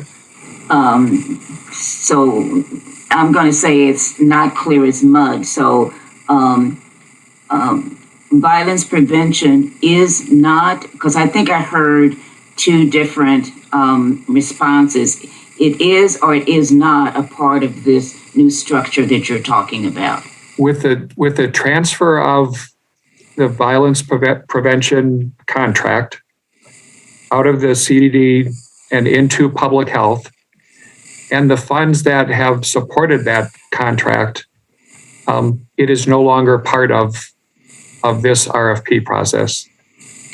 And it is no longer part of this crisis intervention and prevention programmatic structure. And so for clarity, this bucket of money is transferred now into public health, and they are responsible for the violence prevention bucket and whatever. Only the $200,000 that had supported that violence prevention contract in recent years was transferred out of this division and into public health. So that's where that funding currently lives. It's no longer part of this division. It's no longer part of this crisis intervention and prevention RFP process. Okay. And at this point, you said that the RFP is now being generated. We don't have, or you don't have any idea of which projects, organizations will be funded out of that? So you can't give an example because you're still in that early development stage. Is that what I hear? I'm happy to give you some examples of the kinds of agencies and programs that we're likely to support. We are in the midst of that RFP. We're actually in the latter stages of it, and we are prepared, Alder, to again, pending this evening's decision, which will affect how much funding we have available. We're prepared to move ahead and present our recommendations to the council as early as next week, and to the Community Services Committee to take up and to review. So we are very much at the end of that process. And just to give you an example of some of the agencies and the programs that are likely to be supported, that I will say are recommended to be supported. You'll recognize things like the Domestic Abuse Intervention Services, their shelter program, the Rainbow Project's Rapid Response Program, Rape Crisis Center, Unidos Against Domestic Violence, Allied Wellness Center has a community health worker program as part of this.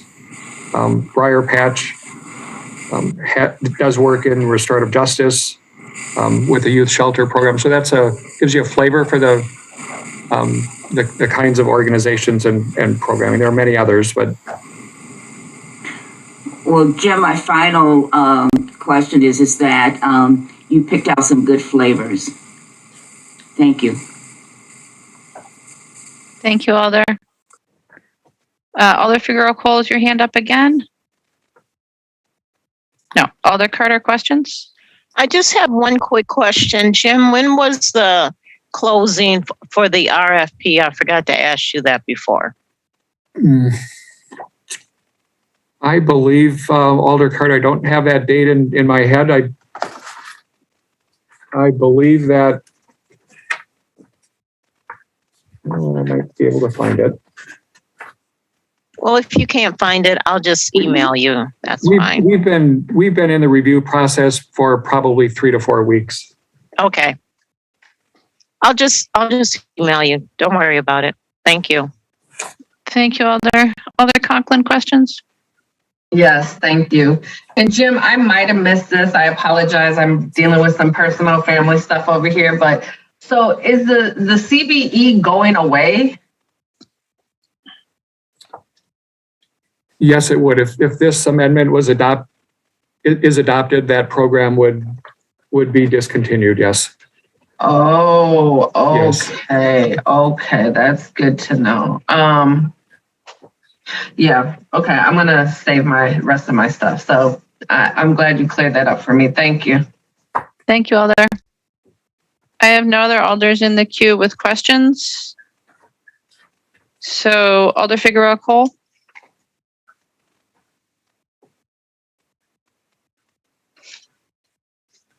Well, so I mean, if any of you, I can send you this link later, but if you guys go to the CBD funding opportunities page, you can see in there good list of who has been funded by the 2022 Crisis Intervention and Prevention crisis or the past fundings on that category.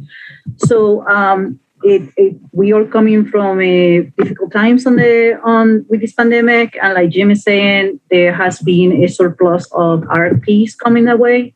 So I think the effort here, I don't want to speak for staff or the mayor, but I think the main intent here is to try to serve, to stretch the few dollars that the CDD has in their budget to cover the services that they have been providing. So I mean, I don't know again after this budget what that would look like, but definitely it's an agency that is getting hit very hard, and we should consider maybe funding it a little bit better in future budgets.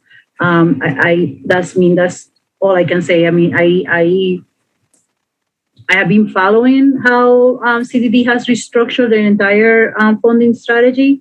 I like how they have tried to make the best out of the funding by bucketizing similar things together, and at the same time enforcing or not enforcing, but suggesting collaborations between the people that are funded. So this is just born from that collaboration. Yeah, that's all I got. So I hope you guys can vote and help on the agency address some of the RFPs that are in the pipeline. Thank you, Alder. Further discussion, Alder Carter? Yeah, Mayor, can you clear something up for me? Did I hear Jim said here's a list of people that we would be considering? It gives you a flavor of who we're considering. Did Alder Figueroa Cole say they've already made that decision? I'm confused on that. No, Alder. At this point, the RFP was put out. We received a bunch of responses.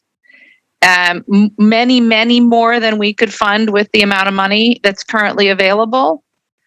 And staff have started to work through, but they haven't made any final decisions. Okay. Because they're waiting to see how much money they have and how far down onto the list they can get.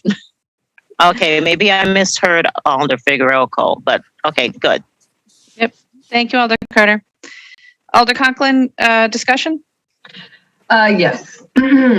So I just want to say that I think folks know that I'm not against violence prevention, crisis intervention, but what I am strongly against is getting rid of CBE. As Jim stated earlier, the Lusher Center was one of the first programs to implement the CBE funds with their program, the Neighborhood Organizing Institute. If anybody knows me, they know that this is my story. I am a product of CBE. I would not be here today if it was not for CBE. Community building and engagement is a category in its own, and I urge the rest of you to do not get rid of this, please. From that program, the Lusher Center, the Goodman Center, Centro Hispano, we have all worked collaboratively together, all of us, and have produced some of our best neighborhood organizers and leaders, these grassroots leaders that, like I said, if it was not for this program, that's first what showed me what an alder was. I didn't even know what an alder was until I got involved with the Community Building and Engagement Program, the Neighborhood Organizing Institute. So if it was not for that program, I would not be able to be here tonight speaking on this, but I'm glad I'm here. I'm thankful, but we need to find a different way. I support violence prevention, crisis intervention. I support that, but I do not support getting rid of the funding that they have for community building and engagement. We need that to bring more leaders to the table, to be able to be at this position that I was. Didn't nobody know who I was? I was just doing the work here, and thank God for Paul Terranova. He saw more in me than I ever saw in myself. And he put me through this program to get these skills that I needed to organize to be able to bring myself in front of you guys today. So with that being said, I ask that my fellow colleagues do not support this and do not take that money away from the community building and engagement. And we find other ways to fund, or they just work with the money that they have already. And they might not be able to supply everybody, because every year that we were in that program, we kept getting less and less funding, and so that hurt us with having to be able to find the right participants to be able to enrich them and educate them to be able to bring them to the table. So I just ask that my colleagues please do not support this and keep that money in CBE. Thank you. Thank you, Alder. I have no other alders in the queue wishing to speak.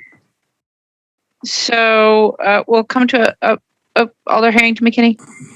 Yes, just a follow-up question, Jim. Is there any objection to going back to questions? Seeing no objection, Alder Harrington McKinney. Okay. Thank you very much. I appreciate that. You said that you're in the process of going through those who responded to the RFPs.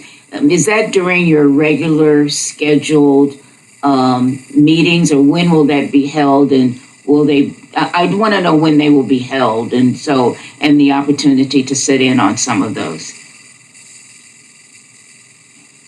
So Alder, the application deadline for this RFP closed on October the 22nd. And on October 27th, before the Community Services Committee, we invited applicants to address that committee, make presentations of their proposals.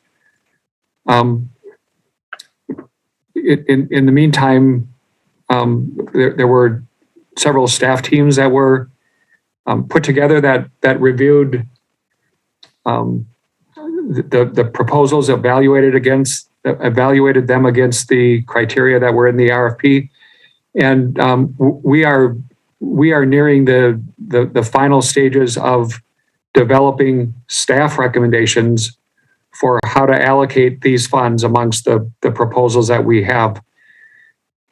We would anticipate presenting a resolution to the council next week that will represent the staff recommendations, and those recommendations will then go to the Community Services Committee for its review and to make whatever adjustments. Ultimately, it's the Community Services Committee recommendations that will come back to the council for your action, and we would anticipate doing that at your final meeting of the year on December the 7th.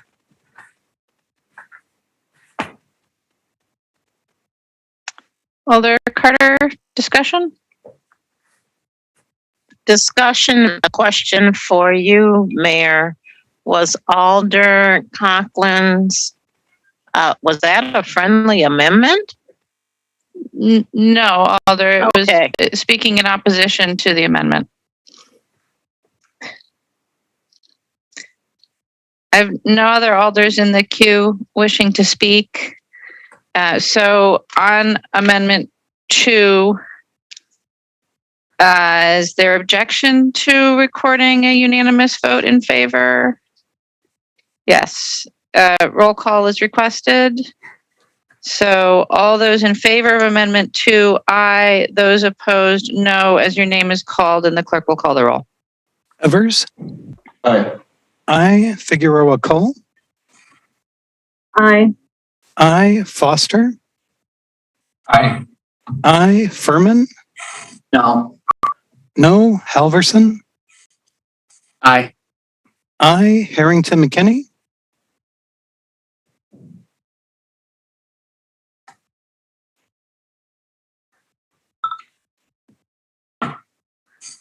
And you are muted? No. No. Heck? Aye. Aye. Lemmer? Aye. Aye. Vice President Martin? Aye. Aye. Miadzi? Aye. I. Verveer. Aye. I. Vitiver. Aye. I. Wahelia.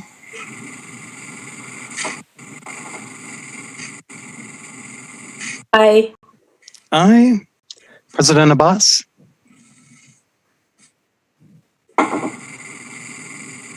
Sorry, no.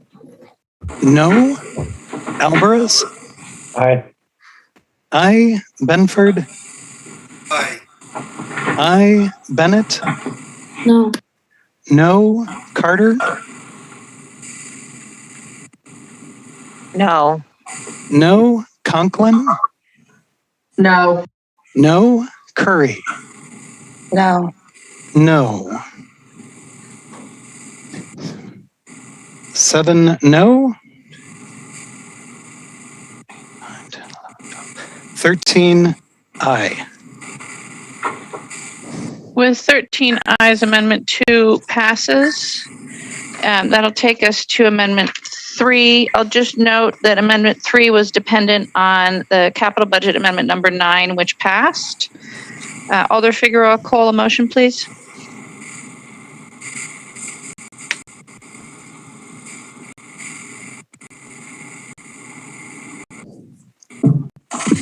Move for approval. Alder Foster? Second. It's moved and seconded. Are there questions for staff? This amendment is again within the Community Development Division regarding a community plan to prevent and end homelessness. Are there questions for staff? Seeing no questions for staff, Alder Figueroa Cole, did you wish to speak to this?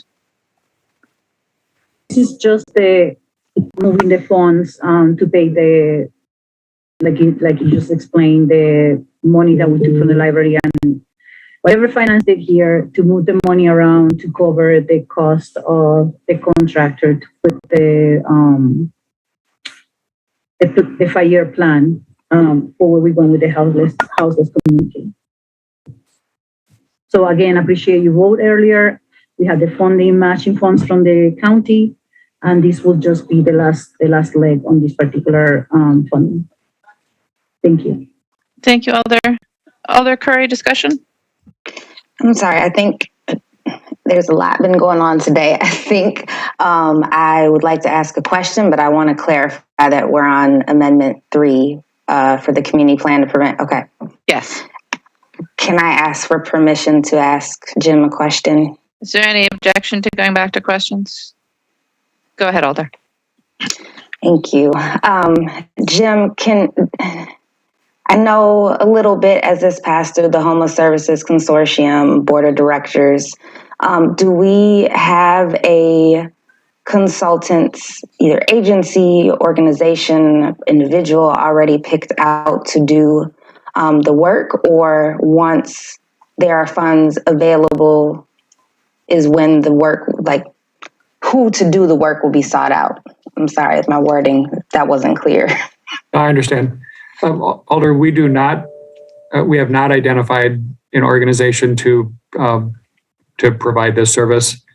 And I suspect would turn to a competitive process to solicit somebody to do that. Okay, follow-up question.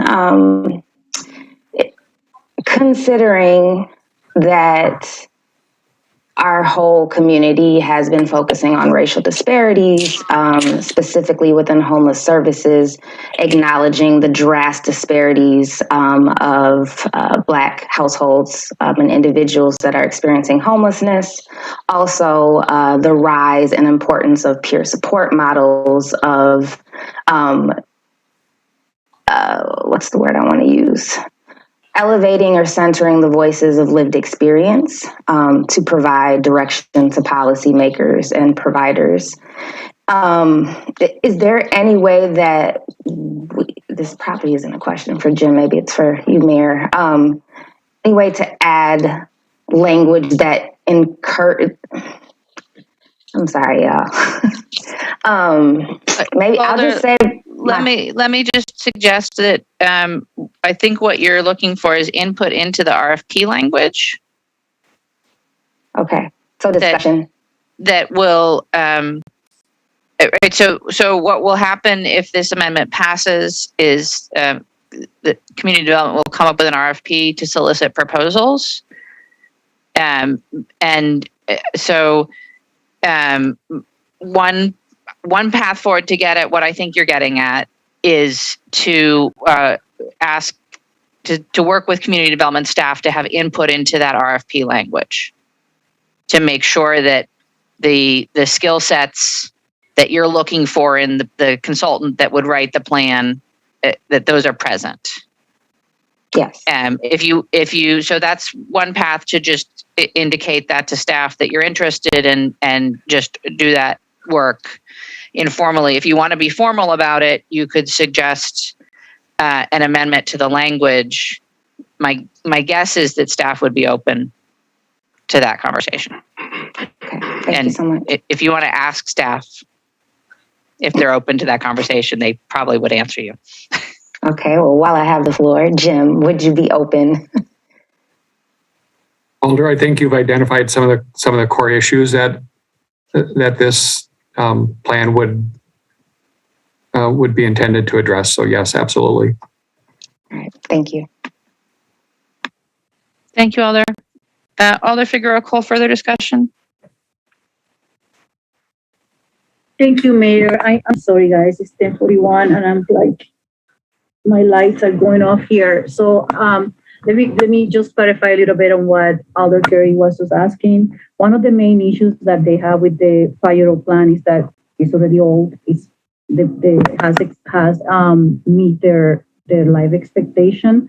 But another one of the core issues is that racial analysis that the plan doesn't cover that concept. So the one of the big pushes for getting this work done is to make sure that it covers that area of those concerns on the plan.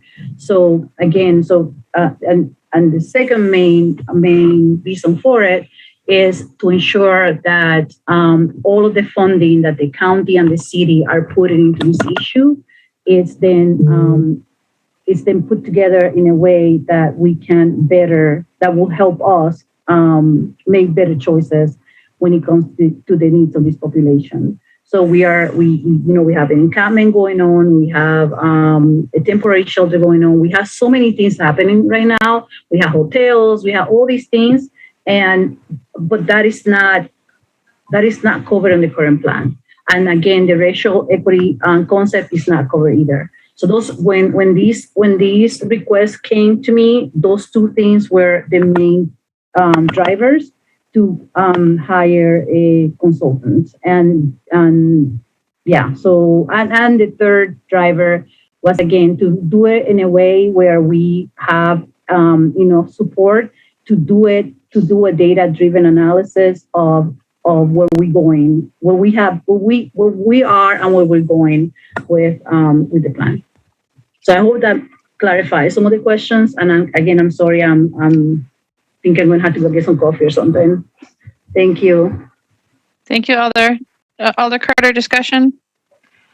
Discussion, but I guess since we have Jim, if my colleagues don't mind, Jim, can you give me an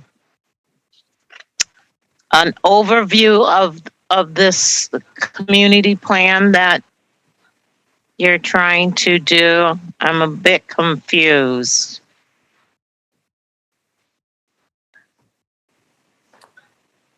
Alder Carter, I think the essence of the plan is to sort of take stock of where we are and what the challenges are in front of this community to address the issue of people in Madison-Dane County who experience homelessness, and then to devise goals and objectives and strategies to achieve them. That's really the essence. And I think what we want to do, what I hope we do, what I will try to do in to the extent that I can influence this is to develop goals and objectives and strategies that are very tangible, that are measurable, and that can really move us in the direction of ending and preventing homelessness. So, it'll be a conversation that will be community wide. It'll certainly call on the network of service agencies that support this population. It will certainly call on and solicit input from people in the community who experience homelessness, who have lived experience. But it's really trying to identify those goals and objectives and strategies to meet them. And thank you, Jim. That really helps. And so, is the $75,000 a one-time thing for the consultant, and then how is this going to be funded in the future? So the essence of this committee, and there's action taken in the Dane County budget to provide a complimentary $75,000. So that $150,000 will support the costs. Much of them would be the cost of identifying and engaging a consultant, and the costs that are related to doing community engagement and outreach and sort of making that process be an interactive one, and one that brings the perspectives, brings the input from a number of different actors and affected people in and around the homeless services space. And then it is Alder. I'm sorry. It is a one-time expense. It's to examine and update the community plan, which was last updated in 2016, recognizing all of what's happened in the past few years and how that's going to influence sort of how we approach the work that we're trying to do to end and prevent homelessness. Okay, and then just one more question, and maybe you've already answered it. It's late, so my hearing is going. So as we update this, is there funding associated with going forward? I guess that's what I'm missing. I should say, will there be funding associated with this going forward? Not necessarily the consultant, but the plan and the outreach. Alder Carter, there is funding. There's funding that comes from the federal government.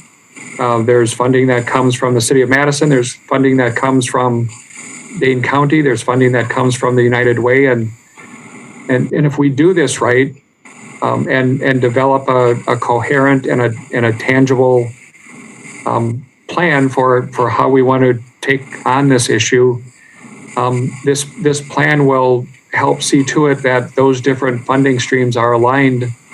Okay, that's what I wanted to hear. Set of goals and objectives. Yeah. That's what I wanted to hear. Thank you. Thank you, Alder Harrington McKinney. Discussion? Thank you, Madam Mayor. Jim, thank you for connecting the work that was done in 2016, because I remember a very intensive, was it called a charrette? Yes. Okay. And so I know that was a very intensive undertaking of homelessness, and I wasn't sure how this was linked with that, but it is updating the work from 2016 and bringing it up to date where we are now. Is that correct?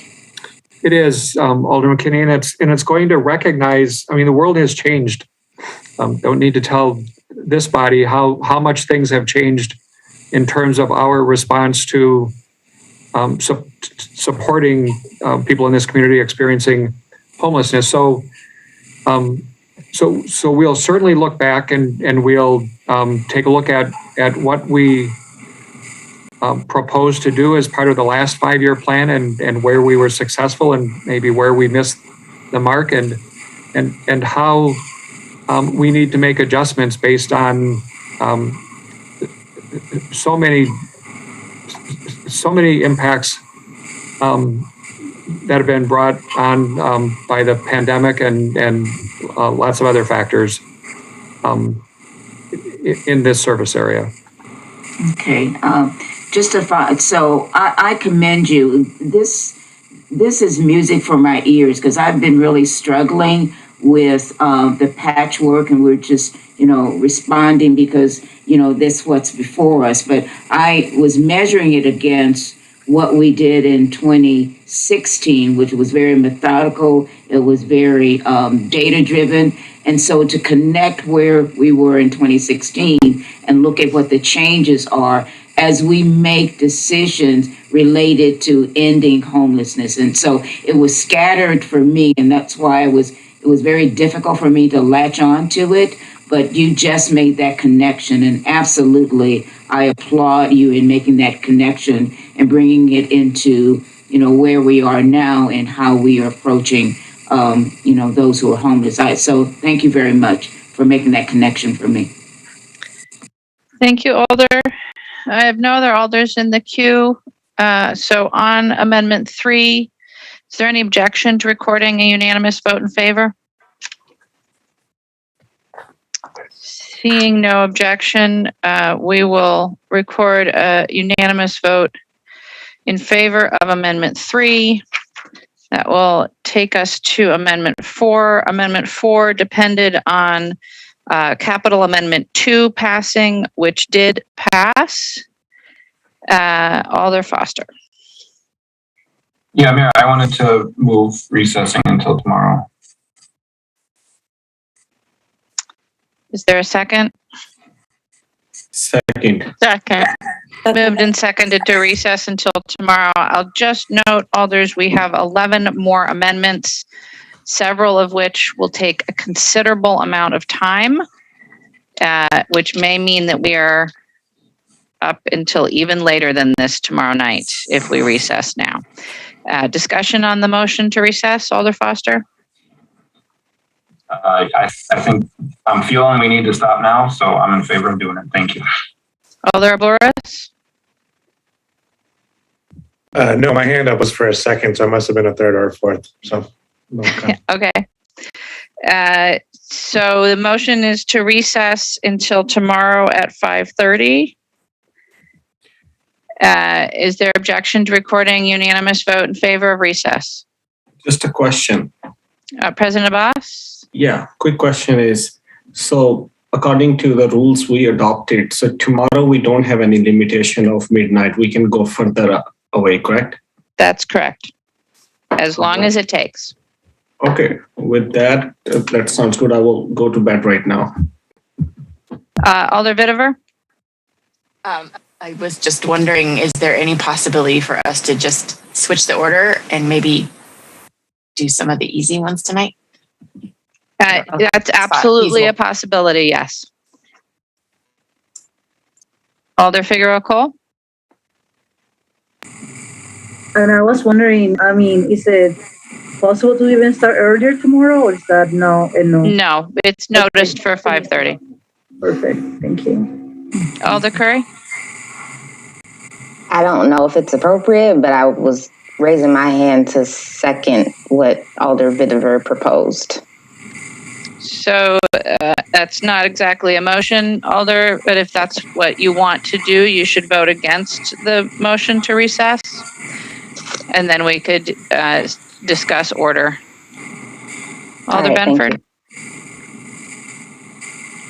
I appreciate the last two alders' comments, and I would hope that we would not adjourn now and look at ways to take up things that are easy to get those out of the way. Thank you. Alder Benford, or excuse me, Alder Furman. Thank you, Mayor. I'm hoping, I know there are some easy ones. It'd be nice to start tomorrow with some easy ones we get through, but I will say 2 meetings in a row going midnight or close to midnight to stick there. And then the have to have pretty lively debates tomorrow. But let's end this tonight. Let's end tonight now, that is, not the whole thing. Thank you, Alder Evers. I prefer to keep going on till midnight. I'm getting my booster shot tomorrow, and I'm afraid I'm not going to be at my best. I'd rather get as much done now and carry on. It's just an hour and 5 minutes until midnight. Alder Carter? No. On to make sure that we would be ending at midnight according to the rules that we adopted. That's correct, Alder. Thank you. Alder Alvarez. Yep, I was just gonna say I'm in favor of what Alder Bitterberg put forth, so long as if we are like serious about ending at midnight. So. Yep. Alder Bennett. To be completely redundant, let's power through. I'm going to be up till 2 a.m. anyways, because that's the way my brain is wired. But yeah, let's power through. I'd rather sacrifice an hour now than an hour extra tomorrow. Thank you, Alder. There's a significant disagreement. I think we're going to do a roll call. The motion is to recess until tomorrow at 5:30. All those in favor, aye. Those opposed, no. The clerk will call the roll.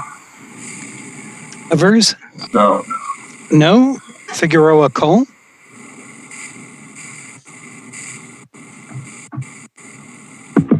Yes.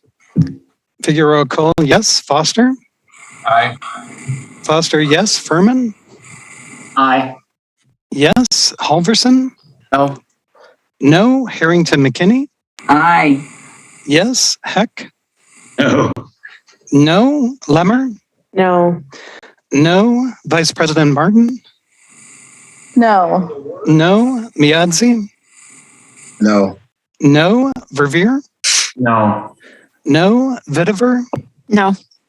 No. Wahelia? No. No. President Abbas? Aye. Yes. Alvarez? No. No. Benford?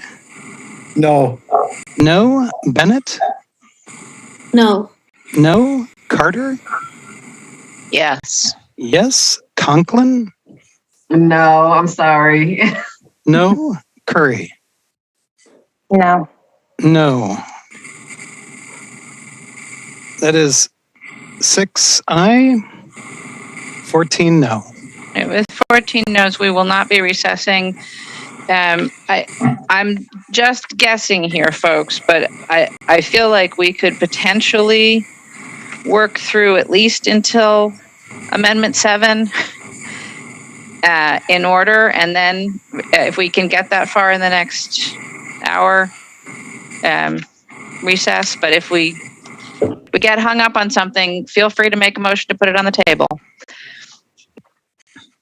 All right, so we are at Amendment 4, which did depend on capital amendment number 2, which did pass. And we can be brief and get even more done. Alder Figueroa Cole, would you like to move amendment number 4?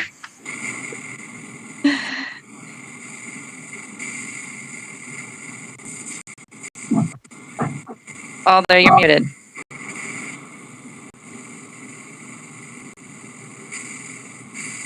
Move to approve. President Abbas? Second. Moved and seconded to approve Amendment 4. Are there any questions for staff on Amendment 4? Seeing Alder Figueroa Cole questions? I would just like Jem to just give us a bit of a background on this, please. Jim? Excuse me, Director O'Keefe?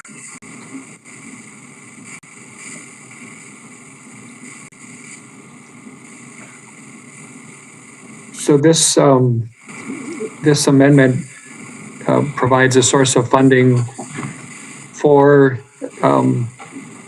really both of the strategies that we're pursuing in providing alternatives to people who are experiencing homelessness and who are unsheltered.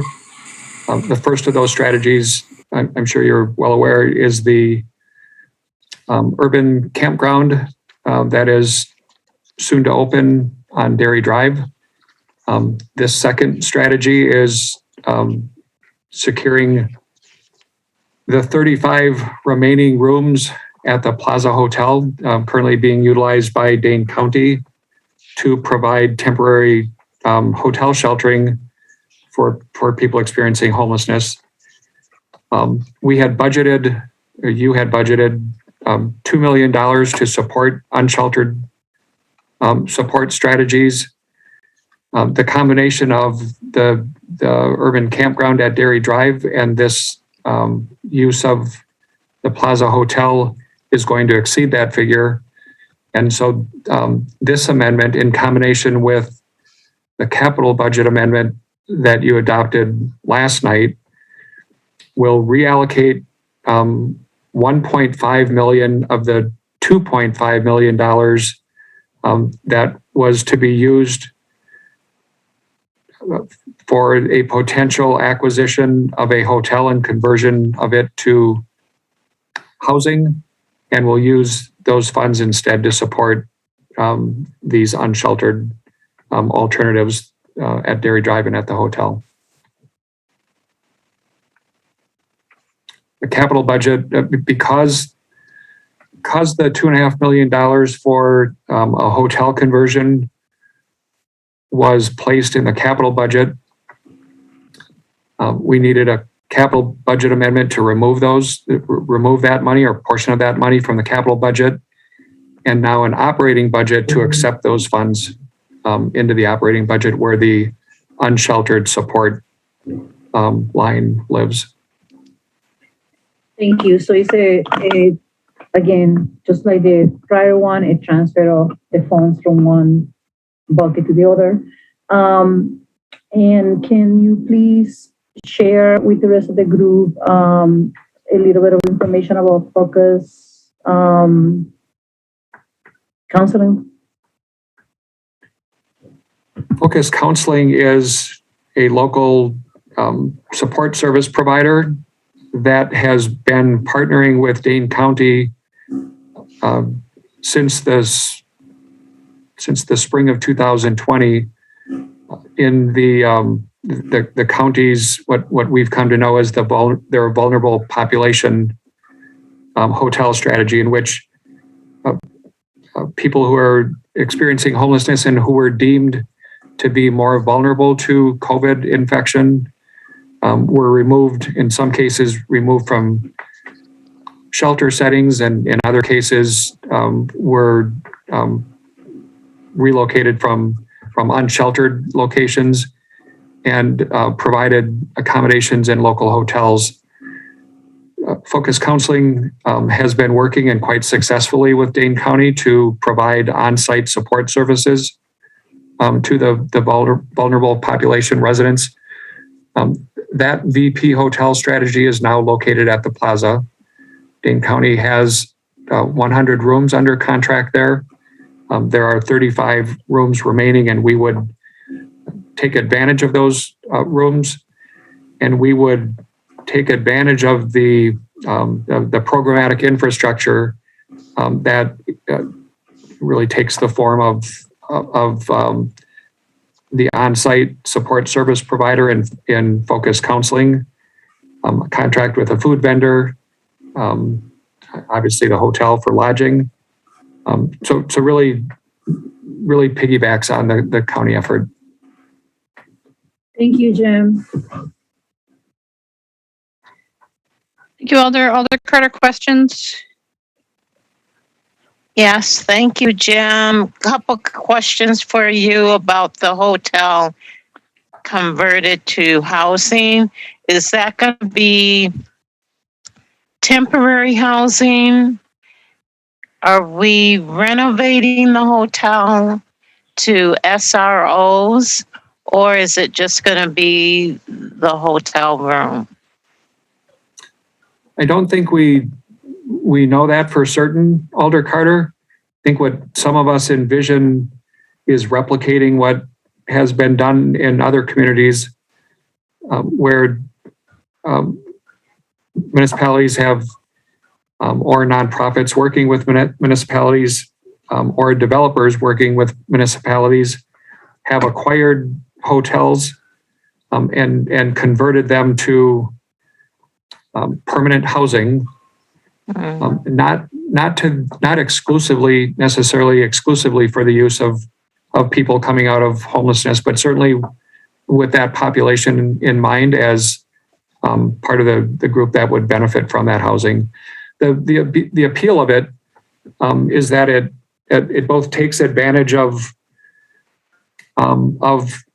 properties that might be on the decline, maybe owing to the pandemic and the impact on the hospitality industry, and it provides an opportunity to bring additional affordable housing units online more quickly than the more traditional process of building new that takes as long as 3 years. So we're very much intrigued by it. So is the county. There are funds that remain to support a hotel conversion, both $1 million of the ARPA funds. We've got as much as $5 million of other federal funding from the Department of Housing and Urban Development. And now the county has, in its budget, authorized $5 million for such an undertaking. So this transfer certainly doesn't take that kind of project off the table, but it draws on those resources for this shorter term use. And then the Focus Counseling Inc. would be the contract for the hotel conversion. Nope. And Dairy Drive, or just the hotel conversion? They will be the on-site. They'll be providing 24-hour a day, 7-day a week on-site support services to the 35 people that would be sheltered at that hotel with the city's financial support. They'll certainly be working very closely with Mach 1 and Cabo Recovery. The groups that will be operating the Dairy Drive campground, but they'll be exclusive. They'll be focused on supporting the population at the hotel. Okay. And do we have? I know you mentioned the Plaza, but do we have other hotels that we're looking at? I don't want to know the name of them, but do we have other hotels that we're looking at? Yes, we are aware that there are a number of other hotels that might be available for purchase. Yes. Okay, thank you very much. Welcome. Thank you, Alder. President Abbas, questions for staff? Yes, I will try to just limit myself to one question. Jim, I saw this particular amendment. Also, we have Dairy Drive. As a policymaker, we're investing a lot into creating housing for most needed community or encampment population. My baseline question is, what policies are on ground, what type of strategies we are implementing to make sure these people use those facilities? They can go to Dairy Drive, they can go to shelter in future, they can go to hotel.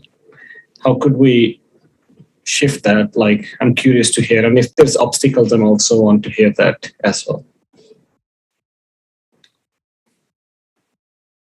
So I'm not entirely sure I understand your question, Alder Abbas, but I take you back to earlier this year when the mayor and the council tasked city staff with finding alternatives for people who were experiencing homelessness and who either could not or chose not to use our shelter facilities. So until really just very recently, or even as we talk tonight, there were really no legal alternatives, safe alternatives to people camping in city parks or in other locations unsheltered. With both the Dairy Drive campground and this hotel, we will now have as many as 65 spots as alternatives that are legal and that that are much safer and much more humane than so many people have experienced during the course of this past summer and really beyond that. So we continue to look for ways to reduce the barriers in our congregate shelter settings. And I think we've made a lot of progress on that. And though the usage at the men's shelter is hovering just a little bit over 50%, the raw numbers are substantially higher than they would normally have been. So those are facilities that are being used, and we'll continue to encourage people to use them.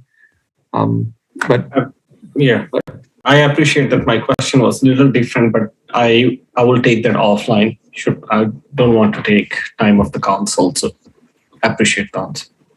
Thank you, President Boss. I have no other alders wishing to ask questions. Alder Figueroa Cole, did you wish to speak to the motion?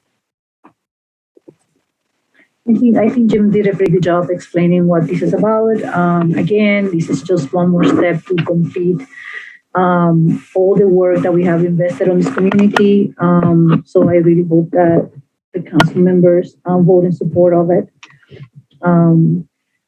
Thank you. Thank you, Alder. Is there any further discussion? Alder Halverson?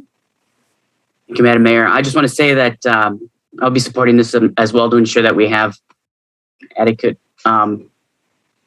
resources for helping those that are unsheltered. So I encourage my colleagues to do the same. Thank you. Thank you, Alder. I have no other alders in the queue wishing to speak on Amendment 4. Is there any objection to recording a unanimous vote in favor? Seeing no objection, we will record a unanimous vote in favor of Amendment 4. And I will say we are right on time. If we take 12 minutes for each, we can get through all of the non-controversial amendments. So Amendment 5 is in the Economic Development Division regarding a real estate specialist position. Alder Evers, a motion, please. Motion to adopt. Alder Furman? Second. Moved and seconded. Are there questions for staff? Yes, please. Alder Evers.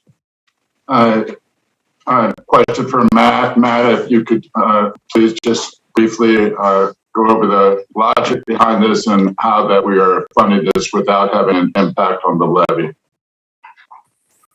Happy to, Alder Evers.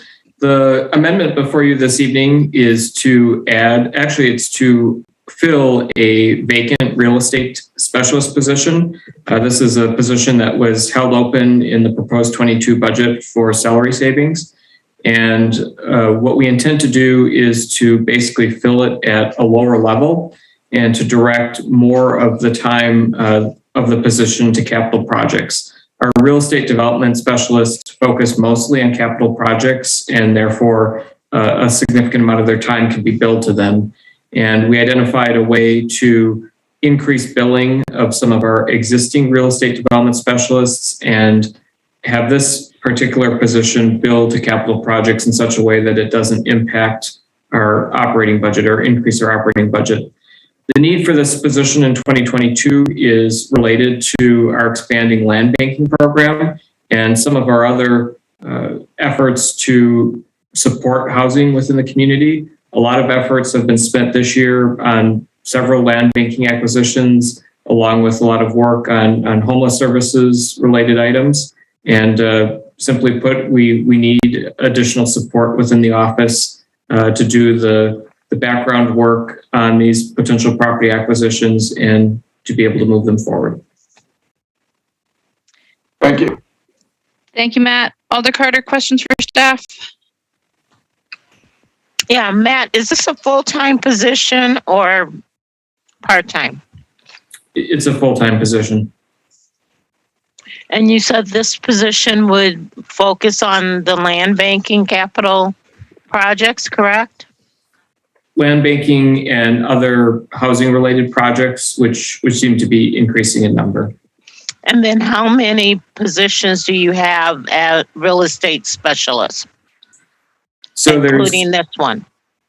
there's a total of 11 staff within the Office of Real Estate Services, assuming this position is filled. Of those, we have, we have 1, 2, 3, we have 4 real estate development specialists, which is what this position would be. If it's filled, there would be 4. Thank you. Thank you, Alder. I have no other alders wishing to ask questions. Alder Evers, did you wish to speak briefly to this amendment? Yes, very briefly. I think this is self-explanatory. We are asking staff to do more and more in the space of land banking. We need to provide them the capacity to do so. Thank you. Thank you, Alder. Is there any further discussion on this amendment?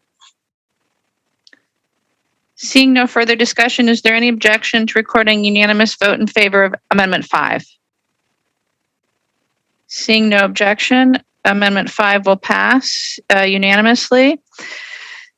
And we will go on to Amendment 6, which regards general fund revenue and the ambulance hardship waiver. Alder Curry, a motion, please. Move to approve. Alder Lemmer?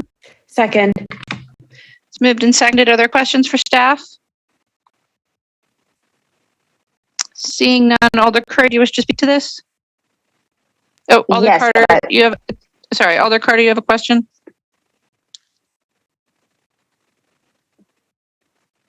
Alder Carter, you're muted if you have a question.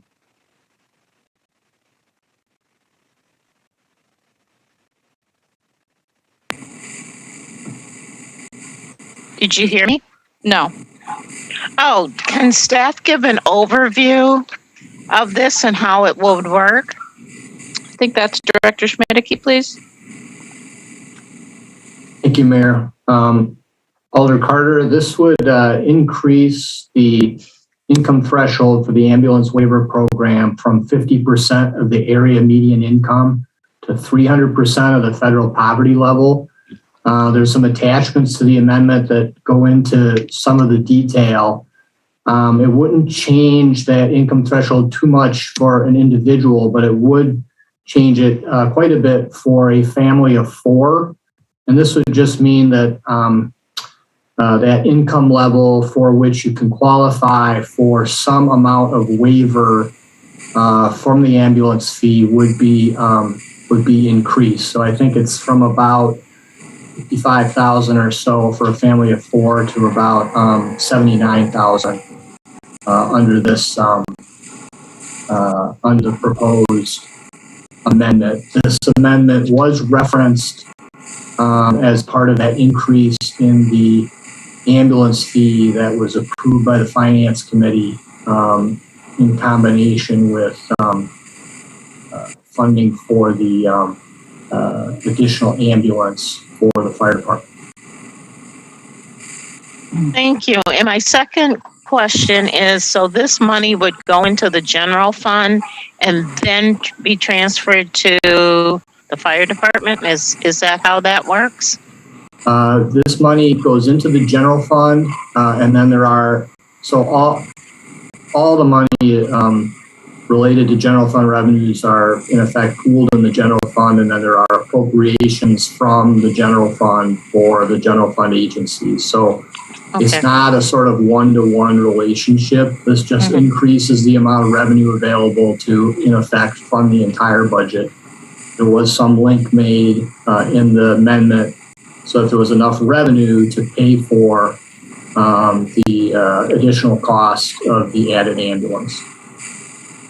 Thank you. This is not like a segregated fund or anything like that. Okay, thank you very much. You're welcome. Thank you, Alder. Alder Harrington McKinney, additional question? Just quickly, Dave, is access to this fund, is that going to be complex? How it's going to be handled? We're setting a money aside, making adjustments, but how easily is this going to be accessible? Alder Harrington McKinney, are you referring to eligibility for the waiver program? Yes. What is that application process? Yeah, so individuals are made aware of the waiver program through our third-party administrator who handles the ambulance waiver program. Plus, there's information about that on the city's website, which shows the income threshold levels, and that'll then be updated pursuant to if this is adopted to those new income levels.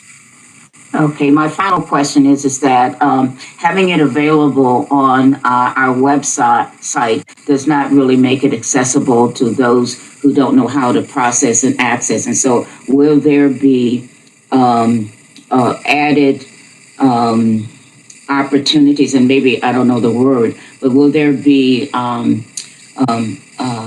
access? I mean, I just want to make sure. So with every every bill that we send out, we put information on that bill.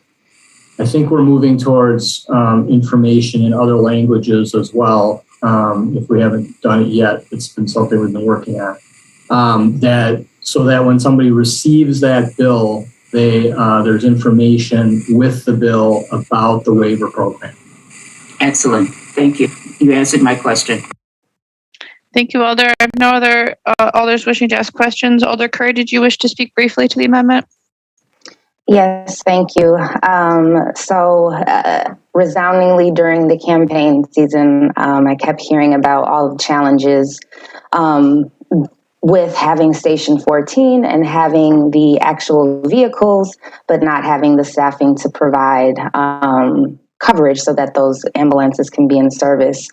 Considering the impending attachment from the town of Madison, already calls of service, the labor of the pandemic and everything, searched for many solutions to try to avoid increasing the fee, knowing that there was an increase last year. But this amendment has been proposed to hopefully offset and increase both advertising of the program as well as eligibility criteria so more households could be eligible for this assistance and waiver. I hope that's brief because that's all I got. Thank you, Alder. Is there any further discussion? Alder Lemmer? I just wanted to commend Alder Curry for finding a good solution to an issue that has befuddled the city for over a decade. And I'm excited and honored to sponsor this. Thank you, Alder Lemmer. I have no other alders in the queue. Is there any objection to recording a unanimous vote in favor of Amendment 6? Seeing no objection, that amendment will pass unanimously. And that will take us to Amendment 7. We might actually do this, folks. Amendment 7 is in parks and regards an increase in parks FTE. Alder Abbas, a motion, please. Move motion to adopt. Alder Evers? Second. Moved and seconded to adopt. Are there questions for staff on Amendment 7? President Abbas. I will ask Eric Knapp to just give a very brief update on this amendment. Certainly. Thank you. Appreciate all your work tonight and last night and tomorrow night. This is a part of our continuous improvement efforts as a team. We identified the opportunities in this amendment to reallocate existing resources. These are existing staff resources to invest in a team of employees to support the system in total.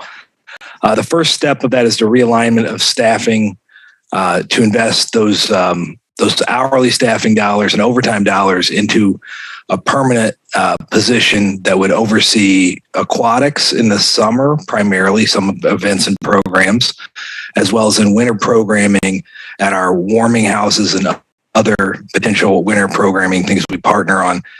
We've done some of that, learned to snow snake last year as an example. So we're excited about that. This will also significantly aid the ranger team by taking the ranger supervisor out of the role of secondary supervision, because what this really does is take hourly supervisors who we hire, train, and then lose consistently in aquatics and winter programming year after year. Creates program disruptions, overtime cost, and a lack of institutional knowledge. The second piece, the park worker program, this is underfilling 2 PMWs, our second tier positions and more common entry level positions, with the 2 2 park workers and using the corresponding savings to take one of the existing 0.75 park workers to 1.0. What that does is leave us with 4 75% park workers, 3 1.0 park workers. Those positions started in 2017. They've had 12 alums or current occupants, 9 of which are from underrepresented categories, people of color and women, which is significant change in our workforce demographically. Those positions have a number of those folks have moved on to land stewardship technicians, arborists, and lead worker jobs. We did work with local 6,000 leadership on that transition and approach, and this will help us, at least in a real way, to stave off some of the hourly funding changes we've had over the last few years, actually. Did that answer your question? Give an overview. Yes, thank you. Thank you very much. And I like your background. It reminds me morning.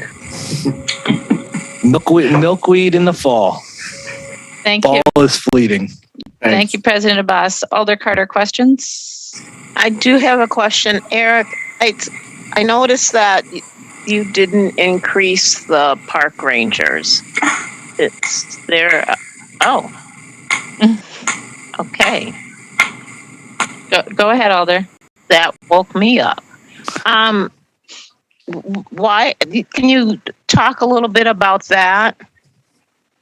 Well, there wasn't any money to increase park rangers. Well, that sums it up.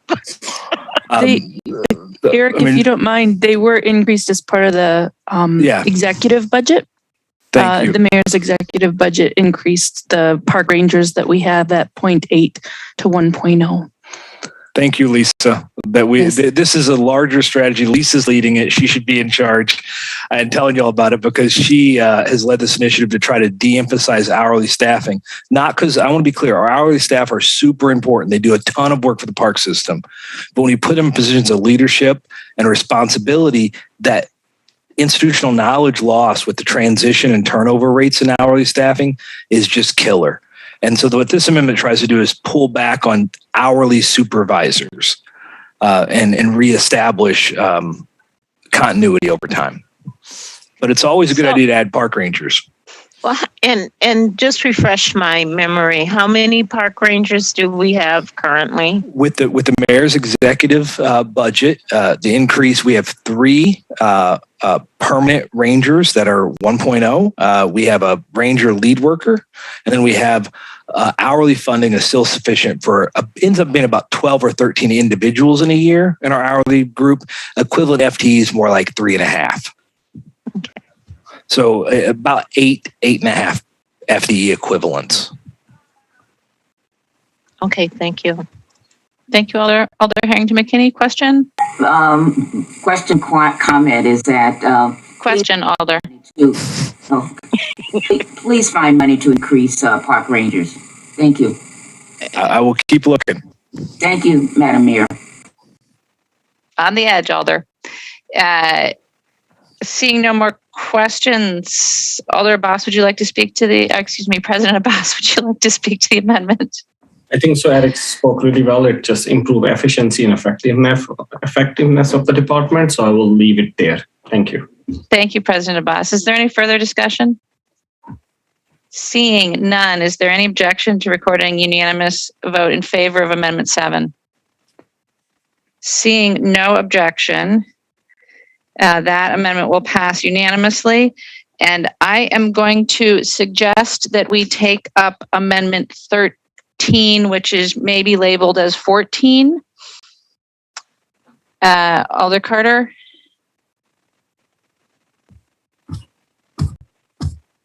Okay. Is there any objection to taking up Amendment 13/14, which is regarding the Monroe Street Library? Seeing no objection, we'll take up amendment regarding the Monroe Street Library hours. Alder Bennett, will you make a motion, please? Move adoption. Alder Evers? Second.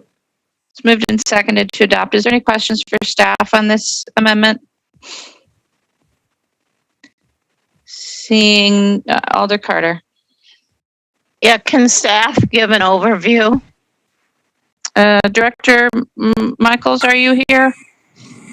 I am. It's not quite good morning yet. Yeah, just real quickly, Alder Carter. In 2021 budget, the library had several reductions as part of the 5% reduction. We had placed temporary closure of Monroe Street Library. We were very fortunate the mayor was able to restore 3 days of the 5 days of service that we were looking for reduction.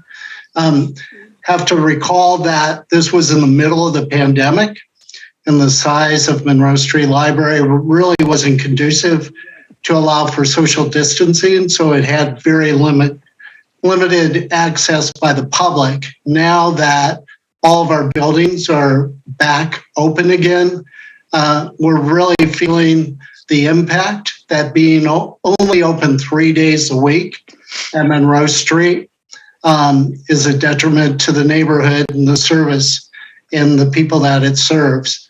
So we did attempt to seek levy funds at Finance Committee. The cupboard was bare by the time it reached us. So we went back to the library board, asked if they would permit us to use some of our reserve funds, and that's what we have in front of you today, is to use $70,000 of our reserve funds in order to restore 2 days of service to the Monroe Street Library. It's really impacting, in particular, the retirees. I've been hearing from them who walk to the library, and as you can imagine, in the last year and a half, COVID, they were completely isolated for the most part. And what we're finding is that people are coming back to our libraries, particularly the neighborhood libraries like Monroe, not as much for resources, that's definitely part of it, and materials, but just to have social contact once again in a welcoming place that's not necessarily a retail situation. So that's the messaging I've been hearing. And so I strongly urge support for this. And can you just expound on how this is affecting your reserve? Well, actually, the pandemic has been really beneficial to the library's reserve through some salary savings that we've achieved in the past year and a half. Typically, we didn't have a very strong reserve. Now we have a very strong reserve, approaching almost $2 million. So the $70,000 for this year is very doable for us. Thank you very much, Greg. Thank you, Alder Carter. Alder Harrington McKinney, a question? Yes. Could you tell us how, after this year's budget, what will be the impact in keeping the library open? We talked about some other things, but I don't want to bring those in. But what is the plan to continue the 2 days after the reserve year is expended? Well, in discussion with finance, we have a few options, Alder McKinney. One is whether or not this change in the operating budget would be included in the cost to continue for 2023. If it's not, we really have high hopes that the mayor would include it. Nice smile, Mayor, thank you. In her executive budget. If we don't get it in the executive budget, I would hope that we'd get a better place in the queue at the Finance Committee so that we could ask for additional levy money. And if that all fails, I would definitely be willing to go back to the library board to see if they would be willing to fund this on a continuous basis with the library reserve for one more year. It's very comparable to how we established Sunday hours in libraries. Sunday hours were initially funded privately, and then eventually we're able to operationalize that within the city budget. So I'm very confident that once we see the benefits of restoring those 2 days of service, we'll gain support they have it included in the operating budget in 2023. Thank you very much. I'm very confident that that will happen. Thank you, Alder Harrington McKinney. I have no other alders with questions. So Alder Bennett, did you wish to speak to this? Yes, I do. So for this, I would like to say that I'm super happy that we were able to find a solution to keep the Monroe Street branch open for additional 2 days should this amendment pass. This is a effort, and I commend those like in our Madison Public Libraries and our library board, knowing that what this library means to Monroe Street. And I can speak to that as someone that used to live right on Monroe Street, behind where Michael's Frozen Custard was. I have fond memories of going after school at West to the Monroe Street Library. It was quite convenient to get my studies done there. And I think there's this idea that Monroe Street is only used by white people, and I have anecdotal evidence that clearly says otherwise. And I'm not like the only person of color that would go there either. It is necessary to support our libraries and to keep them open, and this one especially, because it is having that experience of going to Monroe Street. It was a hop, skip, and a jump to try to find a different library to go to, especially when at home we didn't have internet connection or a very good internet connection to do homework. So support our libraries, and hopefully it won't come to extending the reserves funds for next year. Hopefully this will be included in the executive budget for next year. So thank you, and I hope to have your support on this. Thank you, Alder. Is there further discussion on this amendment? Seeing none, is there any objection to recording a unanimous vote in favor of this amendment? Seeing no objection, we'll record a unanimous vote in favor of the amendment, and I will suggest at the fine hour of 11:38 p.m. that somebody move us to recess till tomorrow at 5:30. Move to recess. Oh, go ahead, President Abbas. Second. Moved and seconded in some order to recess until 5:30 p.m. Tomorrow. Is there any objection to recording a unanimous vote in favor? Let's hope we keep the same momentum tomorrow. Seeing no objection, we will hope for the same energy and momentum tomorrow, and we are recessed until 5:30 tomorrow. Have an excellent evening, everyone.